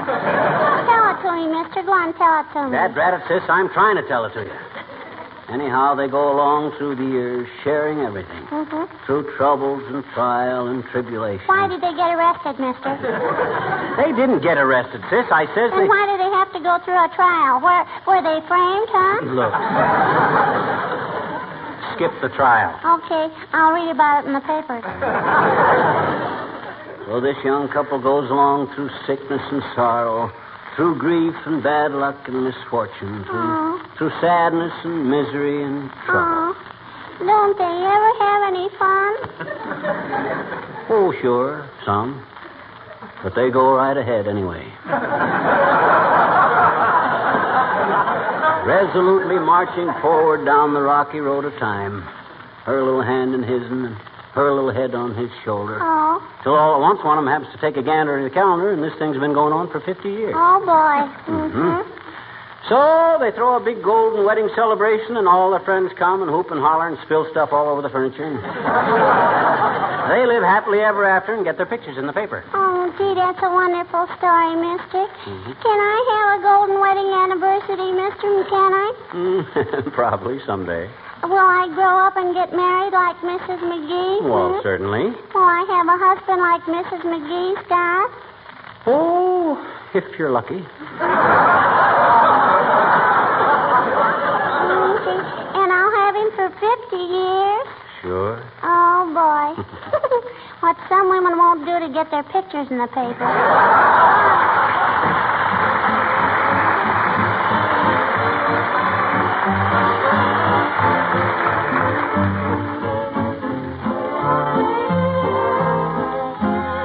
The King's Men and accentuate the positive. Gather round me, everybody. Gather round me while I preach some. Feel a servant coming on. I must deliver this message before the mood is gone. You gotta accentuate the positive. Eliminate the negative. Latch on to the affirmative. Don't mess with Mr. In Between. You gotta spread joy up to the maximum. Bring gloom down to the minimum. Have faith or pandemonium liable to walk upon the scene. To illustrate my last remark, Jonah in the whale, Noah in the ark. What did they do just when everything looked so dark? They said they better accentuate the positive. Eliminate the negative. Latch on to the affirmative. Don't mess with Mr. In Between. You gotta spread joy up to the maximum. Bring gloom down to the minimum. Have faith of pandemonium liable to walk upon the scene. To make it clear, let me show Moses in the big Red Sea and Joshua at Jericho. What did they do when the spirits were sagging low? Man, they started into accentuate the positive. Eliminate the negative. Latch on to the affirmative. Don't mess with Mr. In Between. Just accentuate the positive. Eliminate the negative. Don't mess with Mr. In Between.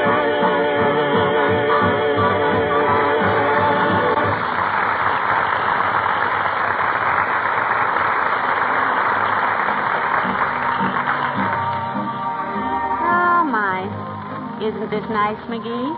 Swell. Floor is pretty crowded, but I'll weave us through this mob without bumping into... Whoops! I'm sorry, sis. Be careful, dearie. That's all right, I'm okay. Foot slipped. When you got a natural sense of rhythm like I got, you don't... Whoop! You nearly knocked the man down, McGee. Yeah. I'm sorry, Bud. I didn't mean... Oh, it's you, Harlow. In the flesh, pal. The badly bruised flesh, I might add. Well, watch where you're going, kid. You're liable to hurt somebody. It's okay, Molly. It was Wilcox. Oh, McGee, do you remember the first dance you ever took me to back in Peoria? I sure do. In the high school auditorium. Yeah. That was the night somebody turned off the lights while we were all dancing. Yeah. When the lights went out, you ducked, and I kissed my chemistry teacher. Yeah, missed the ditch. I remember. And she slapped the president of the school board. And his wife took him right home. Yeah. Ah, boy, those were the days. Sometimes, Ow, watch your elbow, Bud. Oh, that's my elbow. Maybe you held them a little closer to your sides, dearie. No, this is okay. Get a better balance on the turns with them out like this. Yeah. You see, if you don't square off on the turn, you get... Hey. What happened? What happened? Did I miss something? No, the music ended, that's all. Oh, I thought I heard something funny. Well, come on, let's get back to the table. I didn't have my pie yet, and if Doc Gamble gets there first, he's liable. Oh, relax, dearie. He and Alice came off the dance floor right behind us. Well, I see you two made it all right. Yeah, old stuff for us, old stuff. Oh. Thanks again for the dance, Alice. Oh, it was fun, Doctor. Yeah, it looked like fun. Gamble, you get around that dance floor like a hamstrung hippopotamus. Well, thanks, my boy. You dance with all the carefree abandon of a runaway bulldozer yourself. I could always tell where you were by the trail of people nursing bruises and grudges. Hey, you had some of this cherry pie, Doc. How is it? Just like Mother used to make, McGee. Your mother a good cook, Doctor? Terrible.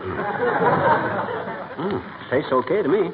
Well, this has been a wonderful evening, dearie. There's only one thing wrong. What's the matter, Mom? I just feel badly that I never did get a gift for you, that's all. And I love the gift you gave me. Who else would ever have thought of a gold thimble? Oh, I knew you ought... Ow! Oh, McGee, darling, what on earth's the matter? Oh, a broke a tooth. Cherry pit. Oh. Here, my boy, let's see it. No, don't touch it. Get your hands off. Oh, dear, what can we Get him do? to a dentist right away. At this hour of the night? Well, this one has offices next door to mine, Molly. You grab a cab and rush him over there. I'll get on the phone and have the dentist there and waiting. Go ahead. Oh, thank you, Doctor. Come on, dearie. Oh, dear of all. Is there anything wrong, sir? There certainly is, waiter. My husband just broke a tooth on a piece of your pie. Come on, dearie. Oh, I'm terribly sorry, madam. Rest assured, sir, that the hotel will certainly not charge you a cent. For the dinner? For the pie, madam. Now, look, Bud. I can't stand here gabbing. Just give our bill to that fat guy over there. The one with the stethoscope in his pocket. Come on, Molly.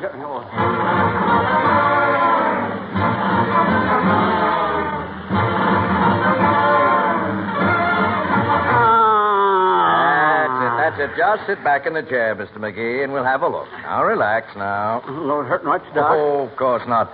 Open up now. Let's look in there. He broke it on the cherry pit, Doctor. Well, we'll have to drill that a little bit now. Open wider. Little wider. I've got to go in there with this drill, you know. Oh, now, not that wide. I'm not going in, just the drill. That's better. You see, we were having a little dinner party down at Celebrating our old wedding anniversary. Oh, whose golden wedding anniversary? Ours, Doctor. Yours? My word, how old were you two when you were married? Well, himself here was 21, but I was... 21 and 50. Why, that's amazing. By George, I've never seen anyone so well preserved. Oui? Well, I wouldn't take him to be a day over 65, Mrs. McGee. Yes, could almost pass for a man of 60. Got the teeth of a man of 60. Well, Doctor, you see... Well, there we are, Mr. McGee. You can sit up now. That feels better, Doc. Yes, sir. But we're going to have to give you a new tooth there. A new tooth? What kind of a tooth? A new gold tooth. A gold tooth? Why, that's wonderful. I'll pay for it myself. Huh? That's my present, dearie. My golden wedding present to you. A gold tooth? Oh, this is ridiculous.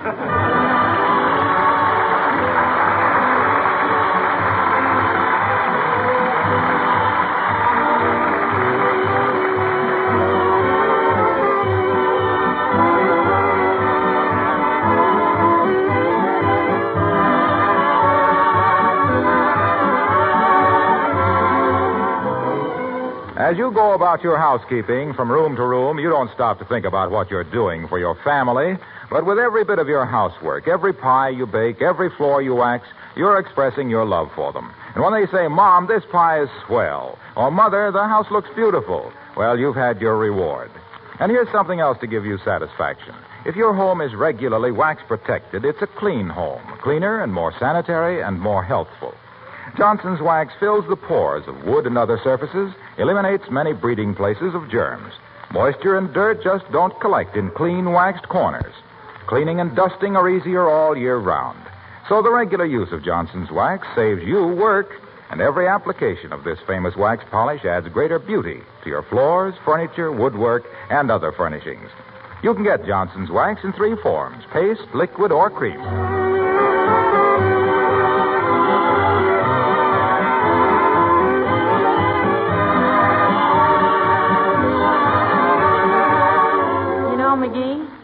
still think a golden wedding anniversary is a wonderful thing. Well, so do I. And I'd like to congratulate every single couple who are celebrating theirs or planning to celebrate it.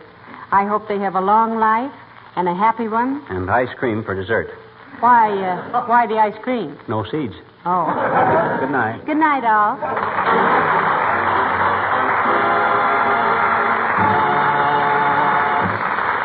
This is Harlow Wilcox speaking for the makers of Johnson Wax Finishes for Home and Industry, inviting you all to be with us again next Tuesday night. Good night.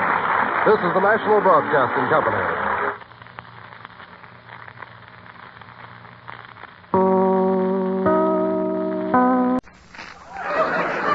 The Johnson Wax program with Fibber, McGee, and Molly.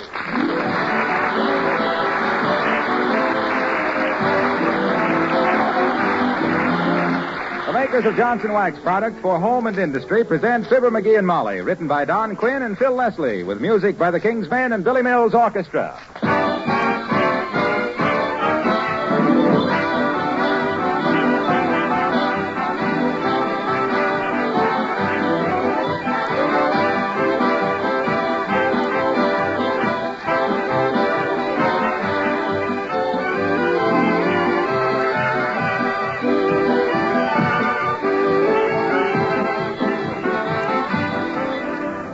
You know, it's not so long ago that Saturday was best known as bath day for the kids and baking day and floor scrubbing day for their mothers. But now you mothers are more fortunate on that floor business. Johnson's Glow Coat has moved that unpleasant chore back with the antiques. You'd never think of doing all that hard work again, when with Glow Coat it's a cinch to have linoleum floors clean and sparkling all the time. Glow Coat saves work, first because it needs no rubbing or buffing. You simply apply and let dry. It saves work also because it's so easy to keep a glow-coated floor clean and beautiful. Spilled things are wiped up with a damp cloth in a jiffy. Besides saving you work, self-polishing Glow Coat saves your linoleum, makes it last ever so much longer because it protects against dirt, wear, and moisture.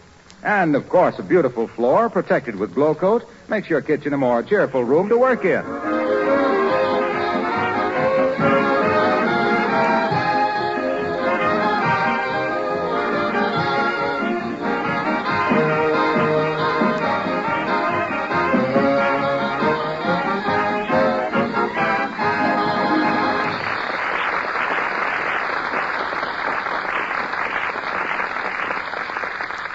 The people at 79 Wistful Vista have been having a little trouble with their radio. All week it's been going...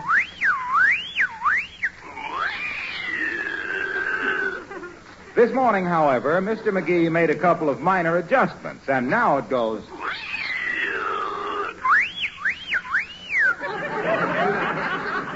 But never one to give up until something is either fixed or ruined. He's still in there fighting as we meet Fibber, McGee, and Molly.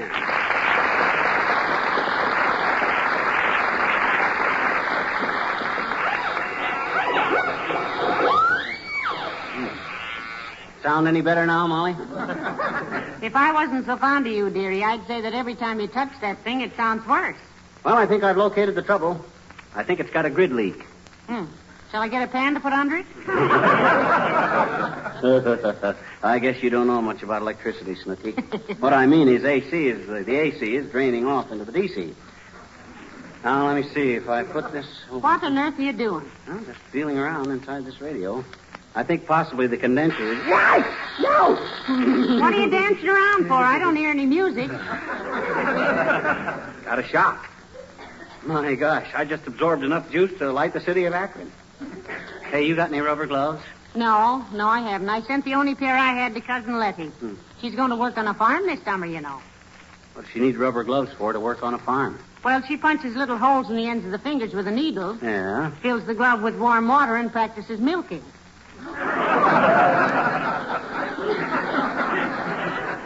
It's going to be a little confusing when she finds out a cow only has 4 fingers.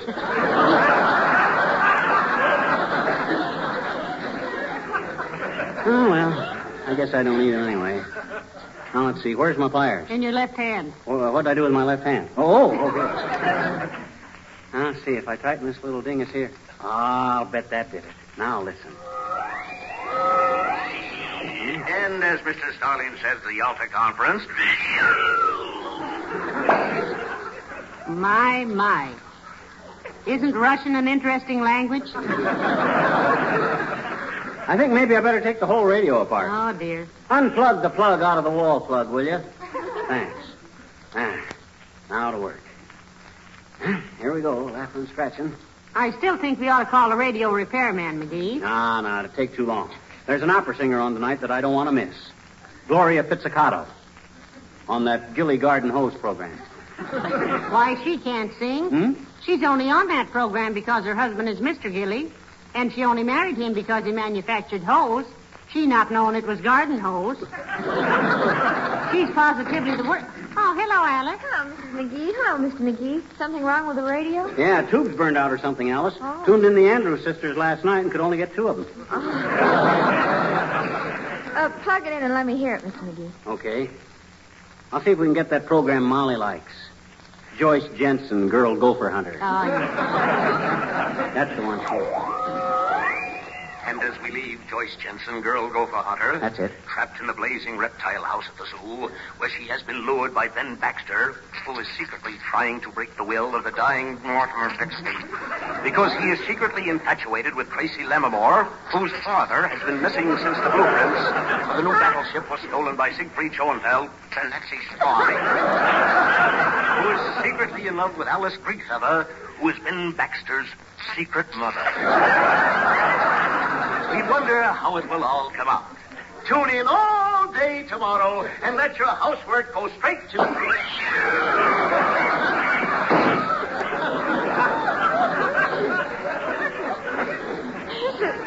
Sounds like your condenser was shot, Mr. McGee. Sounded more like the announcer was, Alice. And none too soon, either. One of these days, John's other wife is going to fall secretly in love with one of the quiz kids, and Clem McCarthy will get so excited he'll bite H.B. Kaltenborn in the ankle.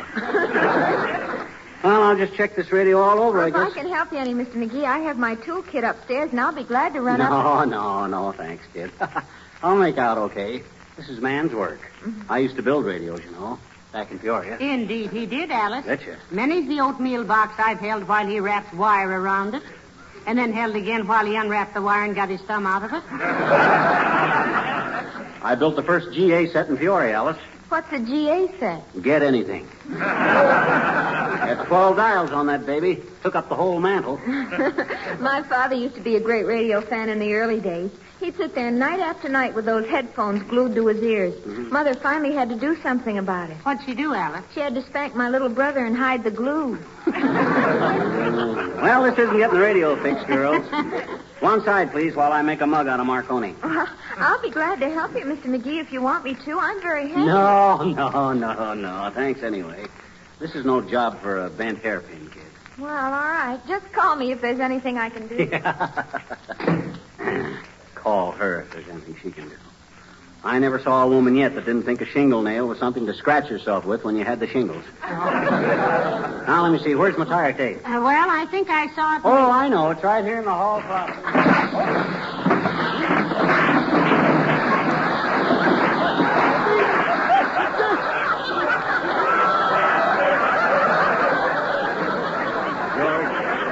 One of these days, I gotta straighten out that closet.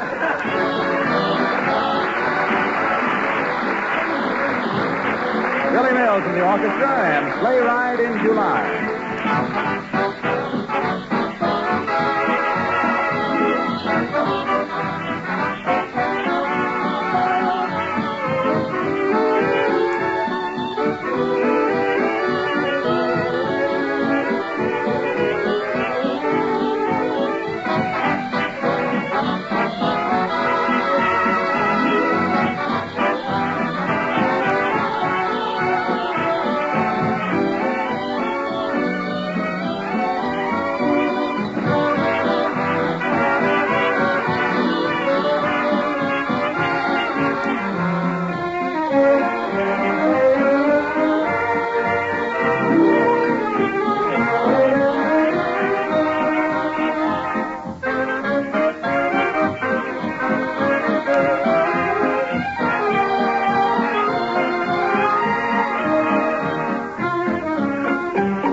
Herman.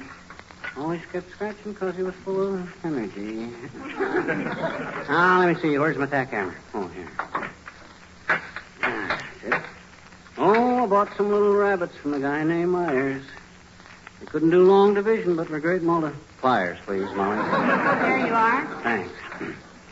Are you getting any place, dearie? Well, I think I know where the trouble is. You see this tube? Hold it up to the light. That's it. What do you see? A lot of little fine wires. Exactly. And naked as a boiled potato. No insulation on them. Pretty shoddy workmanship, if you ask me.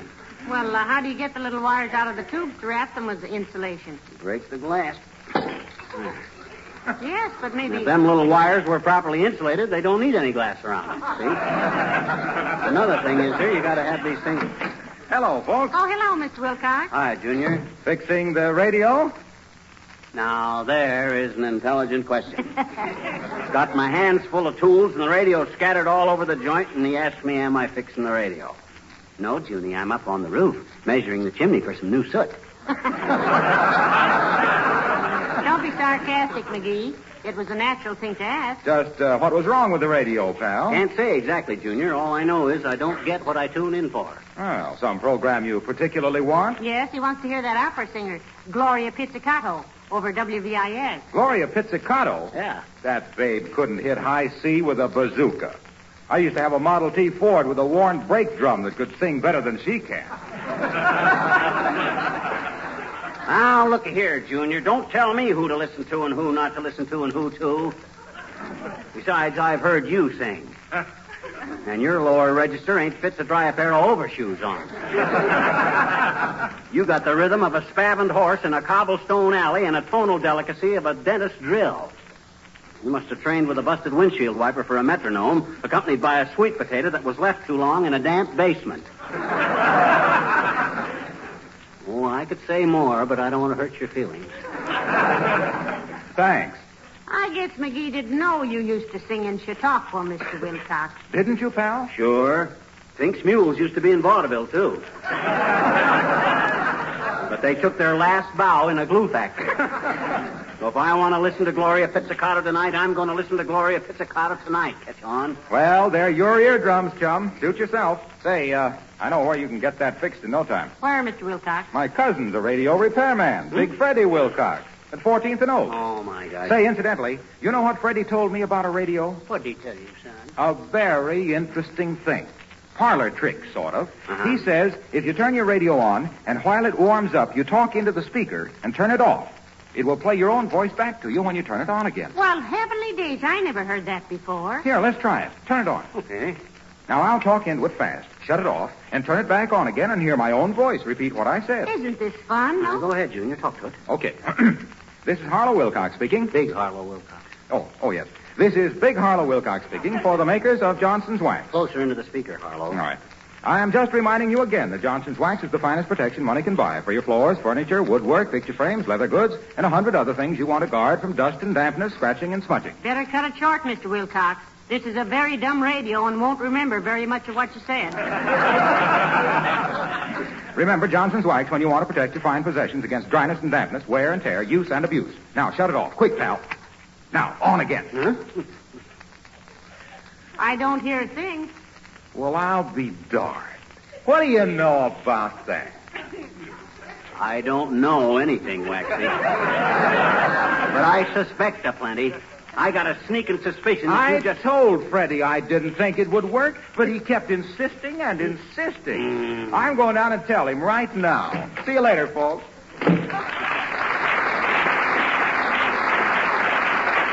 Man, I never caught on. I never caught on. After all these years, I never caught on. Well, now, look, dearie, if you intend to hear Gloria Pizzicato on that radio tonight, you'd better start getting the Rio Snook wired back into the audio hoosis or something. Oh, my gosh, I guess I better have it there. Hey, I just got an idea what might be wrong with this thing. What's that? This wire here is marked ground. You see? Yeah? Well, all the time we've had it fastened to the radiator. That radiator is 8 feet off of the ground if it's an inch. No wonder the darn Well, thing... you do it your own way, sweetheart. But I hope you get the radio fixed before Roosevelt's next inauguration. I haven't missed one since I was a child.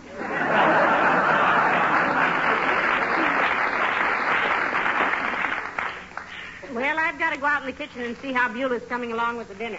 Okay. There goes a good kid. She knows when it comes to repairing a radio, I don't know an aerial from a rheostat.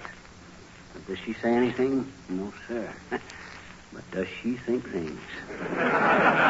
Brother, you got no... Come in. Hi, mister. Oh, hello there, Teeny. Rest your rompers on the rug there and watch Uncle Fibber set the radio industry back 15 or 20 years. What you doing, mister? What you doing? What you? To the world at large, sis, I'm fixing the radio. But strictly between us kids, I wish I knew. I love to listen to the radio, I bet you. I like Bing Crosby. He sends me. Well, I wish he was here now. I'd ask him to do it. See, if I move the octostat near the flanellium here, it ought to make the variations more sanitrite. See, I wish I was smart enough to take a radio all apart. You, eh? Hmm? I says you do, eh? Do what? You wish you were smart enough to take a radio apart. I know it. And if I was that smart, I'd be too smart to do it, I bet you. Oh, yeah? Well, if you're so smart... What makes the radio work, mister? And what does? Will you explain it to me, mister? Will you, please? Why, Teeny, do you mean to sit there with your little pigtails on the wrong end of the little pig? And tell me you don't comprehend the nature of the wireless? No. Close your mouth and open your eyes, and I'll tell you something to make you wise. Now, then, what happens when you turn on your radio? It makes a kind of a little click, and then the little light turns on. Exactly. Mm-hmm. And way out in the ether, Mother Nature hears that little click. Oh? And quick's a flash, she calls in all her little kills and megs and says, radio turned on a 14th note, whistle this way. And all the little kills hop onto their kilocycles. Mm-hmm. And all the little megs hop onto their megacycles. And they race away as fast as their little fat wavelengths will carry them. You know what a wavelength is, sis? Sure I do, I bet you. 5 feet 2. How you figure that? My sister is a wave, and that's her length. Well, sir, all them little kills and megs ride along on their kilocycles and megacycles till they see that little light that shines in your radio. Oh. Yes, sir. And then they hop off and into the back of the radio. That's why they always leave the back part of a radio open. And quick to wink, they decide who's going to be music, who's going to be dialogue, and who's going to be announcers. And if any little meg or little kill has got a bad cold, they let him be the static. Well, sir, then you hear the music and the dialogue and the commercial, which is when everybody turns the radio down and rushes out into the kitchen for a bottle of root beer before the music comes on again. Boy, that was a wonderful story, mister. I thought so. Gee, poor Mr. Marconi. What do you mean, poor Mr. Marconi? To think he spent his whole life laboring under the delusion that radio was based upon the utilization of electromagnetic waves, converted into electrical impulses known as audio frequency currents and amplified by means of the vacuum tube through a diaphragm or loudspeaker. Gee, if he had only known. Ha, ha, poor Mr. Marconi. The King's Men singing Leave the Dishes in the Sink, Ma. Paul started running when he heard the whistle blow. The postman brought a letter, an airmail from our Joe. It says he'll soon be home again from far across the blue. And Paul took off his apron and hollered out, "Yee-hoo! Leave the dishes in the sink, Ma, leave the dishes in the sink.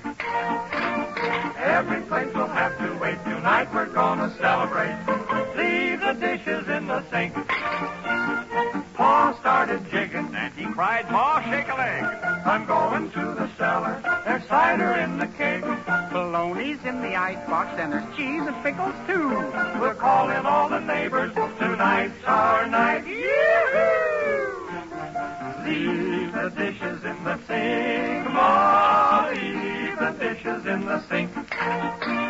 Every place will have to wait. Tonight we're gonna celebrate. Leave the dishes in the sink."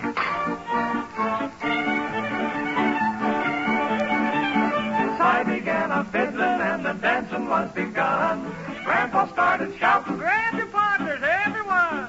He Each one grabbed a partner, oh, the party, it was gay. And more, she looked so pretty, they hollered out, hooray!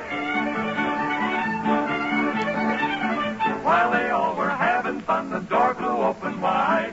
Everybody stopped when G.I. Joe stepped inside. Pa and Pa, they grabbed him just as happy as could be. But Joe, he saw the dishes and hollered out, Ma, I washed them in the Army. I'm a terrific KP. Oh, leave the dishes in the sink. Joe, leave the dishes in the sink. We'll break them to commemorate the day. Pa really never liked them anyway. So leave the pieces of the dishes in the sink. Hooray!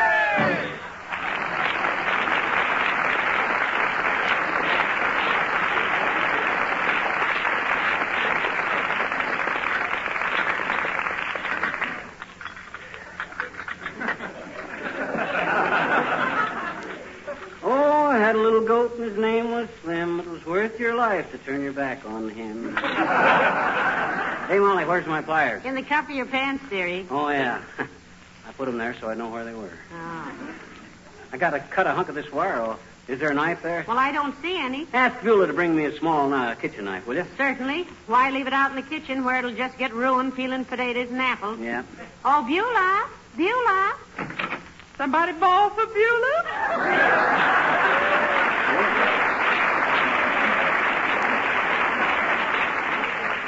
Hey, Beulah, bring me a small knife, will you? I got to splice some wire. Is there something go bluey with the radio focus? Yes, Beulah, and Mr. McGee wants to get it fixed in time to hear Gloria Pizzicato tonight. Gloria Pizzicato? Oh, man, that gal got a voice like making a bed with broken fingernails. When she's singing, makes her hair stand up on a scrub brush.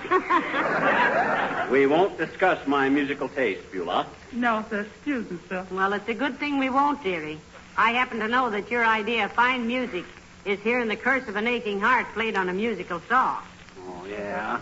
Well, I like imitations of a locomotive played on a banjo, too. And believe me, that ain't easy. You mean it ain't easy to like, sir? I mean it ain't easy to play it. Oh. You said you played the piano, didn't you, Beulah? Yes, ma'am, but not so much anymore. Housework and hotshot ain't strictly compatible. Music is like chicken pockets. Oh, you got to keep your hand in or you don't get no place. You can say that again. Yes, and music is like chicken pockets. Got to keep No, your hand no, Beulah. He means you're right. Oh, thank you, sir. And you wishes me to bring you out a little paring knife?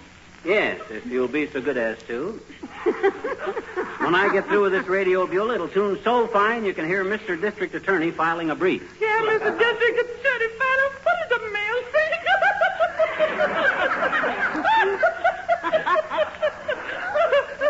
I love that man.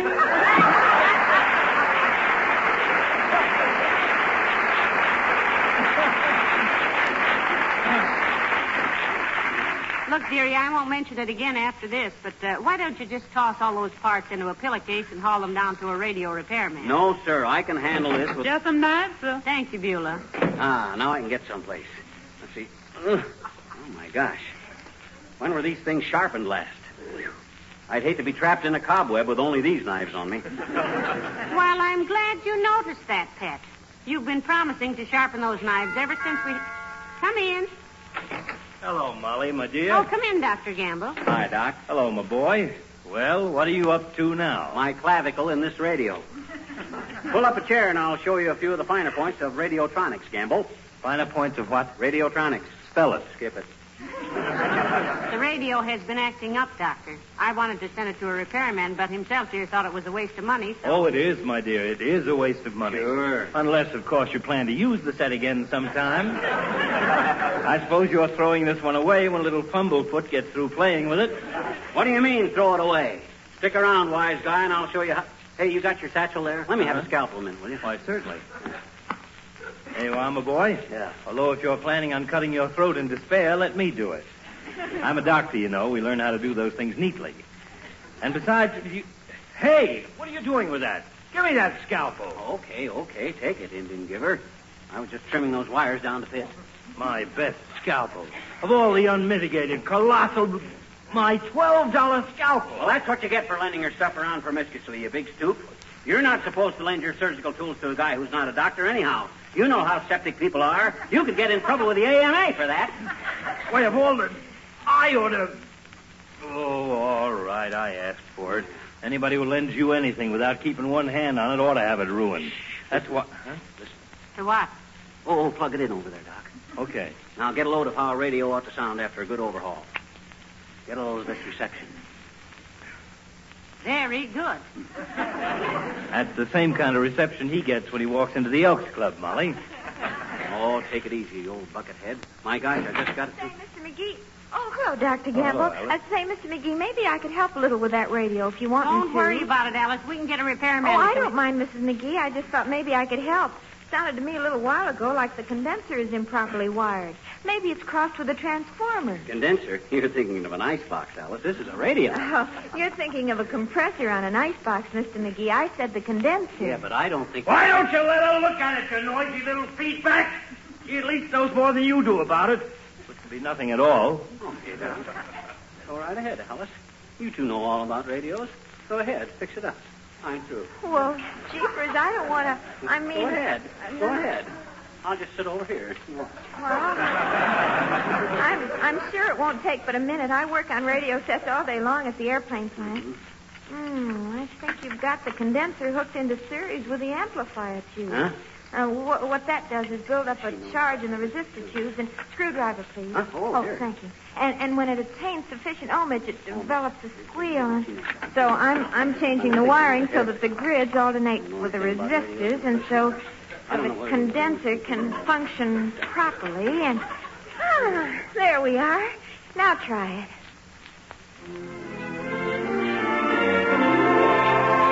Why, Alice, that's wonderful. Clear as a bell. Shucks, she only did what I was starting to do. Only she's got smaller hands. She can reach in farther. Oh, hey, it's time. Get Gloria Pizzicato. It's time for her to be on. WBIS, Alice. Oh, all right. Here. Pizzicato with her first number this evening, Why Do I Love You? Ah, just got it in time. Why do I love you? Why do you love me?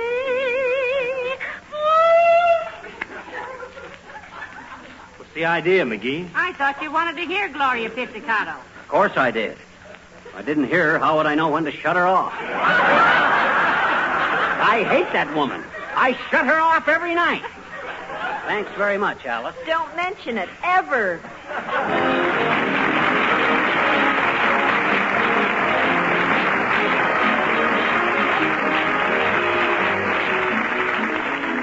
If one of your friends said to you, I keep house with wax, would you know what she meant? Well, if you went over her home room by room, I think you would. Because in every one of those rooms, from the front door through the kitchen, you'd find wax protection, wax polished beauty. Floors that grow lovelier with every application of Johnson's wax. Tabletops, sideboard, chair arms that gleam with wax protection, that are so easy to keep clean and sparkling. Windowsills that are not afraid of a sudden shower. Venetian blinds, picture frames, leather articles, lampshades that wear a coat of Johnson's wax proudly. Yes, you'd find in every room evidence of regular applications of Johnson's wax to all kinds of surfaces, protecting them, preserving them, adding beauty and length of life, and saving hours of housework. That's what we mean by protective housekeeping with Johnson's wax. And believe me, it pays big dividends.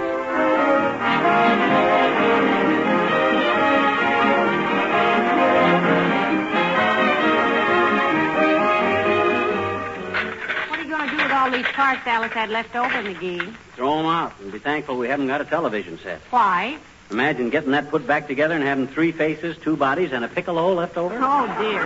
Yeah. Good night. Good night, all.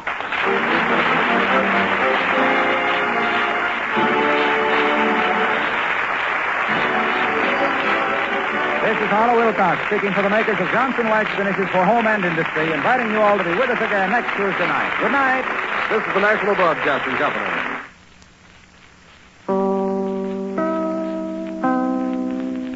The Johnson Wax Program with Fibber, McGee, and Molly.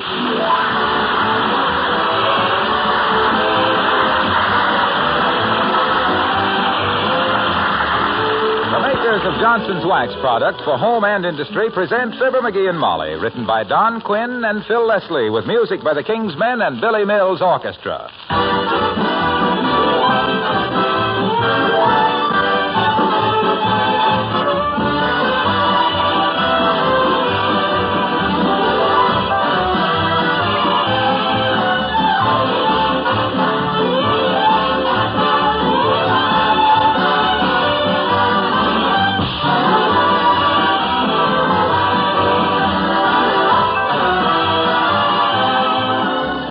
A beautiful piece of linoleum can do wonders in brightening up your kitchen, bathroom, or front entrance.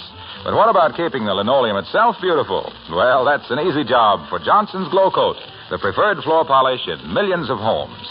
And no wonder Glow Coat gets first choice. It gives your linoleum and other floors great beauty. It takes practically no work. And it protects the surface against dirt, wear, and moisture. Actually adds greatly to the life of linoleum, as well as keeping its color and pattern fresh and new-looking. Glow Coat is self-polishing, requires no rubbing or buffing. You just apply and let dry. It's that easy. Spilled things are wiped up in a jiffy, and that eases your work, too. So, for beauty, convenience, and protection, join the millions of satisfied users of Johnson's self-polishing Glow Coat.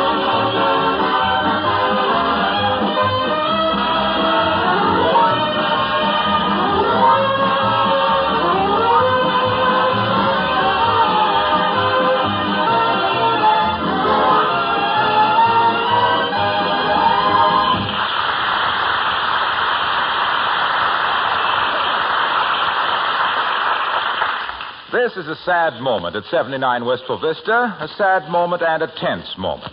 Because here in the living room, waiting for the verdict of the surgeon, the tree surgeon, on the fate of the old oak tree in the front yard, we find Fibber, McGee, and Molly.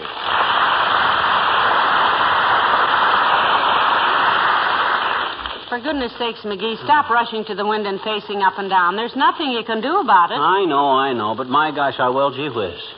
I don't know why cartoonists get so much fun out of a guy walking up and down outside of a maternity ward. This suspense is awful. Oh, be calm, dearie. Relax. Look at me, sewing away as though nothing at all were happening. Yeah. You've tried to thread the tape measure through the wrong end of that needle 3 times. You're going to hate to lose that old oak tree as much as I'm going to hate to lose that old oak tree. Yes. Yes, I really am. I love that tree. It's always been... Uh-oh. Here's the bad news. Come in. Hello there, McGee. Hello, Molly. Hi, Doc. Hello, Dr. Gamble. Well, what's going on here, anyway? Molly, you've been crying. Oh, it's nothing. McGee, have you been beating your wife? Because if you've laid one badly manicured finger on a hair of her well-shaped head, so help me, I'll No, tear Doctor, you. no, it's nothing like that. It's just that we're expecting some bad news, Doc. The doctor's here. Dr. Woodbury. Dr. Woodbury? I don't believe I know. Wait a minute. What is this? Who's Dr. Woodbury? By George, I may not be under a yearly retainer to you people, but I know your medical histories like Amos knows Andy, and I won't... Where's this Dr. Woodbury? Out in front, Doc. Up in the tree. Up in the tree? Sure knows his business, too. Shinnied up that big trunk like a salmon up the Columbia. He's been clear up to the top 4 times. I see. Some emergency arose, so instead of calling old Doc Gamble, you consult some stranger. He goes out and starts climbing trees. Well, it's been nice knowing you folks. Good day. Hey, wait a minute, Aerosmith. You don't understand. He's a tree surgeon. Oh, a tree surgeon. Oh, that's too bad. What's too bad about it? Well, much as I would have hated to terminate our relationship, in the event that you'd found a physician who suited you better... Oh, nonsense. It would almost have been worth it to have another medico in this town who knew his sphygmomanometer from a hot rock. Tree surgeon, eh? I tell you, he's the best in town, too, Doctor. He's the one who saved Toops' horse chestnut tree from a serious case of Japanese beetles last year. They say this guy can take one look at an acorn and tell you how many times the firemen are going to have to come and rescue a cat out of it when it grows up. I'd like to see this miracle man. Dear, I hope he says he can save it. Cheer up, Mommy. There's still hope. Come in. Well, I've finished my examination, Mr. McGee. Am I intruding? Not at all, Dr. Woodbury. We'd like to have you meet an old friend of ours, Dr. Woodbury, Dr. Gamble. Dr. Woodbury is a tree doctor, Dr. Gamble. And Dr. Gamble is a people doctor, Dr. Woodbury. How do you do, Doctor? Hello, Doctor. I take it all is not oak with the oak? It's a pretty serious case, I'm afraid. Tell me, Mrs. McGee, has this tree of yours any history of Dutch moth? Any childhood diseases that you know of? No, I don't think so, Doctor. Though, as I remember, it had a bad attack of woodpeckers in 1929. Woodpeckers. That's the first instance I ever heard where the patient got stuck with a bill before the doctor even arrived. How about it, Doc? Will we have to, is there any hope, Doctor? If you good people would be so good as to leave the room a moment, I should like to consult with Dr. Gamble. Would you honor me, Doctor? Delighted, I'm sure, Doctor. Although my arboreal experience has been limited to a certain lady patient of mine to whom we refer as the weeping willow bee. You'll excuse us, Molly? Certainly. Come on, McGee. Okay. Do everything you can, men. Remember, expense is no object, as long as it don't cost too much. Well, I see where Alabama's picked for the Rose Bowl, Doctor. Yes, I remember when Alabama played it in 1926 for the first time. Beat Washington 20-19. Yes. Well, how is business, Doctor? Oh, can't complain, Doctor. Though I sometimes envy you tree surgeons. How so, Doctor? Well, sometimes it seems so simple to slap 100 pounds of cement into a patient, paint him with tar, and brace him up with a few feet of wire cable. Yes, it has its points, Doctor. On the other hand, you're in no danger of a patient falling over on you and breaking your leg. Incidentally, Doctor, how about the oak tree out in front? Look bad? That isn't a tree. That's a perpendicular stack of firewood. Oh? It's been dead longer than Julius Caesar. Well, why stall around, Doctor? Why don't you tell him? Well, it looks better this way. More dignity. Oh. But you better call him in now, I guess. And try to look more serious, Doctor. Remember, we've been consulting. Oh, yes. Sometimes I'm inclined to forget I'm a doctor and act like a human being.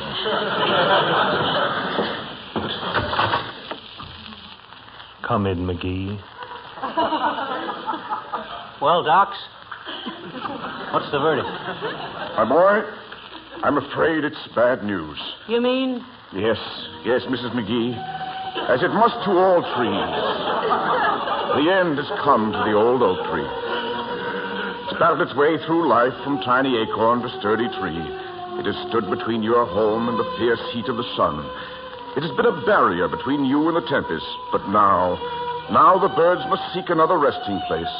The whippoorwill must shrill his plaintive call from elsewhere, and my fee is $7.50.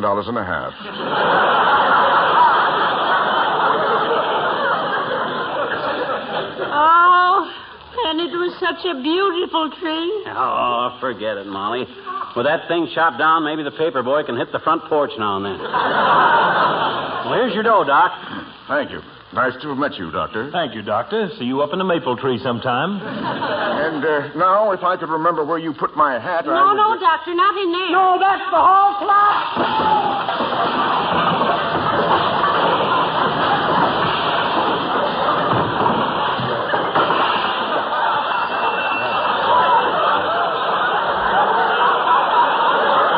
You couldn't hang a hat in there.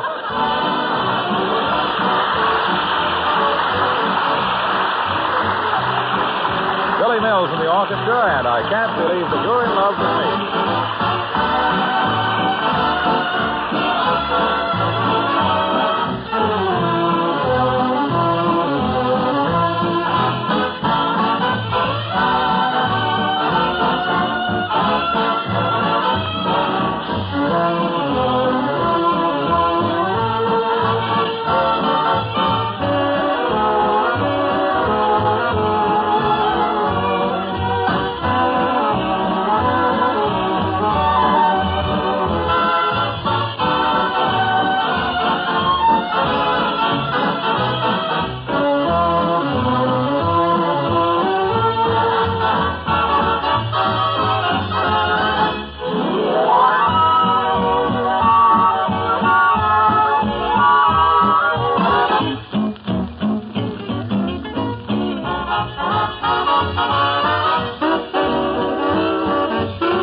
Boy, that sure is a tough old tree, ain't it, Molly? Yes, it certainly is.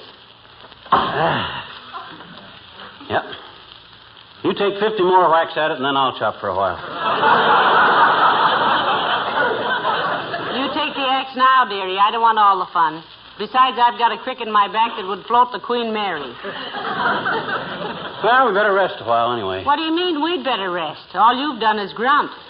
Sure, but somebody's got to see that the works get started right. There's a lot of science to falling a tree, you know. Give me that axe and I'll show you. All right, here, you chop and I'll grunt. Thanks.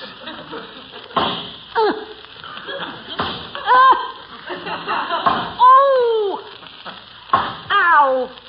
McGee. Huh? Why don't you keep chopping in the same place all the time? That tree looks like it was being chewed by some cross-eyed beavers.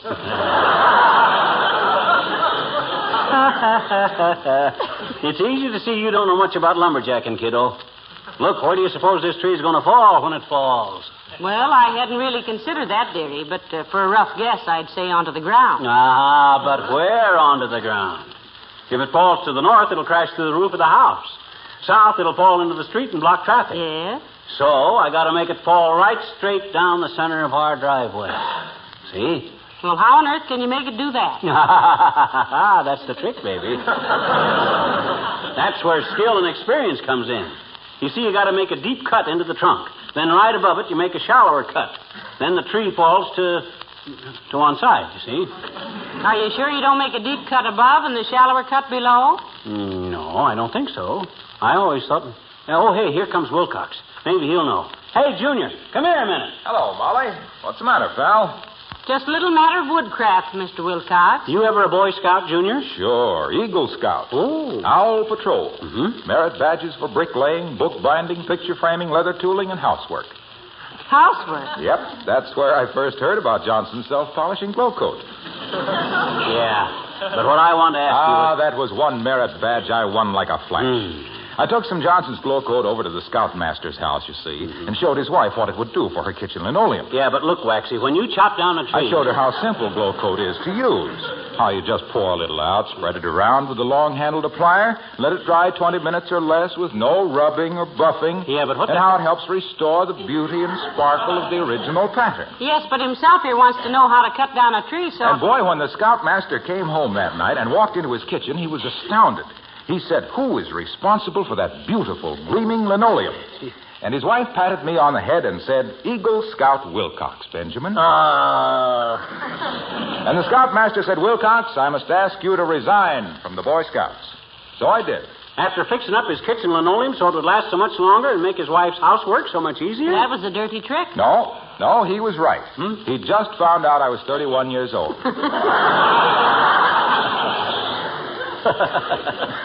Getting to be a bald Eagle Scout. But look, Waxy, did you learn much about woodcraft? Plenty, pal, plenty. Look, if you get lost in the woods, you simply wait till October and see which way the geese fly, and that's south. But, Mr. Wilcox, do you know how to chop down a tree and make it fall where you want to? No, I don't. We didn't chop down trees. We were taught to love trees. Doggone it, we love trees, too, actually, but this is a dead tree. It's got to be cut down. It's dangerous. And besides, it'll give us a lot of firewood for over the holidays. Yeah. Well, what's so funny about that, Junior? I just thought of a great gag about doing your Christmas chopping early. Oh. want to get along home and tell Spaniel Eyes before I forget it. See you later, folks.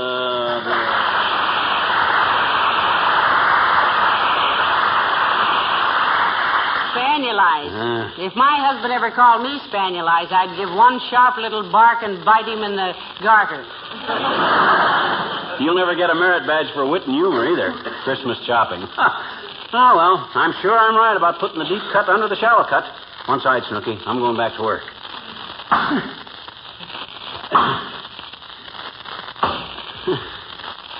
Whew.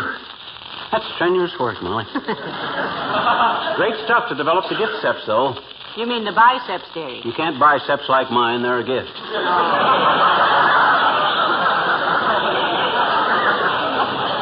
Look, Pet, wouldn't it be simpler to call some professional woodcutters and have them cut this tree down for you? No, sirree. I do this myself. Did Abraham Lincoln squeal for help when he wanted to clear a trail to the corner drugstore? No, sir. I come from pioneer stock, and I ain't selling it short.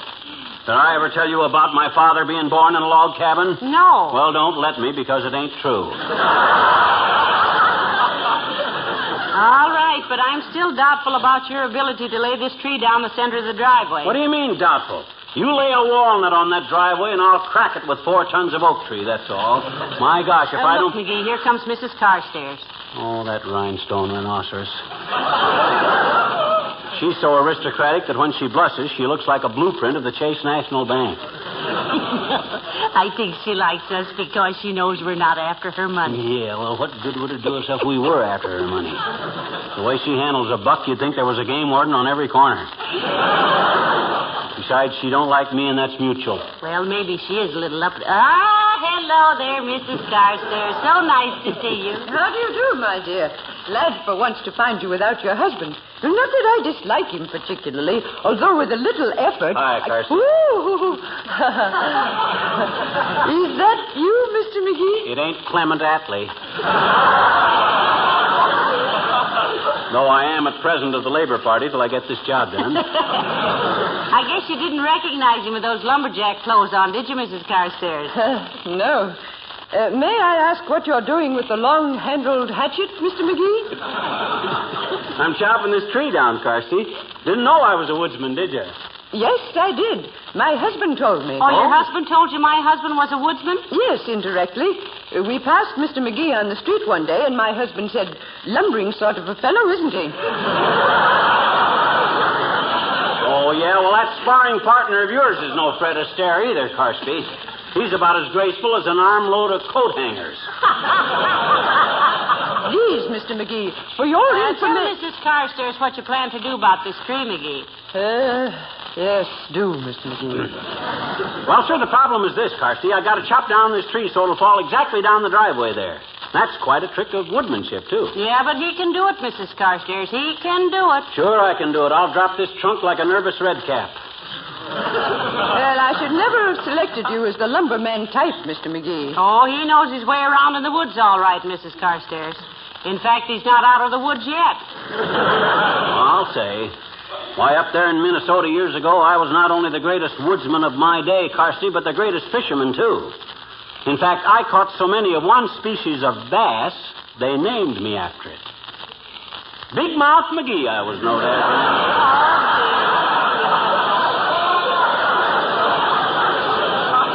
Big Mouth McGee, the bully boy of big bunches of burly, beady-eyed bruisers, bringing in big batches of beech, birch, and balsam, banding brisk banter with the brawny bandits, and booting the junior out of the brainless Bruce that busted their bill hooks, bewildering big bosses with my baffling business of balancing the books and bagging big bonuses, but there's too many words beginning with B, so excuse me, folks, while I chop this tree.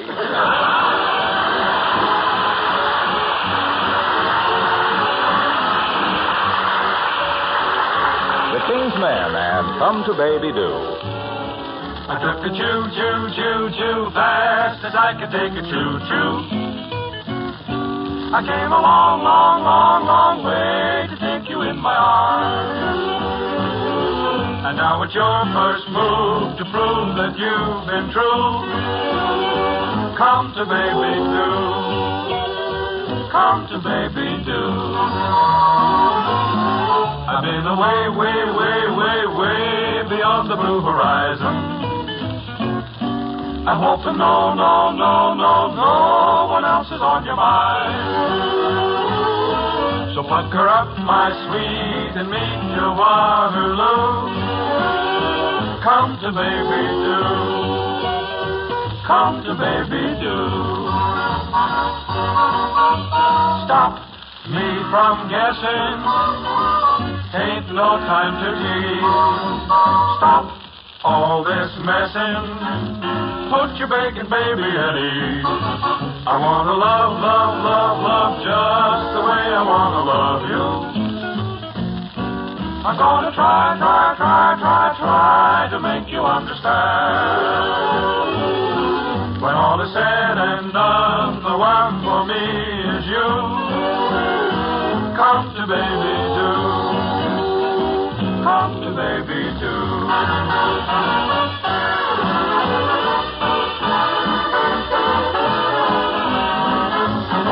Come to baby do. Come to baby do. When all is said and done, the one for me is you. Come to baby do. Come to baby do.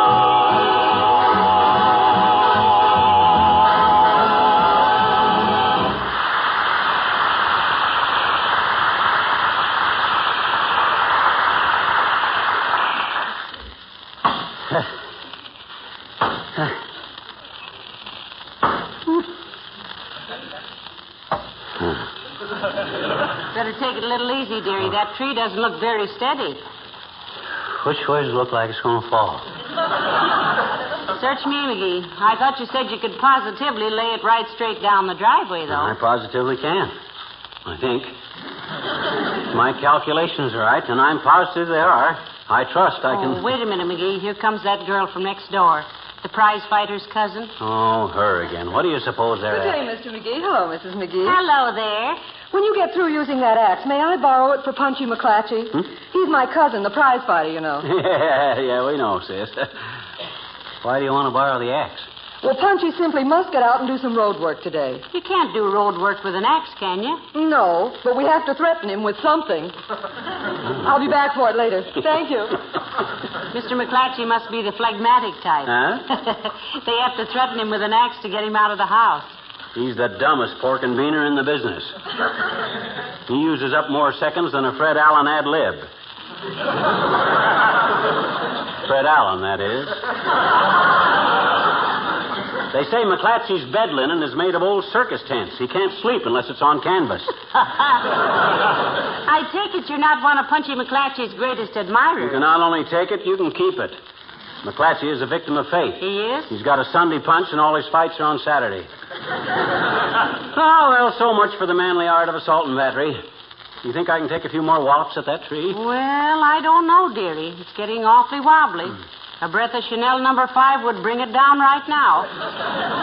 Well, if it does, it'll fall right smack down the driveway, mark my words. But mark 'em in pencil. I could be wrong. Do my ears deceive me, or did I hear the little man admit he could be wrong? Oh, hello there, Mr. Mayor. Hi, Latrivia. Ever chop down a tree? You must have me confused with George Washington, McGee. I'm just mayor, not president. No, he's serious, Your Honor. He has a slight problem. Yeah, look. When you want a tree to fall in a certain direction, do you make a big cut under a small cut or a small cut under a big cut? On what side? Well, now, that's quite the most interesting problem which has confronted me today, McGee. And I have had some little dandies. Such as what, Your Honor? Such as the case we have in the corner lot at 17th and Oak Street. Oh. A carnival there was exhibiting a dead whale on a flat car. Night before last, the carnival moved out, leaving the whale. Now, a white elephant is popularly supposed to represent the acme of indisposability. But what does one do with a dead whale? Well, you've got quite a problem there, Mr. Mayor. Can't you dig a hole and bury it? And what would we do with the 100 tons of dirt that the whale replaced? Dig another hole and bury that? That approach is perpetual motion. I got an idea, Latriv. Yes? Yep.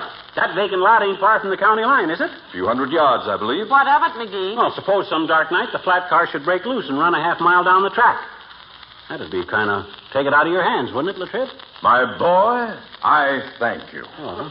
You have solved the case of the fragrant mammal.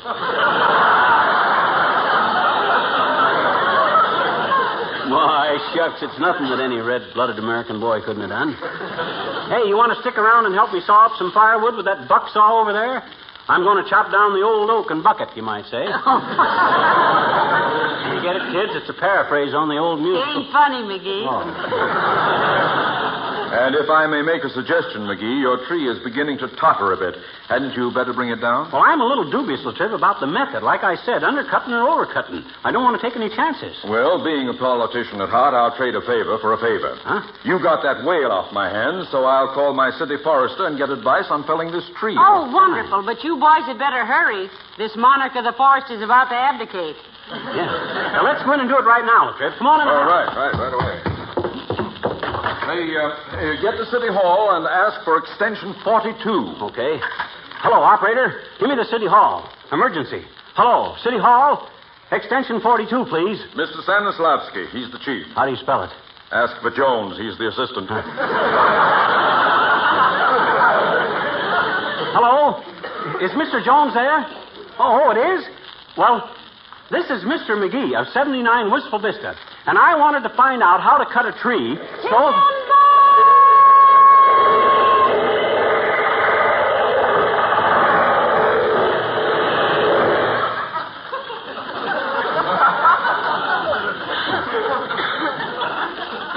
Hello? Hello, Mr. Jones? Is that you, Mr. Jones? Well, thanks anyway, Mr. Jones. Goodbye. Come on, Latripp. Well, you did it, McGee. Very efficient, McGee. Right down the driveway. Well, Natch. I told you I could do it. Now I'll drive downtown and get a few guys to help me trim the branches off.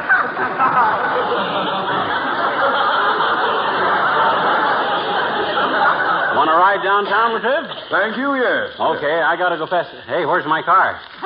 Right where you left it, McGee. Huh? In the driveway under the tree. Oh, this is ridiculous.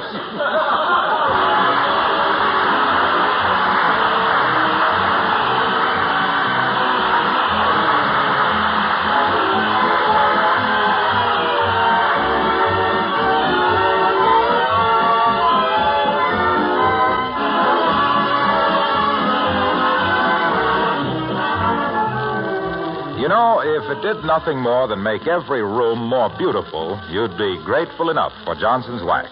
But it does so much more. It protects all kinds of surfaces against wear and dirt, wood, metal, and leather.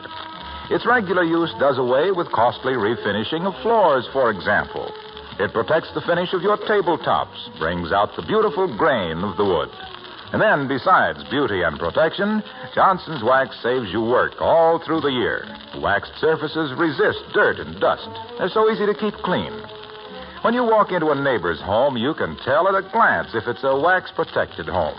If its floors, furniture, and woodwork gleam with friendly, mellow beauty, the chances are 10 to 1 you'll find Johnson's Wax, paste, liquid, or cream on the pantry shelf.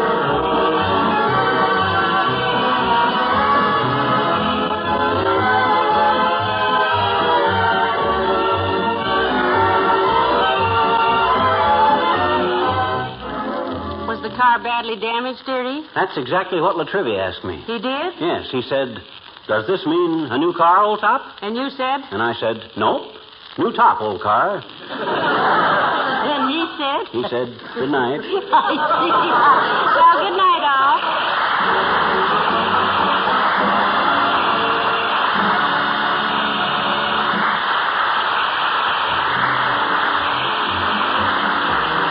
This is Harlow Wilcox, speaking for the makers of Johnson's Wax products for home and industry, inviting you to be with us again next Tuesday night. Good night. This is the National Broadcasting Company.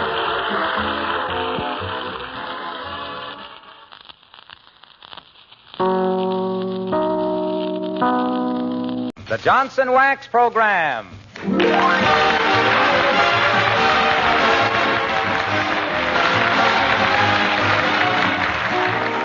makers of Johnson's Wax products for home and industry present the Fibber, McGee, and Molly Show, consisting of Bill Thompson, Gail Gordon, B. Benaderet, Arthur Q. Bryan, and I'm Harlow Wilcox. Molly, we regret to say, being absent this week, a flu victim.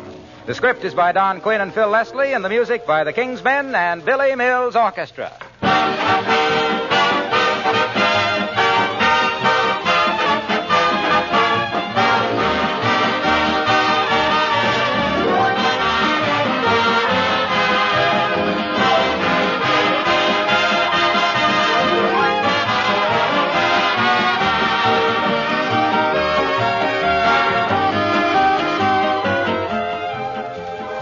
What's the most difficult part of your home to keep clean? Isn't it your kitchen floor? Every time you have it looking nice, somebody tracks it up or you spill something or the children bring in mud. But if you know the secret, it's really quite easy to have a kitchen floor that's clean and shining all the time. Just get some Johnson's Glow Coat, and in no time at all, you'll have a kitchen floor that fairly sparkles. There's no rubbing or buffing with Glow Coat. Just spread it around on the linoleum and let it dry. That's all there is to it. All you do is come back in 20 minutes to find your floor polished and gleaming, never streaked or uneven. Next time someone tracks in mud or you spill something, just wipe the floor with a damp cloth, and it'll shine like new again. Apart from this handsome wax-polished beauty, you'll know, too, that your attractive linoleum is wax-protected by that tough film of Glow Coat so that it will retain its bright colors and pattern and newness far longer. Try it. Be sure to ask for Johnson's Self-Polishing Glow Coat.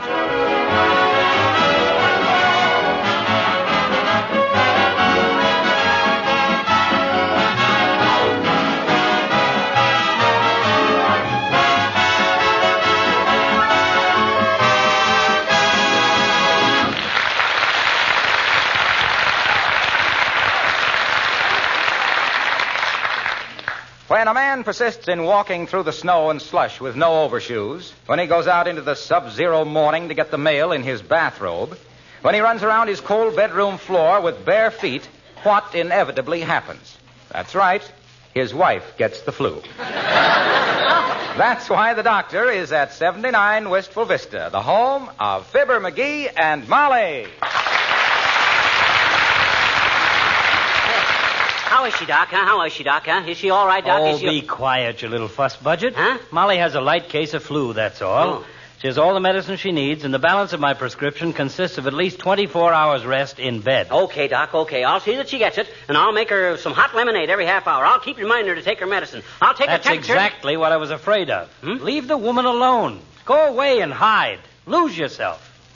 Yeah, but what if she needs If something? she needs anything, Mrs. Carstairs will see that she gets it.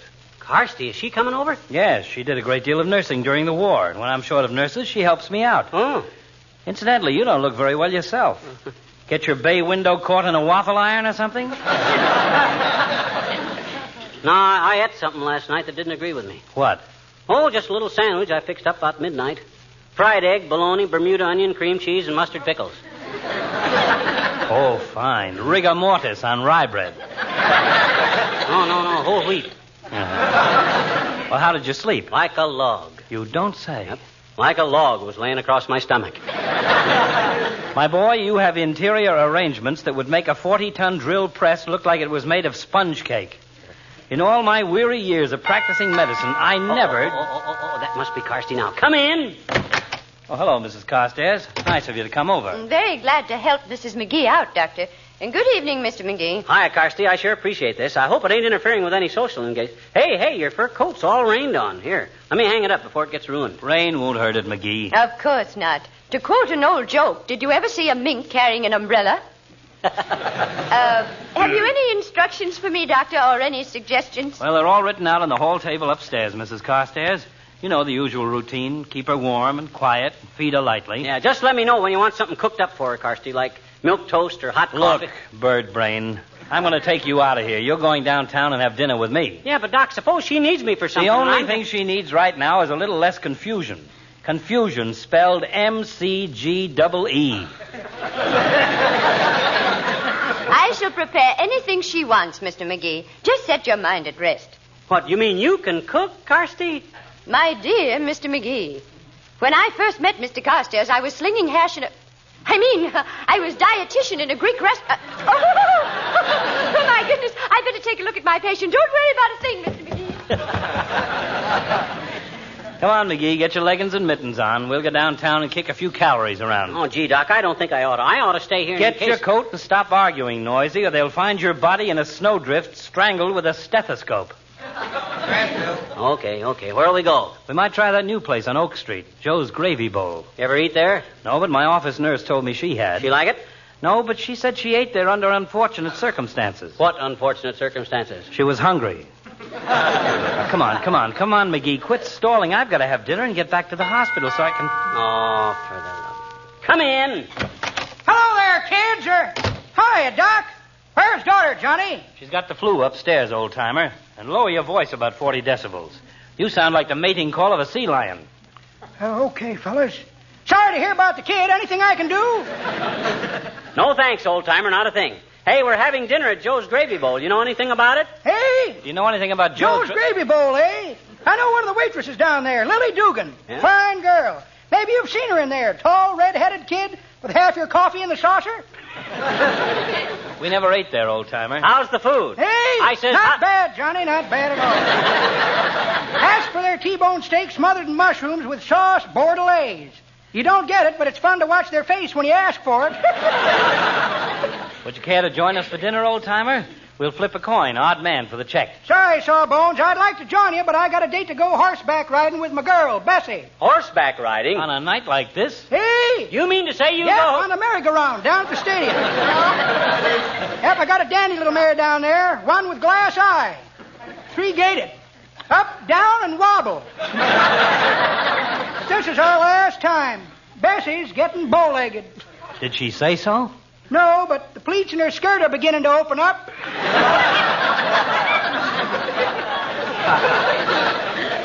I had a horse once that could talk, old-timer. Hey! He said he had a horse... talking horse, eh? Hey, that's wonderful, Johnny. What'd you do with him? I sold him. He was an Arabian horse, and nobody understood Arabian.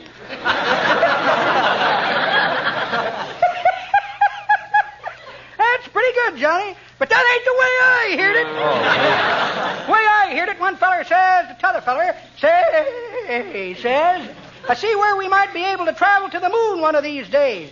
What do you mean, one of these days, says t'other feller. My sister's already been there. No, says the first feller. Yep, says t'other feller. Got a picture of her sitting in it. Took at Coney Island. Well, I hope daughter feels better, Johnny.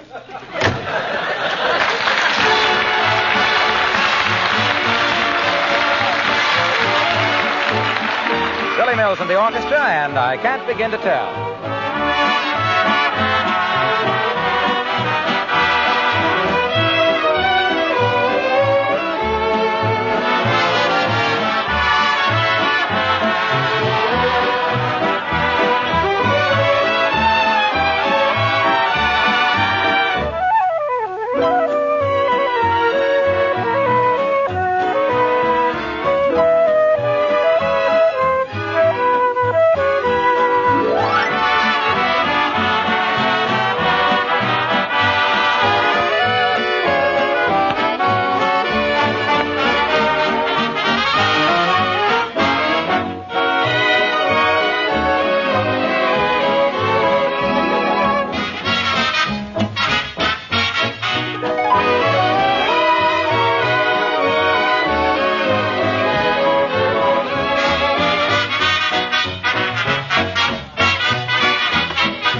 Now, come on, Doc. Move those fat little legs of yours, will you? It's starting to rain hard.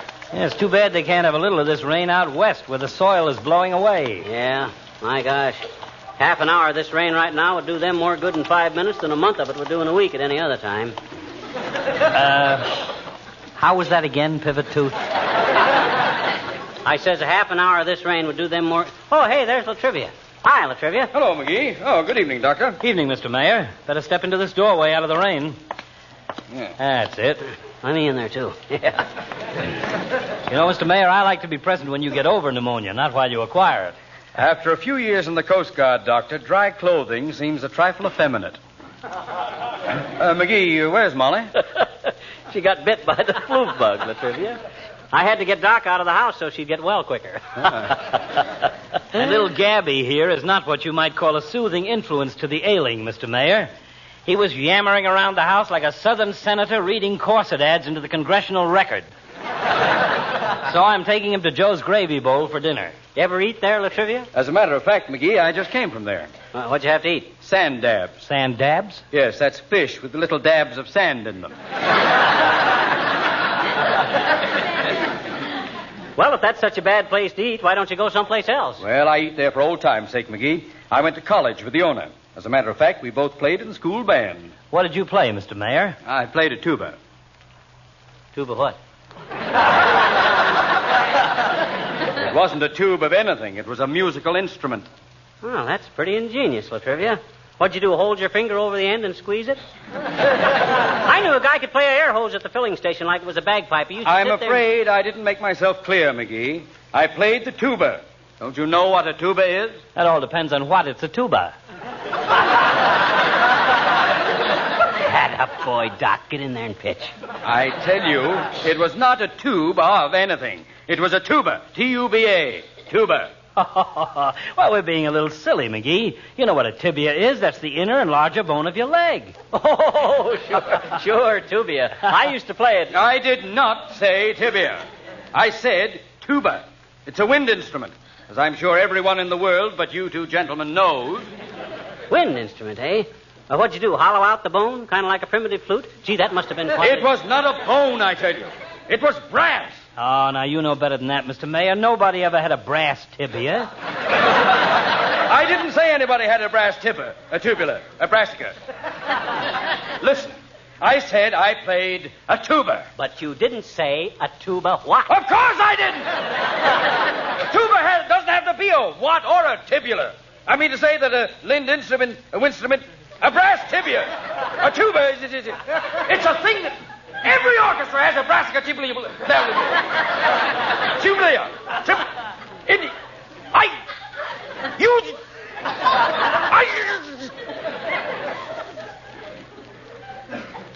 McGee.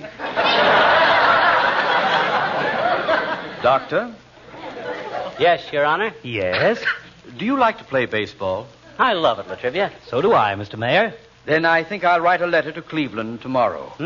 I think you should both be given back to the Indians.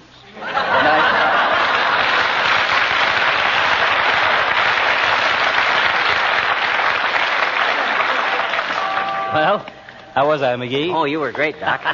Molly would have been proud of you. You better not overdo it with him, though. Huh? Not with his blood pressure. He'll blow up like a bubble dancer's balloon at a Legion stag.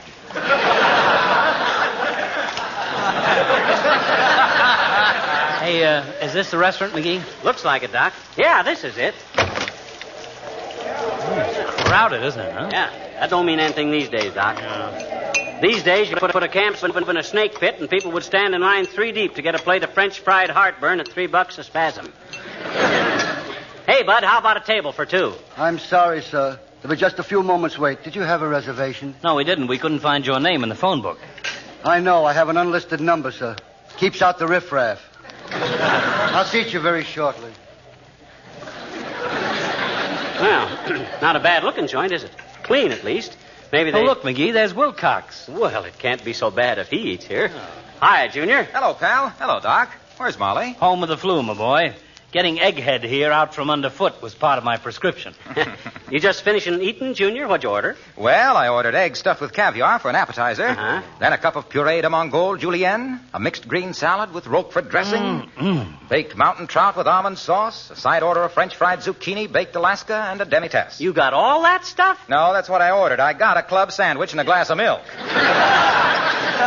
How was the club sandwich? Great, great. I could even taste the clubs. I think they'd been used by the Keystone Cops. I take it you haven't got a very high regard for this Joint Junior.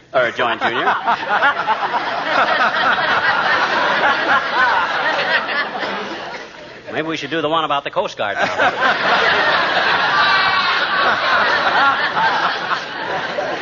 But what do you eat here for, Junior, if it's so bad?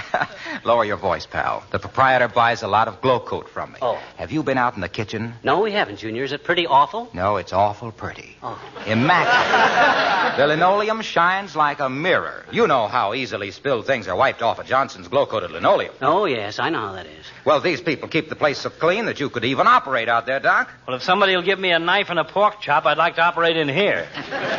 The owner told me that even with the wear and tear on a busy restaurant kitchen like this, the linoleum lasts a lot longer and looks infinitely better when he protects it with glow coat. Yes, but he says that with the help shortage and all, they can't spend all day scrubbing kitchen floors. Well, that's But all. with glow coat so easy to use and requiring no rubbing or buffing, it's a cinch. Yeah, you but... just pour it out, spread it around, and in 20 minutes or less... Yeah, but what that got to do with That's why I don't want you fellows to criticize too loudly. He's doing the best he can under difficulties. Oh, yeah. And personally, I'd rather eat bad cooking from a clean kitchen than fine food from a messy one. Say, incidentally, what did you order? We haven't ordered anything yet, Waxy. So far, we've been given the brush like a couple of bad boys on Papa's knee. What do you recommend, son? I don't recommend anything, Doc. I was just going to say that if you try the Swiss steak, you'll understand why the Swiss are always neutral. That would take the fight out of anybody. So long now.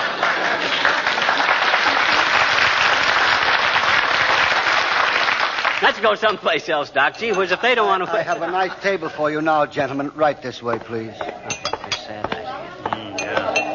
Will this table be satisfactory? It will be if you put something on it to eat. This place is a little run down, ain't it, Bud? No ketchup on the table. Your waitress will get you some if you wish, sir. Susie, table 12. Here are the menus, gentlemen. Thank you. Tell me, what is the chef's specialty? Drinking lemon extract, sir. But if you have any difficulty, please call me. Well, seems to be a pretty good choice of stuff, Doc. Country fried chicken looks good to me. It's scratched off my menu. Oh. How about the roast beef? Roast beef is scratched off my menu. Well, we might try the lobster thermidor. That's scratched off my menu. How about the turkey curry? That's off mine. Lamb chops? Off mine. Liver and bacon? Off. Pork? Off. What else is there? The only thing left that ain't scratched off either one of our menus is this here closed all day Monday. I think I'll have that on whole wheat. Oh, they must have a few things. Okay, folks, I'm your waitress. What did you want? What do you got? I asked you first. Let's play fair.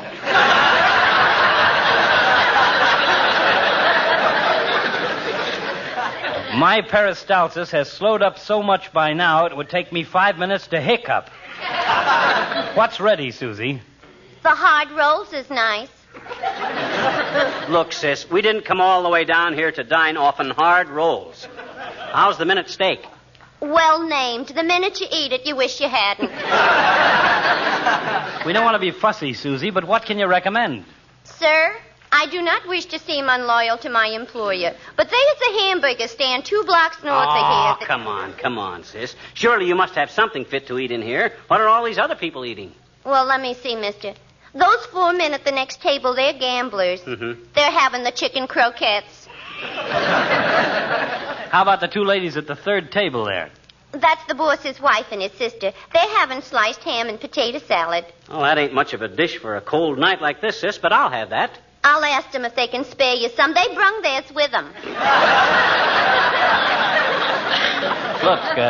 Look, Susie, knowing what you know, and I'll bet it's plenty, what would you suggest we eat? Omelets. Okay, that'll do it. 2 omelets. Okay, Doc? Okay. 2 eggs or 3 eggs? Does it matter?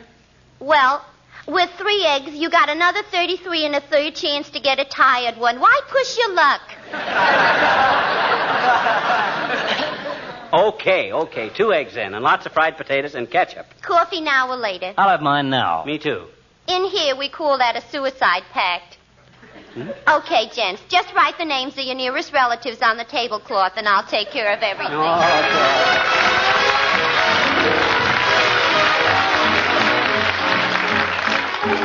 And here are the King's Men to sing Personality. Mary Smith had a college education. Sally Jones had a scientific streak. Susie Lynn used to lecture on ancient architecture. Josie Green spoke Latin and Greek. Just forgotten girls with forgotten brains. While history explains, when Madame Pompadour was on the ballroom floor, said all the gentlemen obviously, the Madam has the cutest personality. And think of all the books about DuBarry's looks. What was it made her the toast of Paris?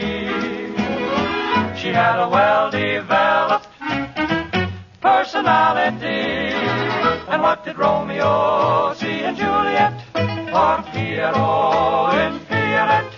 Or Jupiter in Juno? You know.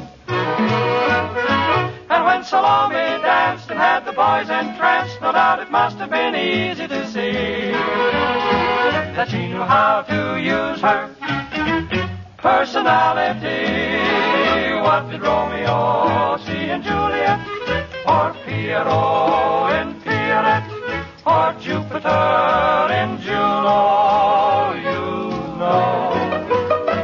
And when Salome danced and had the boys entranced, no doubt it must have been easy to see that she knew how to use her personality.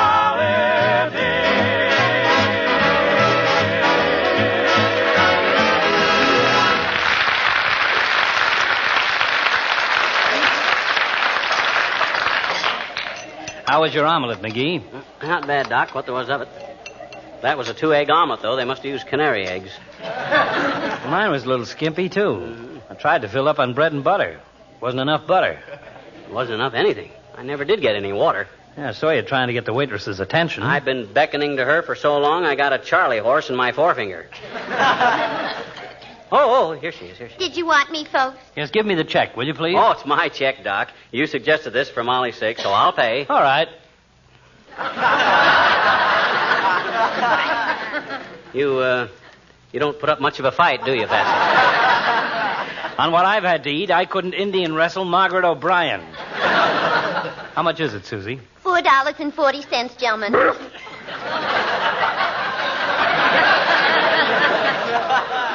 And believe me, it's been a distinct pleasure to have waited on you. $4.40? Did you hear that, Doc? Yes, I did. The tablecloth must be by Adrian. $4.40 for the privilege of sitting here with a bent fork, a dry water glass, and malnutrition. By George... Calm yourself, blowtorch. Calm yourself. Come on, pay that ransom note and let's get out of this turnip trap. Let me check it again. Here. Hey, look at this, Doc. Look at what? What it says on the back of this check. If you have any criticisms or suggestions for the improvement of our food or service, please notify the manager. Uh-oh. Oh, boy, hang on to your hat, Doc. Here we go. Hey, manager, come here a minute. Well, as the man said when they found an elephant in his stateroom, I brought this on myself. Yes, sir. Did you wish to speak to me? Indeed I did, Buster. I have a few criticisms and suggestions I'd like to offer as per your request on the dinner check. That's very kind of you, sir. What are they? In the first place, why don't you give your patrons a glass of water now and then? What did you do before you ran a restaurant? Herd camels?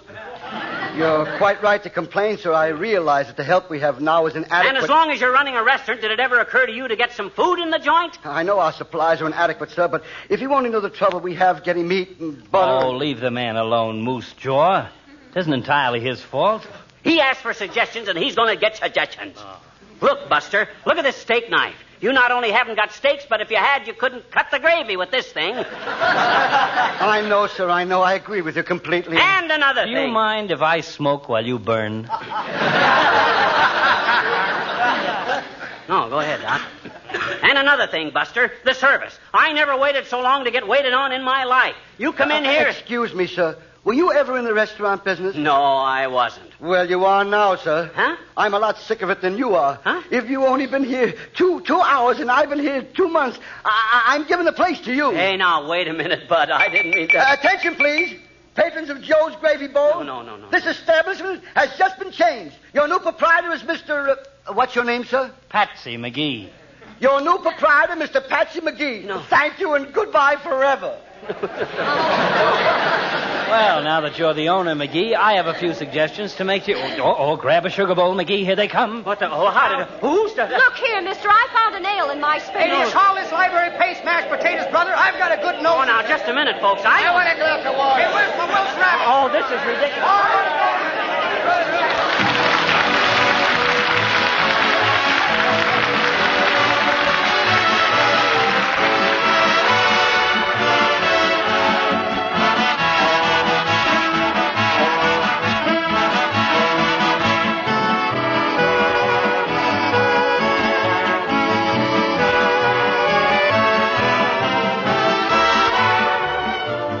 A poet once wrote, "A thing of beauty is a joy forever. Its loveliness increases." Well, since that was written over 100 years ago, obviously the poet wasn't thinking of Johnson's wax because it wasn't even made then. But it occurred to me how well those words do apply to this wonderful wax. Certainly, with their lovely luster and gleaming polish, waxed floors, furniture, and woodwork are things of beauty, a joy to you and your family and everyone who sees them. And with every application of Johnson's wax, their loveliness does increase. In addition to all this extra shining beauty, Johnson waxed surfaces are easier to keep clean, too. Dust and dirt don't cling readily to their satin smoothness, so you save yourself lots of work. And because a coating of Johnson's wax provides protection, you save the lovely things in your home from undue wear and tear.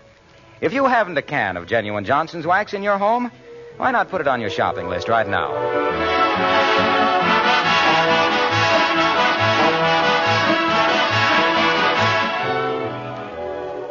Ladies and gentlemen, between Pearl Harbor and VJ Day, there were more than 355,000 people killed, 1.25 million permanently disabled, and nearly 35 million injured. On the battlefronts?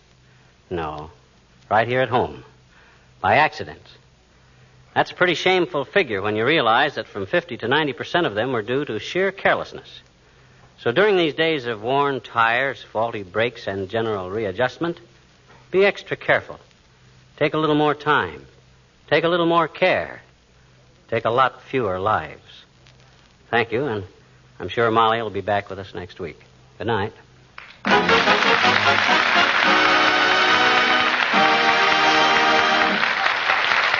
This is Harlow Wilcox, speaking for the makers of Johnson's Wax Products for Home and Industry, inviting you to be with us again next Tuesday night. Good night. This is NBC, the National Broadcasting Company.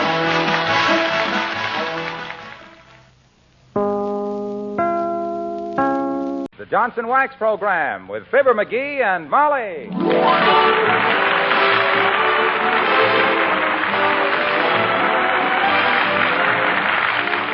The makers of Johnson's Wax Products for Home and Industry present Fibber, McGee, and Molly with Bill Thompson, Gail Gordon, Arthur Q. Bryan, B. Benaderet, and me, Harlow Wilcox. The script is by Don Quinn and Phil Leslie. The music by the King's Men and Billy Mills Orchestra.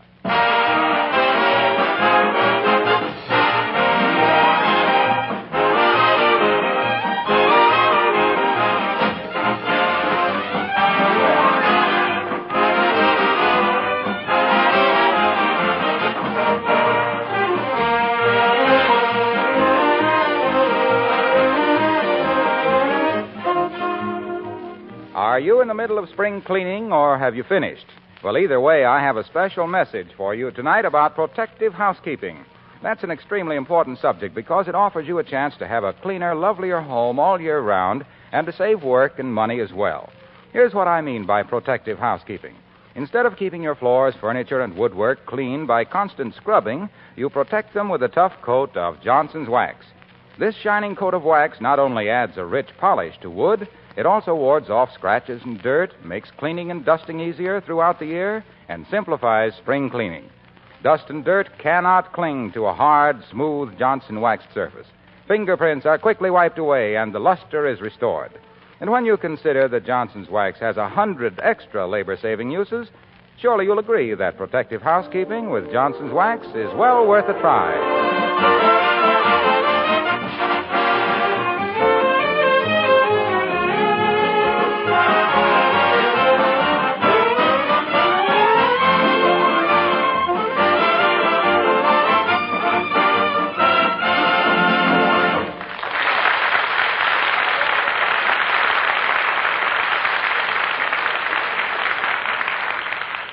All is peace and quiet in the McGee household at 79 Wistful Vista.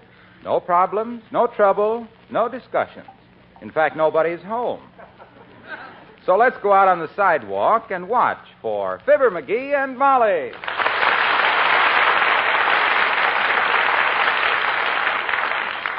Are we almost home, Molly? Well, that's a silly question, dearie. Don't you know your own neighborhood? Yeah, but I can't see over this pile of groceries. Courage, dearie. We're almost there. Chin up. What do you mean, chin up? With these bundles up under my throat, I haven't had my head so far back since I wish I could think of a gag about how far I had my head back. All right, pet. Take 3 steps and then turn right. We're home. Oh, for goodness sakes, look who's sitting on our front steps. Who, that guy from the finance company again? I told that so-and-so I'd pay him No, just as soon... no. It's Mayor Latrivia. Oh. Hello there, Your Honor. Hello, Molly. Good day, McGee. Let me help you set those packages down. Here. There we are. Yeah. Oh, that's nice. Thanks, Latrivia. I haven't had such a low since a... Wow. Pardon me? I started to say I haven't had such a load since Liz Hawkins spiked the lemonade at the parent-teachers party in 1929. Almost threw me. Yes, I see. Been waiting long, Mr. Mayor? We'd have been home sooner, but himself here got his foot caught in the car tracks at 14th and Oak. It was a toss-up whether he'd come home in his socks or get run over. How did you get loose, McGee? Fortunately, I got sideswiped by a laundry truck. All the groceries flew into the air, and there I was. Holding the bag. Did you want to see us about something, Mr. Mayor? Yes, I did. A political situation has arisen in which I would like to ask McGee's help. Well, boy, you sure come to the right place. You certainly did. This is where he lives. Just name it, Latriv. I've often said that I'm one of the shrewdest political minds in this state. I unseated Governor Broerby in 1937, you know, single-handed. How did you do that, McGee? He was riding in the park, and I waved a newspaper at his horse. Ah, the power of the press. I'm afraid this problem is not quite so simple, McGee. Do you know Councilman Zindelprang? You mean F. Parker Zindelprang? What's he done now? Handed his brother-in-law another paving contract? That highbinder has built sidewalks so far out in the country now you could roller skate from here to Kansas City. Personally, I always thought Councilman Zindelprang was a good man, Mr. Mayor. I heard him speak one 4th of July, and he spoke very highly of the American flag. Well, at least Councilman Zindelprang has shown a great talent for finance.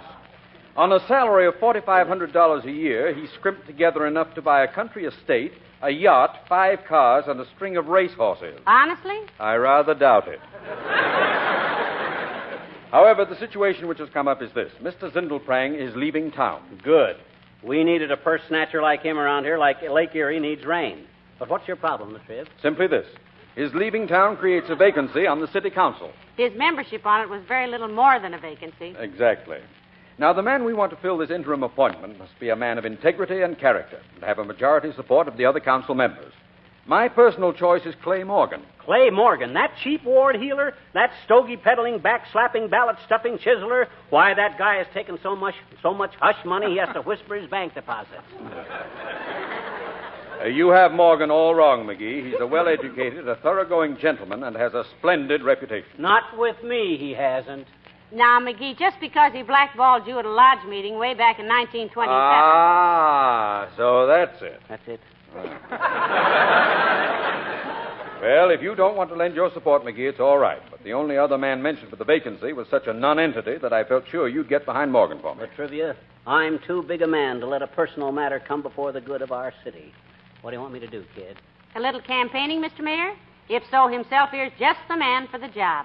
He licked so many envelopes in the last election, everything he ate for months tasted like mucilage. Now, this must be a quiet campaign, McGee. All we have to do is get people to ask their own councilman to support Clay Morgan. Can I depend on you? 100%, old man. Clay Morgan is as good as appointed as of now, and I know whereof I speak. I've been dabbling in politics since I was a mere boy. People never realized my power because I had such a childish face.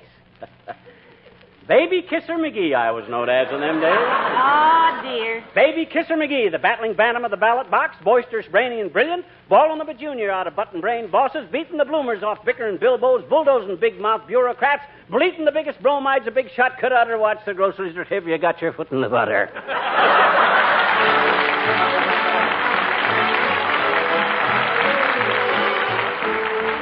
Billy Mills and the orchestra, the King's Men, and Atlanta, GA.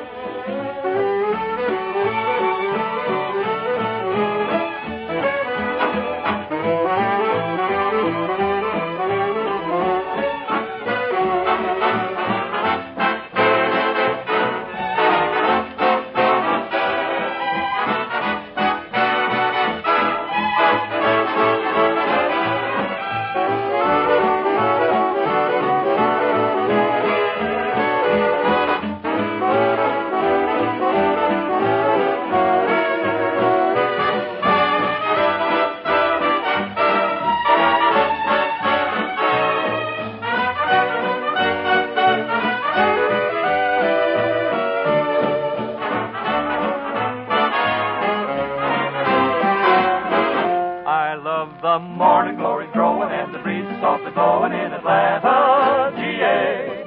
I love to wake up in the morning, see the sun come up at dawn in Atlanta, GA. I love to walk among the flowers, I love the honey from the bees.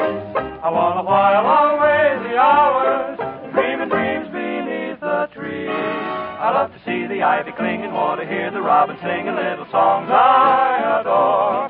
I want to attend the Sunday meeting, want to hear the friendly greeting when I get home once more.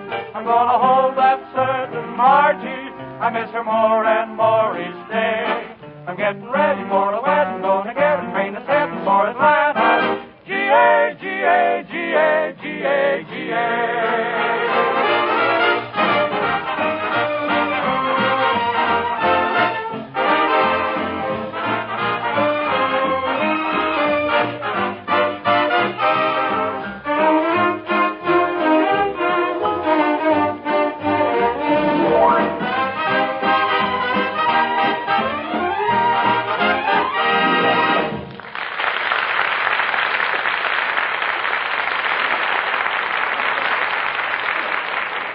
Boy, do I know my politics. Them councilmen are going to crawl into Clay Morgan on their little fat hands and knees and beg him to be on the council. I hope he'll remember it when I get to be governor. Heavenly days. Are you seriously considering running for governor, dearie? Yeah, but just as a stepping stone to higher things. My ultimate goal is being ambassador to Havana. Why? Better cigars. But that's for the future. I got to get busy. Hand me the phone again, will you? I shudder to think what our phone bill will be this month. You've made more calls than a brush salesman with a hungry family of 12. I'm conducting this campaign in a dignified way. Yes, you are. Too dignified. I think if we get a higher type of man into public office, there'll be less graft. And with less graft, things won't get done so fast, thus giving more work to more people. Hand me the phone. Here, Hannigan. Thanks. Hello, operator. Give me Al's Barbershop at 14th and... Oh, is that you, Mert? Oh, dear. How's every little thing, Mert? Tis, eh? What say, Mert? You what? Got some real nylon hose. Oh, ask her where and what sizes are available, McGee. Where'd you get it and what size, Mert? Oh, What'd she say? at Doc Schellenberger's hardware store, and it only comes in one size, 25 feet, including the nozzle.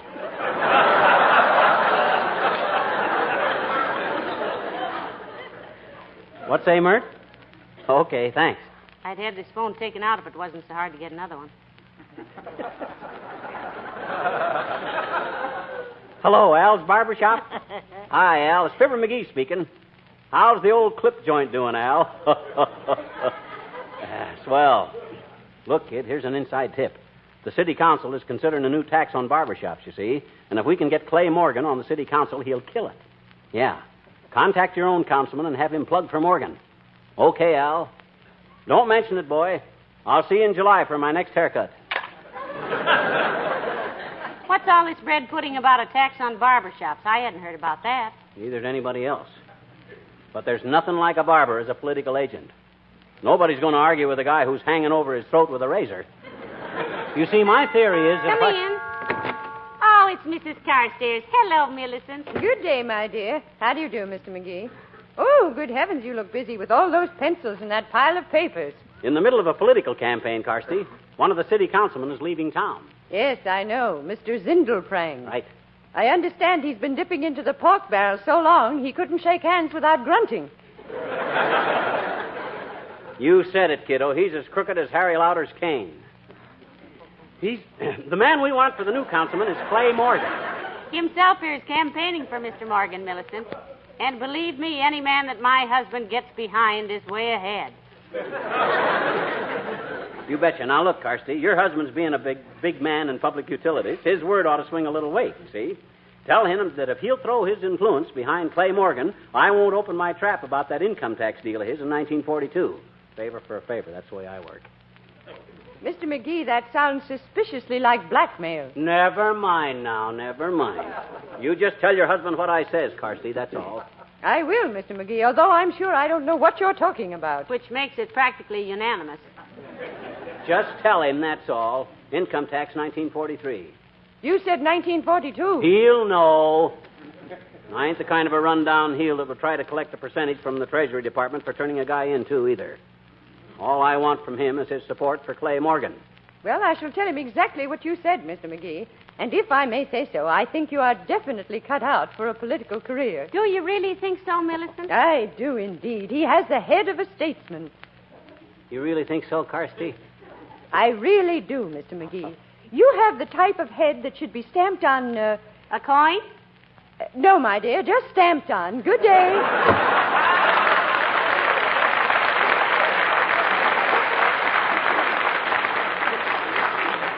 McGee, that was dirty politics. What do you know about Mr. Carstairs' income tax? Not a thing, baby, not a thing. Well, then what good will it do for her to mention it to him?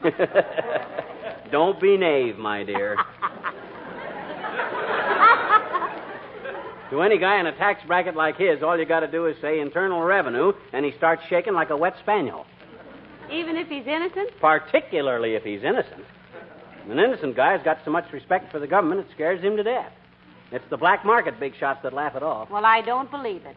The government was very fair with you when you tried to claim a deduction for being the sole support of the Elks pool table. Because you were always tearing the cloth. Oh, they're fair enough, but a guy like Carstairs... Hello, folks. Hello there, Mr. Wilcox. Hi, Junior. I want to talk to you, son. You got any influence with the City Hall mob? I know a few of the boys, yes. And if it's about that campaign of yours to get people to take the keys out of their cars, I hear... Don't you start doing it.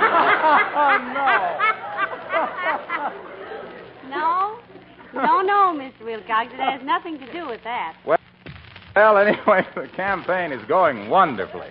Juvenile car stealing is down 50%. The police department is issuing summonses to people who leave their cars with the key in the ignition. Yes, we know. McGee got one. He did? When, pal? Last Wednesday. I was in a hurry and forgot. Left my car outside the Careful Drivers Club with the key in it. What were you in such a hurry for? Well, he was late and he had to make a speech about not leaving car keys in the ignition. Sure taught me a lesson, Junior. Now I tie a string onto the ignition key and the other end on my cufflinks. So far, he's torn the sleeves out of 5 shirts. And lost 7 pairs of cuff buttons. But I get the key out, though. Anyway, Junior, that ain't the campaign I want to discuss. You hear about Councilman Zindelprang leaving town? Yeah, great little character. What about him, pal? Well, the council has got to appoint a guy to replace him, you see. A couple of fellers are being considered, but the man we want in there is Clay Morgan. Oh, yes, Morgan's a good man. He's from Racine, Wisconsin, you know. No kidding, Junior. You know him from there, do you? Oh, quite well. In fact, when I first started selling Johnson's self-polishing glow coat... Selling what, Mr. Wilcox? Johnson's self-polishing glow coat. How you spell it? GLO, trapeze, COAT. Don't you mean hyphen? Oh, I call it trapeze because thereby hangs a tail. You see, Johnson's glow coat... Excuse me for interrupting, Junior, but what does this glow coat do? Are you kidding? Yes. I thought so. Why, you know as well as I do that it's the standard beauty treatment for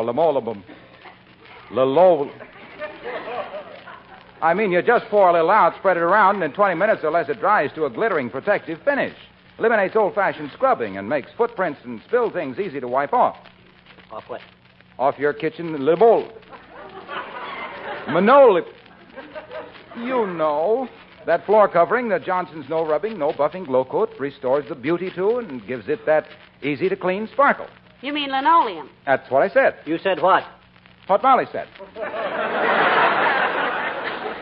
Linoleum. Certainly. Look, Waxy.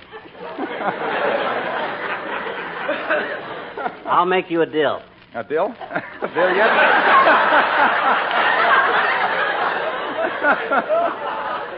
Okay, pal, a deal it is. You pass the word to your friends on the city council to back Clay Morgan, and I won't snitch to Racine about you not being able to pronounce that word. You mean linoleum? Yeah. It's a deal, pal. See you later.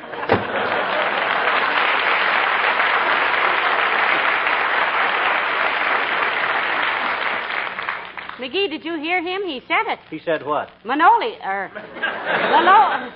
anyway, he said it was a deal. You think Mr. Morgan will get the appointment, dearie? With me behind him, Snooky, he can't miss. It's a lucky thing for him that Latrivia begged me to organize this campaign. Lucky for our city, too. My gosh, we might have missed... I'll get it. Better let me. Might be Harry Truman wanting me to handle his next campaign. Clay Morgan for Councilman Headquarters, Campaign Manager McGee speaking. Huh? Who? Oh, hi, Latrivia. Huh? Oh, sure. Oh, sure, if you want me to. No, I won't have to write it out. I'll speak extemporaneous. Yeah. Okay, boy, just relax. I'll be there. Be where? City Hall. Latrivia wants me to give a short speech to the council in favor of Clay Morgan. May I go with you? You know, I'd like to get one good look at the characters who decided that 45 minutes was time enough to park and try to buy new bed linen. If men only knew. Come in. Hello, folks. Ah, hello there, Mr. Whipple. Hi, Wimp. What's the matter with you, Wimp? You look kind of cast down. I was, Mr. McGee. Down the front steps. I had a little argument with Sweetie Face. Sweetie Face, it's my big old wife. Must have been pretty humiliating to be thrown down your own front steps, Mr. Wimple. Yes, I'm pretty blue about it. You are, huh? Yes, and black, too. By the way, Mr. Wimple, do you know Clay Morgan? Oh, indeed I do, Mrs. McGee. He's a fine man. If I ever have a son, I hope he grows up to be just like Clay Morgan. You know, wealthy. Well, I'm glad you like him, Wimp. I'm handling his campaign to get him onto the city council, you see. So, as soon as you can, you get in touch with anybody you know in the city hall and give him a plug, okay? Oh, I'll be very happy to, Mr. McGee. In fact, I'll go down to the city hall personally. I don't dare go home for a while anyway. Why not, Mr. Wimple? Oh, Sweetie Face is really on the warpath today, Mrs. McGee. She's just livid. You see, we were going to take a hike through the woods, and Sweetie Face put on a new pair of tights to go walking in. And... What do you mean, tights? Don't you mean slacks, Mr. Wimple? They may be slacks on some women, Mrs. McGee, but on Sweetie Face, they're tight. Anyway, she asked me how they looked, and I said very ship-shape, forgetting that her father had been captain of a tugboat, and she knew what shape a ship was. Oh, I paid for that remark, believe me. Is your wife at home now, Wimp? Yes, up on the roof. What on earth is she doing up on the roof? Oh, she climbed up to fix the radio aerial, and some thoughtless person took the ladder away. Well, who would do a thing like that? I wonder. Well, I'll do what I can for Mr. Morgan, Mr. McGee. Goodbye now.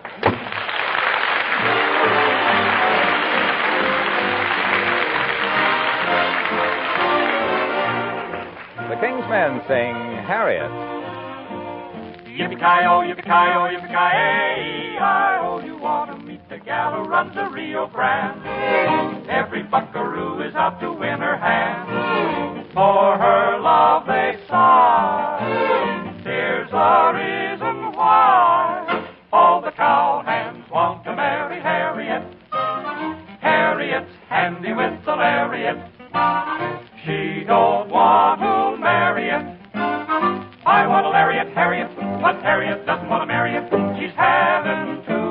having fun. With her lasso, she can throw a buffalo, any old bronco in a rodeo. Round up any Romeo. She can lasso the buffalo or any old rodeo Romeo. But Harriet doesn't want to marry it 'cause she's having too much fun on her veranda. What a line they hand her. But she keeps those wolves away. Ow! Shouting yippee-ki-yo, yippee-ki-yo, yippee-ki-yo, all you cowhands who want to marry Harriet. Remember Harriet's handy with the lariat. She don't want to marry it.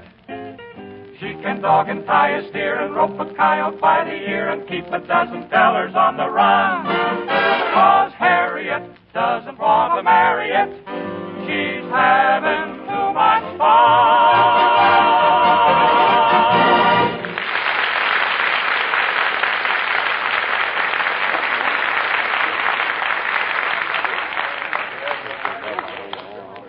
Oh, my, this is the first time I've been in the city hall for a long time, McGee. Who are all those people standing around the corridors? My dear girl, that is one of the great mysteries of every city hall in the country. There's one scientific theory that they are people who were left over from watching the excavating when the building was built. Another theory is that, oh, hi, Doc. Hello. Hey, Molly, here's Doc Gamble. Hello there, Dr. Gamble. Hello, Molly. Hello, String Saver. What brings you two honest taxpayers down into this marble palace of greed and corruption? That's a fine way for the city health commissioner to talk, Duckfoot. Are you inferring that the present administration is crooked? Personally, I don't believe it, not with Mayor Latrivia in office. You're perfectly right, my dear. I was just joking with my usual bad taste. Wistful Vista has about the cleanest government of any city in the country. The mayor is painfully honest. The commissioners are a splendid body of men, and I should know, being one of them. Oh. And the city council are, with one exception, beyond reproach. We know who you mean, too, Zindelprang. But he's moving out of town, Doctor. He certainly is. We have arranged to have his baggage searched at the airport to be sure he doesn't walk off with the Oak Street Bridge or some playground equipment. You know who McGee is campaigning for to take over the vacancy in the council, Doctor? Well, I naturally suppose... Well, you can stop supposing, Pill Roller. I'm handling the Clay Morgan campaign. You? Me. How did it happen that the mayor picked you to handle the situation, Titwillow? When it comes to politics, you're wetter than a handkerchief at a showing of Sentimental Journey. I think he's done very well with this campaign, Doctor. He's lined up everybody with influence in town, just about. Yes, sir. For your information, Capsule Happy, I'm practically the Jim Farley of Wistful Vista. When it comes to politics, nobody can hold a candle to me. Too bad. Seems like a wonderful idea. Well, I've got to get upstairs and wrangle with the sewer commissioner. Matter of public health, Doctor? No, matter of 97 cents he owes me for gin rummy. See you later, Molly. So long, fancy pants.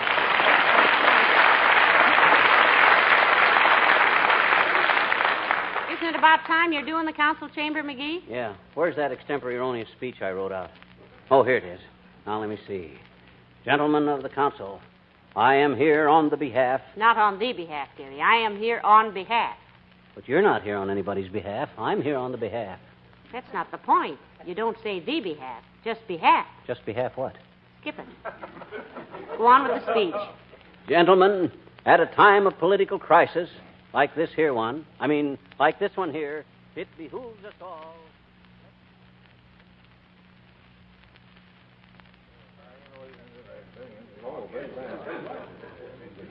And so, in conclusion, gentlemen of the council, I say appoint Clay Morgan, a man of the people, a man who has the best interests of the public at heart, a man who has a splendid record of Bing Crosby singing Don't Fence Me. No, McGee, no. What was it, White Christmas? No. A splendid record of civic accomplishments. Gentlemen, Clay Morgan is that man. I thank you. Thank you, Mr. McGee. Now, if you and your wife will be so kind as to step out into the corridor, the council will take an immediate vote. You betcha, kid. Take your time. Come on, boy. Oh, that was a very convincing speech, McGee. You made Clay Morgan sound like a combination of Daniel Boone, Abraham Lincoln, Henry Kaiser, and Santa Claus. Betcha, when I throw my influence behind a man, I always... Well, McGee, it's all set. Morgan got the appointment, and I want to tell you... He did? We were... Well, my gosh. Well, say, that's pretty good when a guy can walk into politics and turn the city hall upside down like I did. Beat the opposition in one swell poop. Hey, who was the opposition anyhow, Latriv? Why, I thought you knew, McGee. No. Who was the guy we beat? You.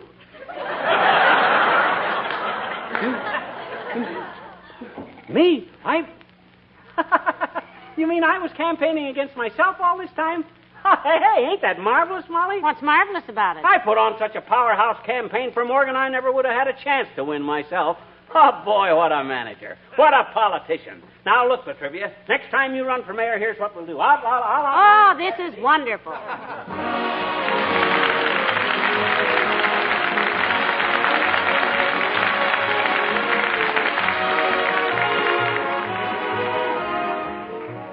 Do you think of car polishing as a hard job? If so, you'd be surprised how many women write in to say they think nothing of polishing a car all by themselves these days. Of course, these ladies have discovered Johnson's Car New, the wonderful wax-fortified liquid car cleaner that's so easy to use. You men will appreciate Car New, too, because it eliminates hard rubbing. As a matter of fact, Johnson's Car New does two jobs at once. It cleans and polishes in one application. You simply apply it, rubbing only hard enough to loosen the grime. Then you let it dry to a white powder. When you wipe off this powder, road dirt and dullness go right along with it. And you get the surprise of your life. The finish really sparkles. And your whole car looks like new again. Why don't you try Car New? You not only have a shining car you'll be proud to drive, but you maintain your car's trade-in value. Car New is spelled C-A-R-N-U, Johnson's Car New.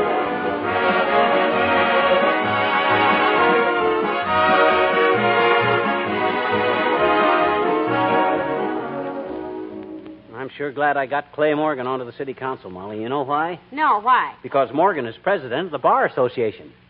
Now I can pop into any joint in town, grab a handful of pretzels, and nobody can say a word. The Bar Association, dearie, is an organization of lawyers. What? It is? You sure? Oh, well, I don't care much for pretzels anyway.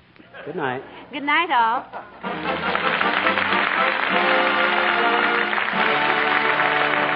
This is Harlow Wilcox speaking for the makers of Johnson's Wax Products for Home and Industry, inviting you to be with us again next Tuesday night. Good night. This is NBC, the national broadcasting company.